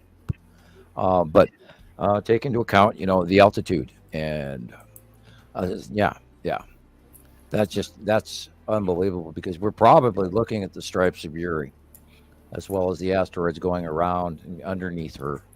And like I said when we first looked at this, Uri onset of the asteroid group. This kind of setup can really be cool in time lapse sometimes too. Oh yeah. Oh yeah, that'd be real good. Mm-hmm. I wish I had a good open spot for a time lapse. I would do it all the time. I just don't have a place to put that. I got trees and buildings. I have a hard time here where I'm at because I'm literally surrounded by mountains. But I found a spot just down the street from where I live. Where it's an old parking lot. It used to be like an ice skating rink, but now it's just an open, empty parking lot. I'm hoping that it stays open for a while because it is the greatest view. It is just a perfect spot. My last time lapse that I made, actually the one that's in the introduction, that was right from that spot, and it was just perfect. And I was like, okay, this is going to be my spot from now on because it was perfect.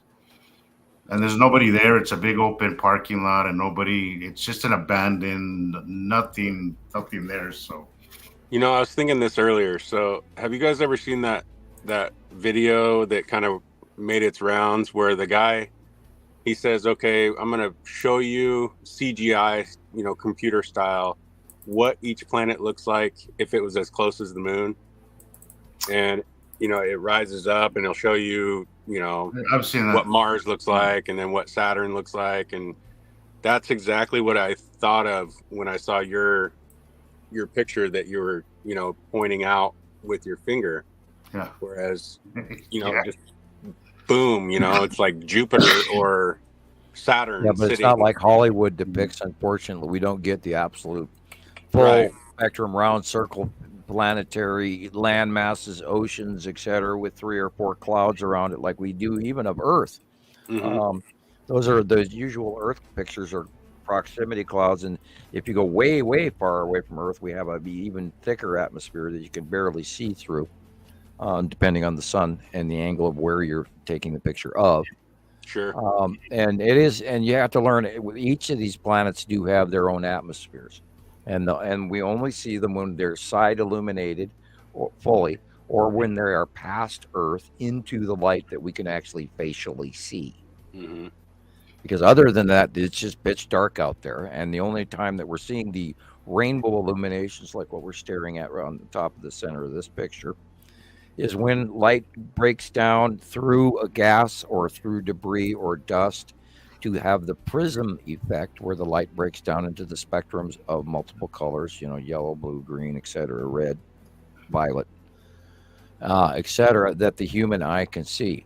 Mm-hmm. So if we change those spectrums minutely in some of our pictures and then, colorize in, this is where we start to see other stuff. And of course, we know that the birds were chirping at 3:00 in the morning when the planets first got here.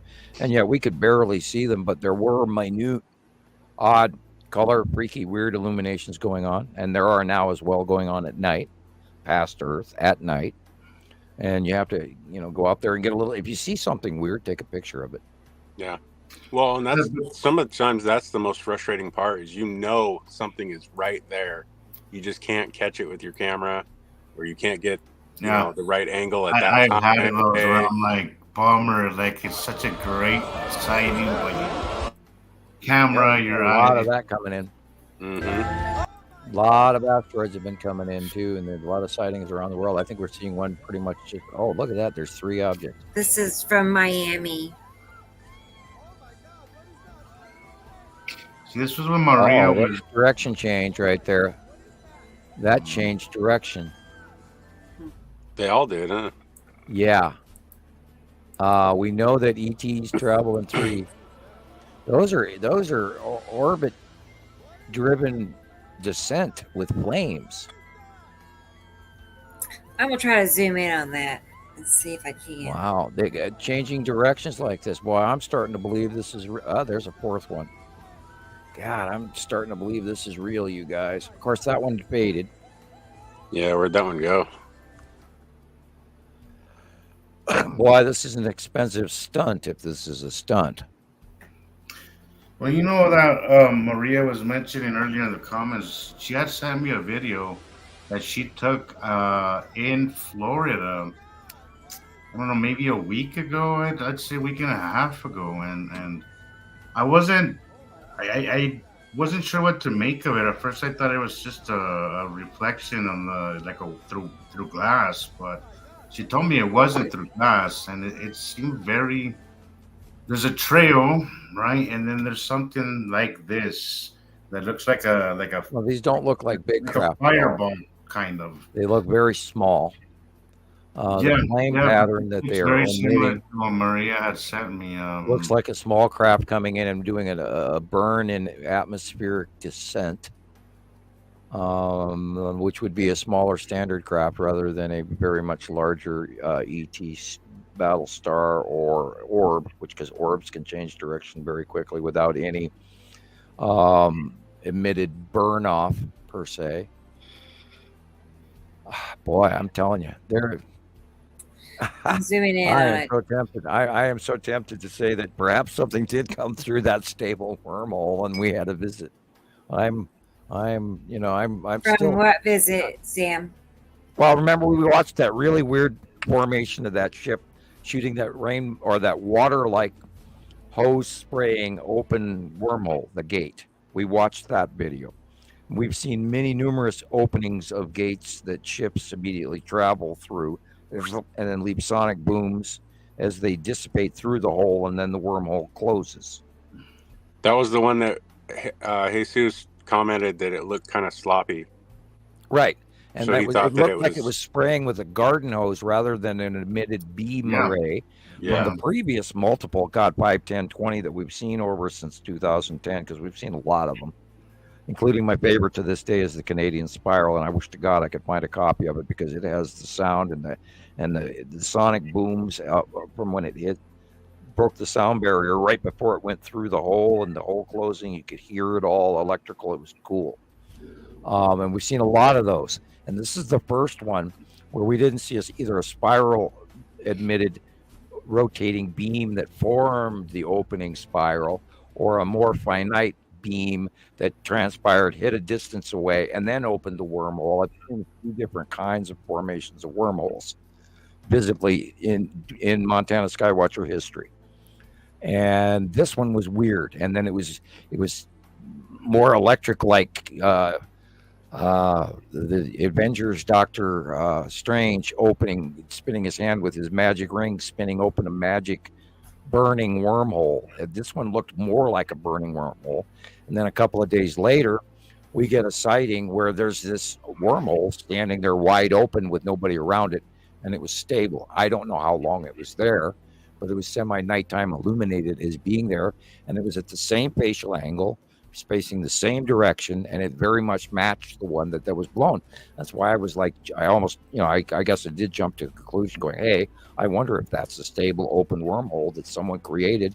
And now, a couple of days later, we've got sightings of strange, unknown, large aliens of multiple types popping through and landing in Miami.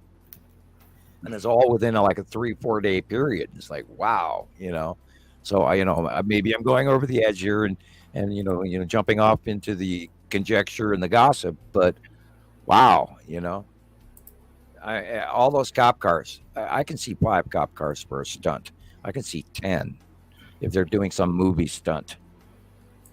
But Your Black Ops intuition has been helicopters, pretty right before.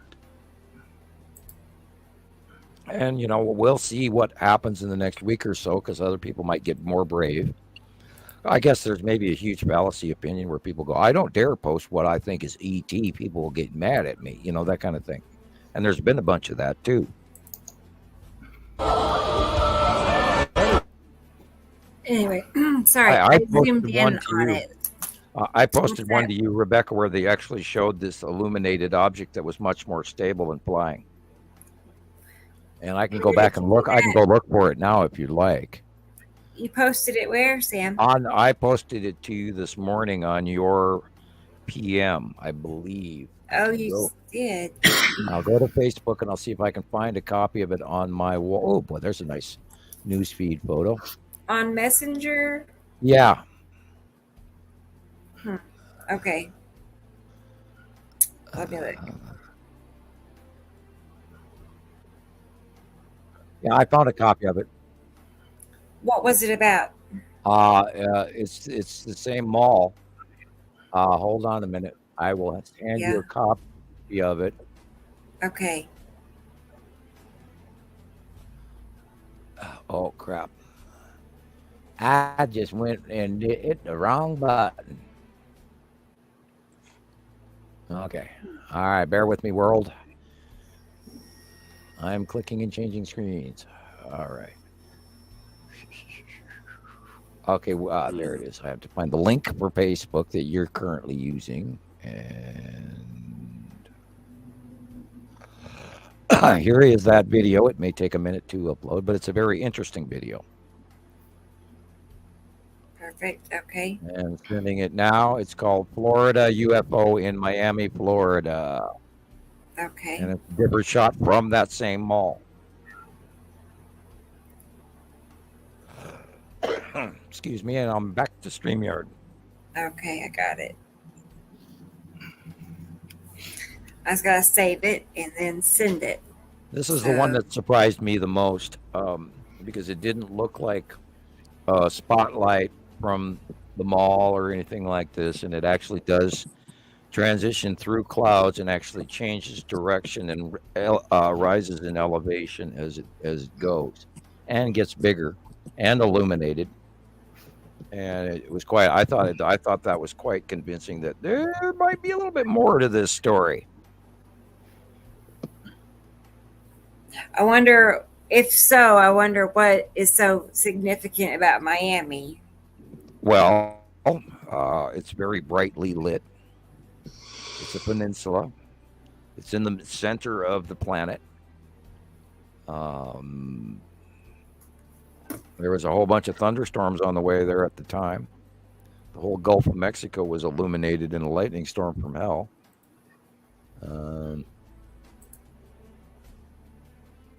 High population.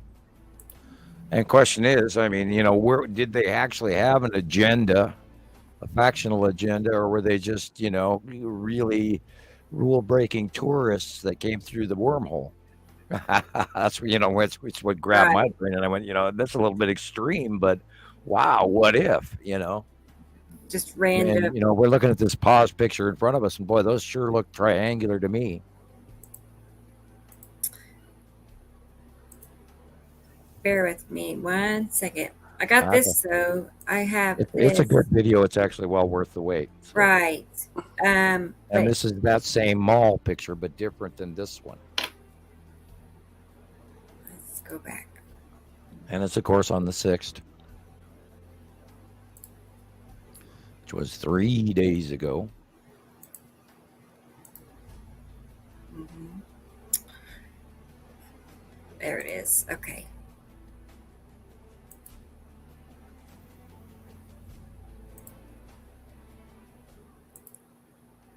Sorry, here should be this one. I know it. There. Look.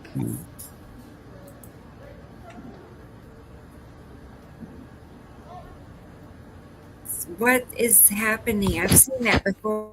They're wiping their on camera. TikTok. I don't know. They're wiping their camera.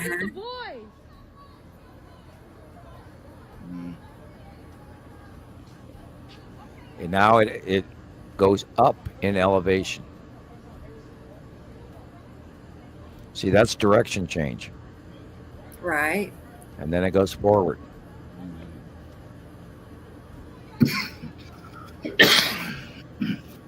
That means crap. That is not an asteroid. That is not, and it's not an orb, collector robot orb, because it's actually moving slow.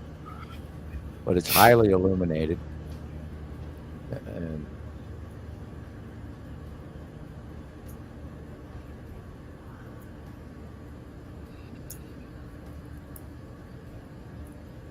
Did the kids come out to look?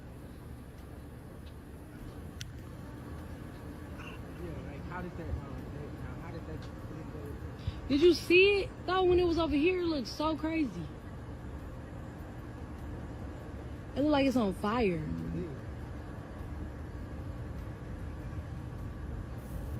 Yes, Sabrina, it's in Florida. I don't think that's it. Yep, and it's people in that same shopping mall area, but in a parking lot at a different angle than the last video we just saw. Interesting. What the heck? There's a lot of weird things coming out of Florida. Yeah, well, you know, look at what happened to them today.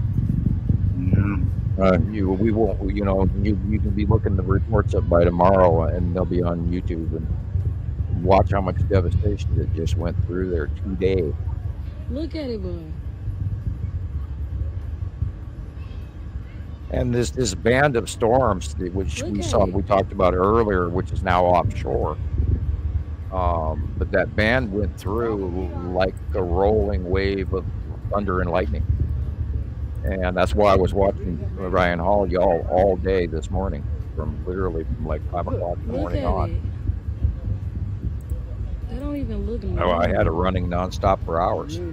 I was, of course, cleaning the house and getting ready for the stove to be delivered as Like it well. turned But into a spirit. you know, only so I could get ready, so I could actually move the stove in. I had to move kids' coats and water jugs and that sort of thing, and tools and you name it to get that through the door. And of For course, they sure. set my house up backwards. My front door is my back door, and my back door is my front door. That's weird. Yeah. Yeah, whoever set up this house was insane.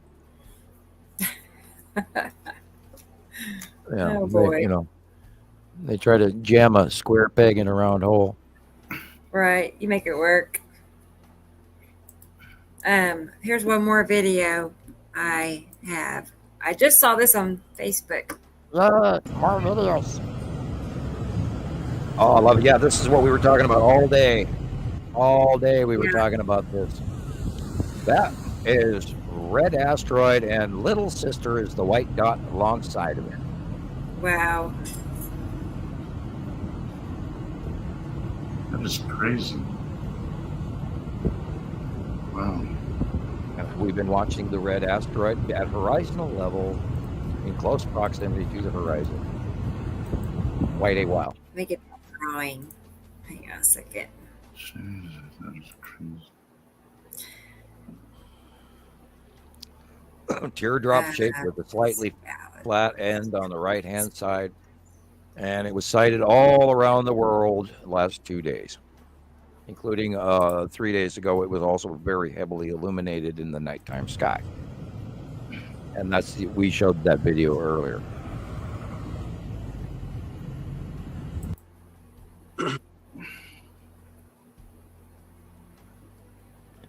And we've seen this over and over and over again, all the way through last year and everything. And it's been pretty much, this is why we always refer to it as, you know, the lead asteroid did her turn, and now this is the red asteroid's cameo. And Tony's films from Sweden also showed it repeatedly for a couple of shows ago. And here we have another. And this, everybody was sending in shots of it today. And some of them were dark, and some of them were the same as this, and some of them were outside illuminated from the backlighting of the sun. And yeah. And I, of course, have in this drawing, I have the red asteroid as a circle, but it's not. It's more asteroid shaped. It's like a, you know, sort of flattened tear. And it has a flattened, and we have some pictures going back. It's like, I have to find one of those close-ups. It has a flattened right-hand side, and then a wispy tail, and then it has what we refer to as the little sister. It's one of the bigger is in that drawing we were just looking at. It has multiple little asteroids around behind it as well, and which is what's causing the illuminated tail. And they're smaller, but they're there, and they're putting off. That's what the rainbow effect is there's smaller debris and everything right there, and you can see some of it. But it has a little sister, and it's right beside it, and it's very illuminated a lot of the time because it is so small. It's become fully engulfed in the light surrounding it. But that we always see little sister next to the red asteroid, which is how it got its name.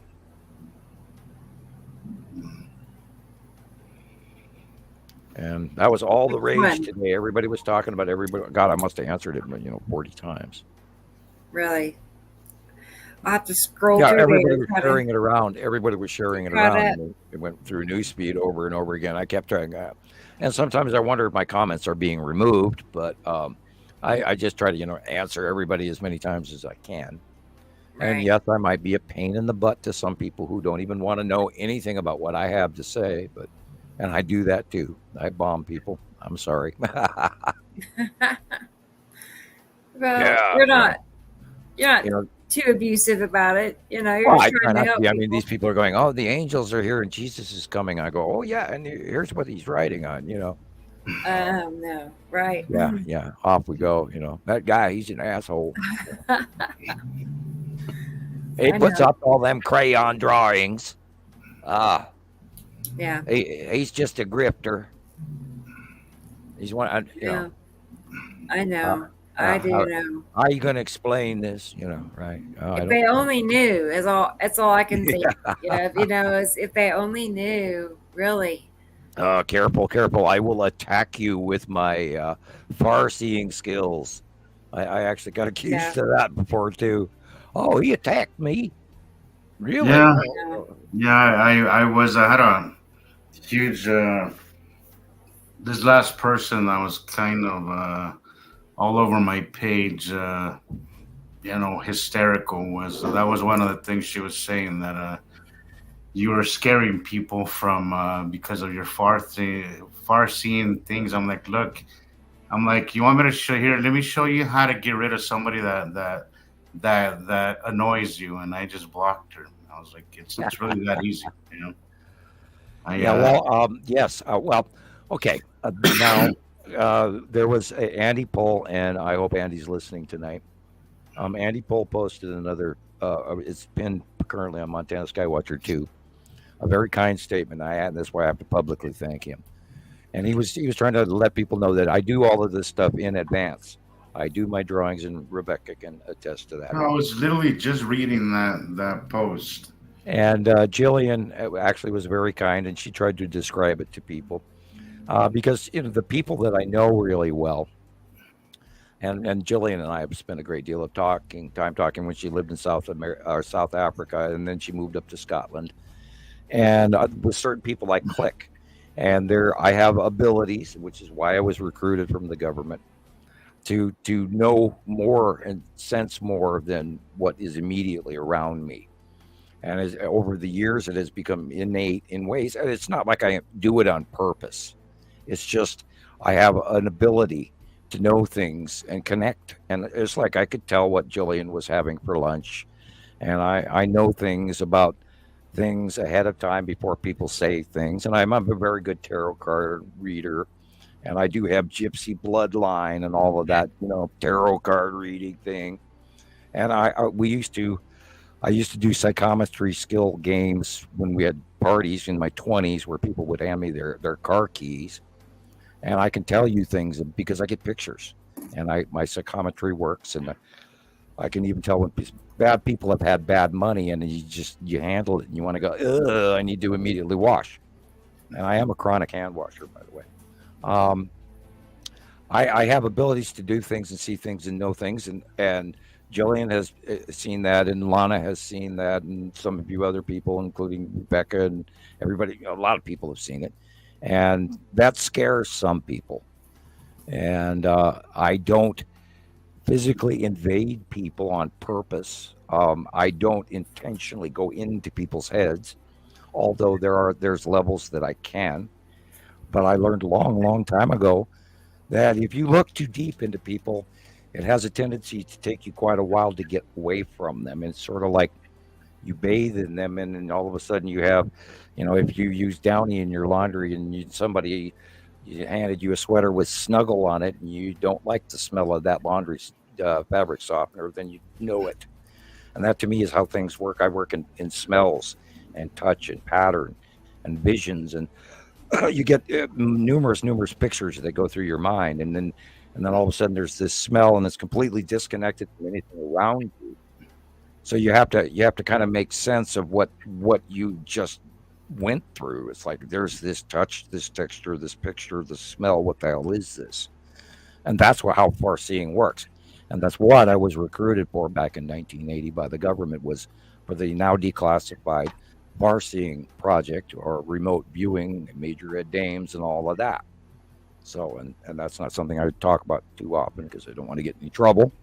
But that's the story behind it. And I don't attack people with far seeing, although, freaked out people who might be religious might have an issue with that, and it might scare them. Oh, he's a witch, whatever, burn him, that kind of thing. So, well, in my Mexican culture, we believe in a lot of this stuff. I do absolutely believe it's, as I was saying in one of these last shows, there's things that you just know, when it comes to watching the skies, and a lot of the captures that I've done. Yeah, I can't explain it. It's just something that told me to go outside and look at it. It just happens. So there is definitely, some people have it stronger than others. Some people I truly believe that everybody around us that is reaching to this topic, and everybody around us that is looking for more, because they're not complacent and lost as sheep, or or ostriches with their head in the sand, or wherever you want to call it, or just people who are too damn busy to do anything else. I'm not going to be trying to be rude, but I truly believe that the people that are involved in this subject are special. They do see more. They are more understanding. They are supposed to understand. And, we're like animals in the forest. We know something's wrong. We feel it, And speaking of which, did you see all of these videos coming in about the crows in Texas? No. Was that the one where people were talking about the birds? Like the movie, like Alfred the movie Hitchcock Birds. Movie, yeah, birds. Yeah, right. Yeah, it's happening again, and this is why I've been paying attention to that cluster of earthquakes that's going on in western Texas right now, and it's quite active. So and I've always been expecting any time now that we were going to see an American volcano kick up, and Mount Rainier and Mount St. Helens are acting up again, and there's a whole lot of hopping and rumbling going on in Vancouver and Washington State, and at the Juan de Fuca Plate and San Francisco, and of course last week we had the 4.2 in the LA southern region of the San Andreas, and that area has not gone off for I believe 300 years, and I did the background study on that as well. And I've always expected some sort of lava possibility activity at the Salton Sea area, because there's a mounding, literally a volcanic mounding right at the edge of that stinky pond that's become dried out and not gotten any fresh water for quite a while. But this year it did, or last year from Mountain. I believe it can. I need to look that up. So yeah, there's and there's also the activity with all this rain that they've been having, and that new the hurricane crap that blew up on them. And all of that water has weight and will affect the San Andreas. And it's drastically affecting the lake of the entire center of California is starting to refill in all of that area that used to be indigenous tribal swamp and lake lands, including some of the great salt flats near Cerro Gordo and all of that, where they dug all the silver mines near Los Angeles as well. In that huge Rift Valley. I can't remember what the name of that major lake area, but that all is now filling up again from the rains of last year and the year before with the winter snow. I mean, they had like 8 feet of snow up there in the Mammoth and lakes and all of that, and just in the Sierra and all of this. So all of that's changed, and so we're looking at tectonic plate activity that has been highly unusual, and I'm like checking it every morning. Okay, what happened today? What's going? And that 4.2 last week, I was going, cool. And if they do have a mega quake, holy shit, those poor people in California. Wow. And then, of course, look at the waves that just came in, and the flooding, and then there's rain flooding all the way up, through San Francisco as well, and in Northern California as well, and all that flooding. And we're going to see this all the way through the winter, where we're going to see this wave after wave after, and I haven't even looked to see what is coming in in next week, and I could just take a look at it in a heartbeat and see it by going over to Japan and pulling way back out off the planet and say, "Oh, hello." There's a okay. I was going to Yeah, say, we got a really Avengers strong. sent me a short clip I was going to show real quick. Go right ahead. We got a Um, really strong jet stream coming in off of Japan, going straight This across is over the older, northern just- Hawaii. Yeah, And this is Travels through the heavens with 3/4 of stars in his tail that sweep. oh, that one. this Boy, I one. haven't seen that in a long time. It was December. I'm pretty sure it's 2018. Yeah. Yeah, I've often 2018 wondered. is just a phenomenal year. Yeah, I This is know what at one I- point in time I think you attributed that to a Oh, Saturn, no. but I still believe. Hey, I got that error. I'll be right back, and then Okay. I'll pull it back up. Sorry. Yeah, I've always sat here and thought about this and thought about it, and I still think that's an object cluster group illumination off the side of Uri in 2018. That's where Uri. I would think it's asteroids. I agree. Yeah, I think that That's what I would do. the OCGs plural, rounding the side of Uri, because back in 2018, that's where Uri was on. So that green we're seeing, that's not a Pesity. You know, I'd have to look at which green you're talking about, but because there, you know, if you look at of that copy, all I've got that print. I've got a screen capture of that, but I don't have that full video. I didn't even know that it was around still.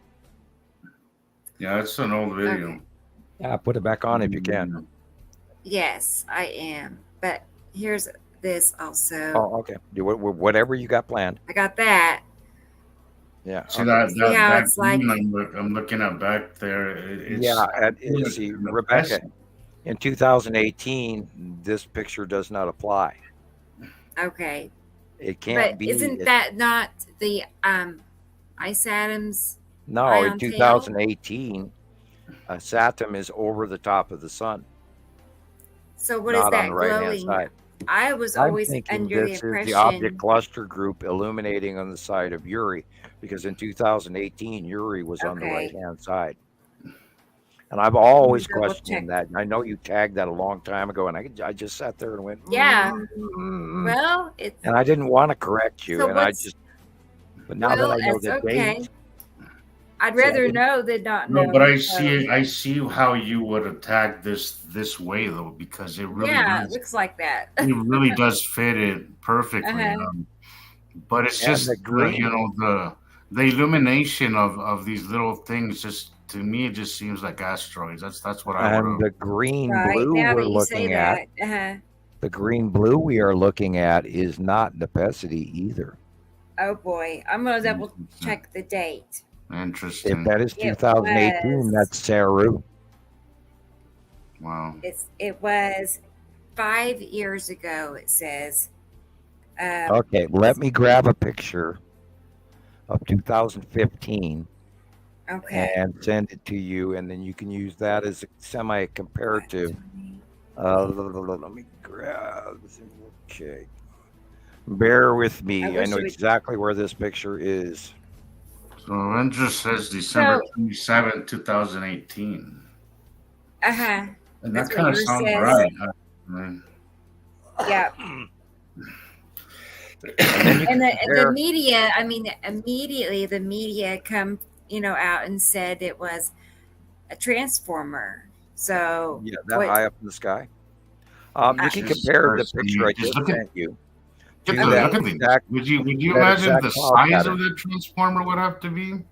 No. Okay. No. Okay, that cloud pattern. I just sent you a picture, and Okay. you can compare these illuminated trailed pattern here let me get that compared to video the back up. picture I just sent, except it's at a different axis because it's 3 years earlier. Travels through the heavens with 3/4 of stars. There. Yeah, I think that's illuminated object cluster groups, plural, on the side of Uri. I really do. It's the only thing that, and then that illumination is the glowing refractive light off the bottom of planet Saru, and you'll see that as well in this picture that I just sent you. In the same placement. Okay. Bear with me. Oh, yeah. Now notice the angle of the illuminated dots. Okay. In this next picture, you're going to see it more horizontal, but you'll also see it on the side of planet Uri. It was at that time smaller. Okay. So you're saying this picture, which I almost have here, is It's one of my favorites. right. And I this know. picture I actually, remember. Jesus, this picture came from James. And it's the only picture of his I use to this day. Other than the rest of his pictures, I don't use. This one I do use. Interesting. Oh, I absolutely love this picture because it blows your mind to see. Because then if you go back before that to even the earlier Uri picture, where we actually get the first original, like 2013, 14-ish. I can't remember what year that picture was. I'd have to look it up. Where we first saw the first striped Uri stripes. Absolutely, you can't argue with it, Uri stripes. And then this one right here. On the right-hand side. I love this picture. God, I on the love right-hand side is Uri with that same cluster of clouds, but it's more horizontal. And it just imagine that those were illuminated. That is such and a then cool over picture. to the left, on the left, everything from the green tower left is Saru, green, blue Saru. And so we know that was in 2015 through 2018 as well. But they moved and changed and got bigger. But yeah, this is I love this picture because this is one of the really first up close Uri close pass scenarios that we started paying attention to. And then the object cluster group and the asteroids and all of that, and the clouds that went along with that, and then the behaviors and if you'd like, Rebecca, I can send you an additional picture that'll go along with that. Right after that, 2018-ish. I find that I pretty much know where those are too. I hope. It was, and I've used these a lot, and it was evident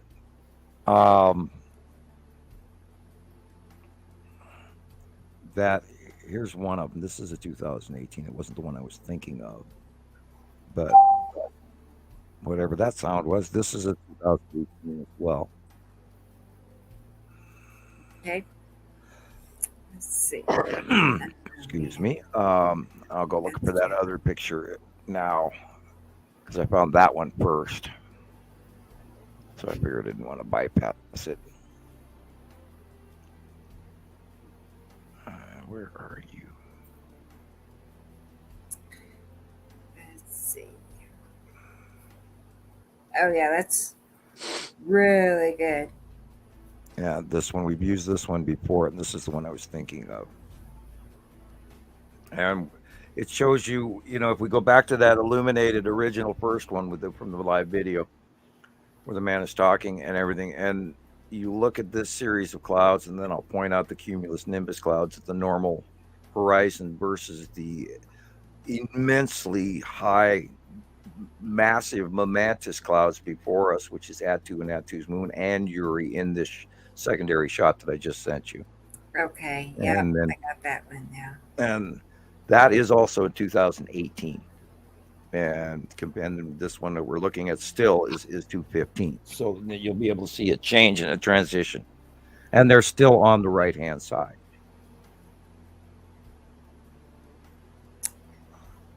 Okay.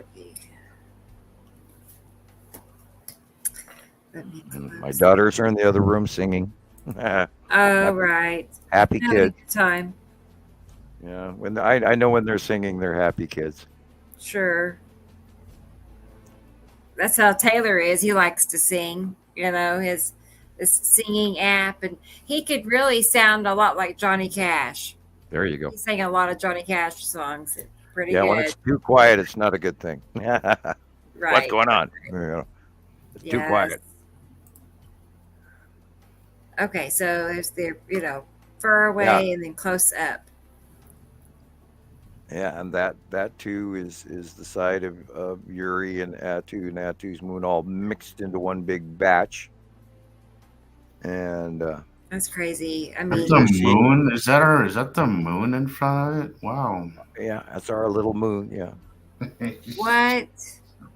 That is Are crazy. you serious? Wow, that is. They are that much bigger than our moon. Oh, we're talking gas giants, for God's sake. We really are tiny. Like seriously, we really are. Oh my Earth goodness, is a rock it's type so planet. Huge. We are not a water type Titan, and Nibiru and Saru are Titans. And there's two gas giants. Attu is a smaller. I'm surprised. I don't, have any way to distance or judge the actual size of Attu versus Uri, but we know that Attu is much smaller than Uri, because we're looking at Attu on the left-hand side, and then Uri is way bigger and behind it. And Attu's moon is sort of sticking out there, but it's way small back in 2018. And of course, all the mixed stuff that we're seeing at the bottom is the object cluster group, and that's where all of that original, we go back to that illuminated multi-dotted thing. And if you look, this is the same facial pattern again back in 2018 as well. And now go to the next picture if you're ready. That one here? Yeah, I sent you another one. Yeah, that one. Uh-huh.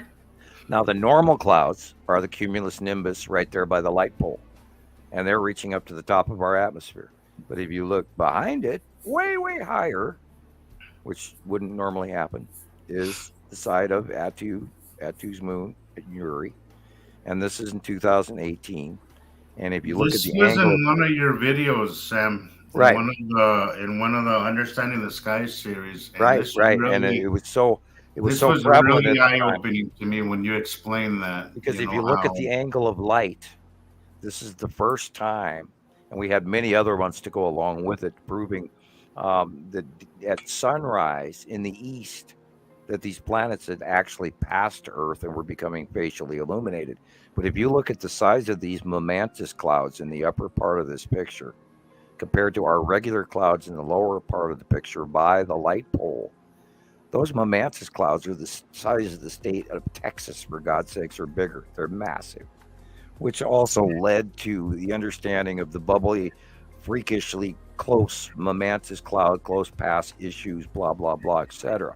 But if you look, this is sunrise, and the light is actually coming in from the far left, and it's shining on these planets at sunrise, which means they were for the first time past Earth to become illuminated, which is why we brought it up in the Understanding the Sky series, because it was very monumental.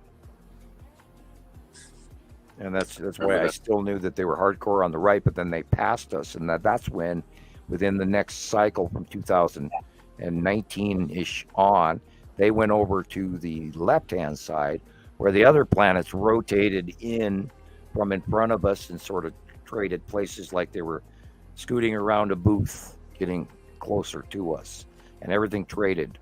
It was weird. What year was that, Sam, that you said that you could see it on the opposite side of the sun?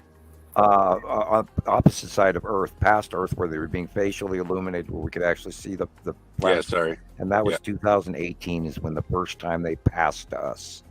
Okay. Before that, prior to that, we were always seeing the backsides of them. And we'd see little side illuminations and, facial features and cloud and freak this and freak that. And then, of course, we watched them come in bigger and bigger and bigger. And at the time, we had a lot of space shots, too, and a lot of shots from sky cams and all that. And Antarctica and Mexico and, around the world and Sweden. And, because then they were finally up in the northern hemisphere, much easier to view. And we didn't have to rely on as many live webcams. And we had more actual member reporters as well. So, yeah, that was the first year. And then that set up a premise of behavior with the close passing of the 180-day cycle and the destructive era of the lightning and the object cluster group underneath between Uri and Atu and us. And so they were, and they were discharging and all this when they had all the cool shit going on with the superstorm in San Francisco and the superstorm in South Dakota and the superstorms that went through Canada and the Ohio derecho, as they still call it, and the superstorm in Montana in 2021, I believe it was. And these were, phenomenal storms that went by within a half hour. It just did this unbelievable sky thing and major destruction everywhere. And this is where they were naming some of these storms that were going across the United States, which they don't do anymore. They're still naming them in Europe, but they're not doing it here. And they're just saying, it's going to be a, bomb cyclone. And then it was going to be super rotational and everybody should watch, and remove your yard furniture and get ready to go. And if you're warned to go underground, do so, that kind of crap. And so they're bypassing this and chalking it as standard normal because it is kind of the new normal. They'd probably run out of names by now if they were naming every single one. Oh, well, yeah. They went Chiron and Zoltar or whatever. Yeah. Mm-hmm. And you remember that one year where they actually named a storm Uri, spelled URI? I don't remember that. I think I remember that. Yeah. I may have noted it at the time, but it has slipped my memory. Maybe three years ago, maybe. Yeah. Like 2020. Mm-hmm. Well, I chuckled about NASA naming this one that's on the way back in 34, 37, this asteroid. They called it Apophis, of course. Did you see about the asteroid that skimmed past Earth like 2 days ago? 2023, some small letters going beyond that. One of the new ones they discovered in 2023 that they hadn't seen before, but oh God, there it is, and it's coming right at us. Oh shit, it just missed us. Oh, bye. Uri was 2021. I haven't even looked at the NEO list in weeks. After that last group that went by and everybody was all freaked out, and then they were talking about, of course, Neil deGrasse Tyson is on his campaign tour trying to scare the shit out of people, saying that the Apophis thing is really going to hit us and it's going to wipe us out and all that. And Uri caused it was the most costliest natural disaster in Texas history of $195 billion in damage. Is that the one that was the freezer? Like the right, really cold yes. one? Right. And hit here in Oklahoma too, right? It did. And wiped out all those electric power stations Right. and everything else. Really? Right. Yeah. February 13th through the 17th, 2021. How quickly we forget. Yeah. Wasn't right. And so our temperatures dropped, to like minus 15 for several days. Yeah. When that happened. Tell me that's normal. We're getting ready this weekend. It's going to be like 0 and negative. I'm totally interested to see what happens wind tonight. chills. Have you been watching the temperatures on that, Rebecca? I have. Have you? I've been watching it on my Apple app or whatever, Right. and it's gone I from don't like it. 0 on Monday, Tuesday to minus 15 on Tuesday. No, I haven't. No, mine doesn't go that far. It stops at Monday at 0. They're calling for a very big storm here. Oh, that's terrible. This that is happening tonight is going to get big. That's really terrible because, I have, a lot of stray cats I feed. So I'm stressed out about that. And You give them a little hay bale barn to sleep in? I don't have a barn. No, I you have a cat. stack up a whole bunch of hay bales and you Yeah. leave a little inner chamber. With a I do tiny have little, a house for a with cat. like the porch. Well, we get cats that occasionally sleep under my But porch, It's unfortunately. just and they one sleep in the cat leaves. can only stay in there, but it's a But I little always house. wanna encase that in so that they're insulated from the wind.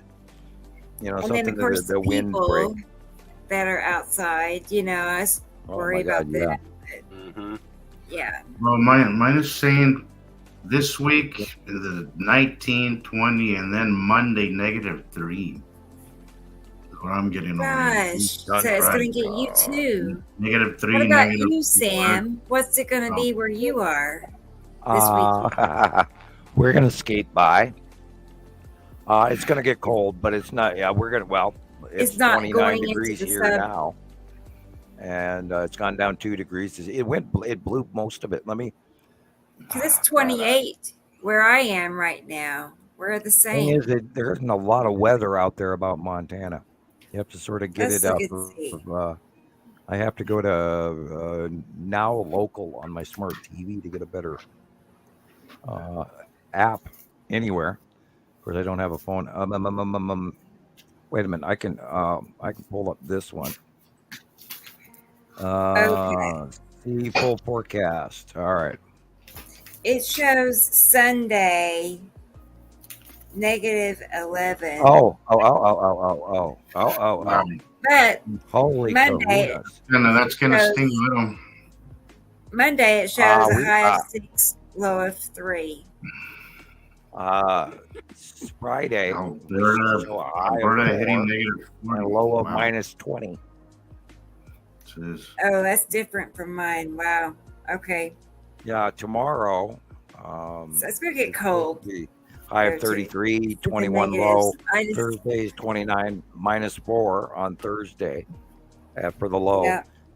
Friday is supposed to be 4 degrees for the high, -20 for the low. On Saturday is 4 degrees with a low of -15. Oh, crap. I wonder if my antifreeze is up to par. Because I paid somebody else to do it. I better buy some and put it in the damn reservoir. Whew, it's going to be bad, folks. It is.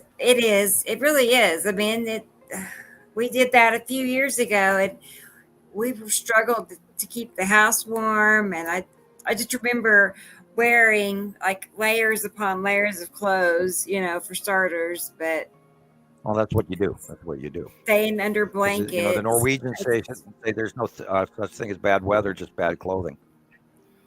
Okay, I'm going to pull out and look a little Arctic here. Oh, well. Yeah, we have a band of Canadian Air and hello. Boy, there's a big patch of nasty Arctic weather going from the North Pole all the way to Hudson Bay. So yeah, and the jet stream's got an upper dip that's pulling it off of the Aleutians and then bringing it down Vancouver way into Washington and straight headed toward Denver and then over the top of you guys. And with the dip, I wonder how long it's supposed to stay cold. Like, if that 2021 scenario, it went on for how many days? It's got it passing me by Thursday. Like, I guess it was Friday. 4 or 5 days where it was, like. No, I didn't think it was going to be that cold here, and I am surprised by the forecast. Maybe they've changed it. Yeah. That shows you we got to keep on our toes here. First, it's gotten progressively worse over the last. Even I've watched it get worse today. Yeah, well, they were saying that that centralized when the Arctic blast that just went by me yesterday got to Missouri and over the top. That's why I was asking you earlier today, Rebecca, if you got snow, because they went by and it was by now it was supposed to drop to 953 millibars, which is that's right there in hurricane territory. Mm-hmm. And so and it becomes rotational. So it's like, whoa, and like, or you can even look up the show today from or this week of Ryan Hall Y'all. He'd probably tell you like 2 days ago. He'd probably do a forecast that'd be very informative. Yeah, it's going to be nasty, and that's why I'm saying I can't wait to see what it does tomorrow and then the next day when it goes up to the East Coast.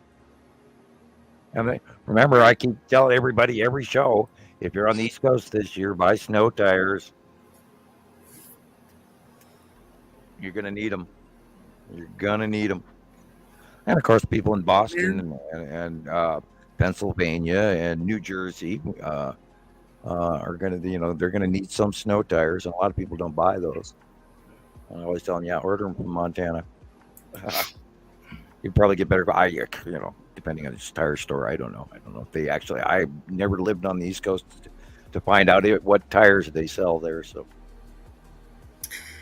I just want to say hi to Tom Storm 75 from Norway.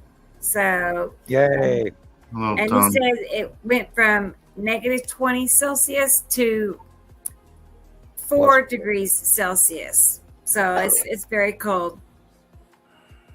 It's cold enough, yeah. I've been Not sure noticing what that Celsius the Icelandic is in weather, Fahrenheit they on barely that, have. but Iceland barely has any snow this year either, and I was like surprised by that. They got a skipping of snow like Montana.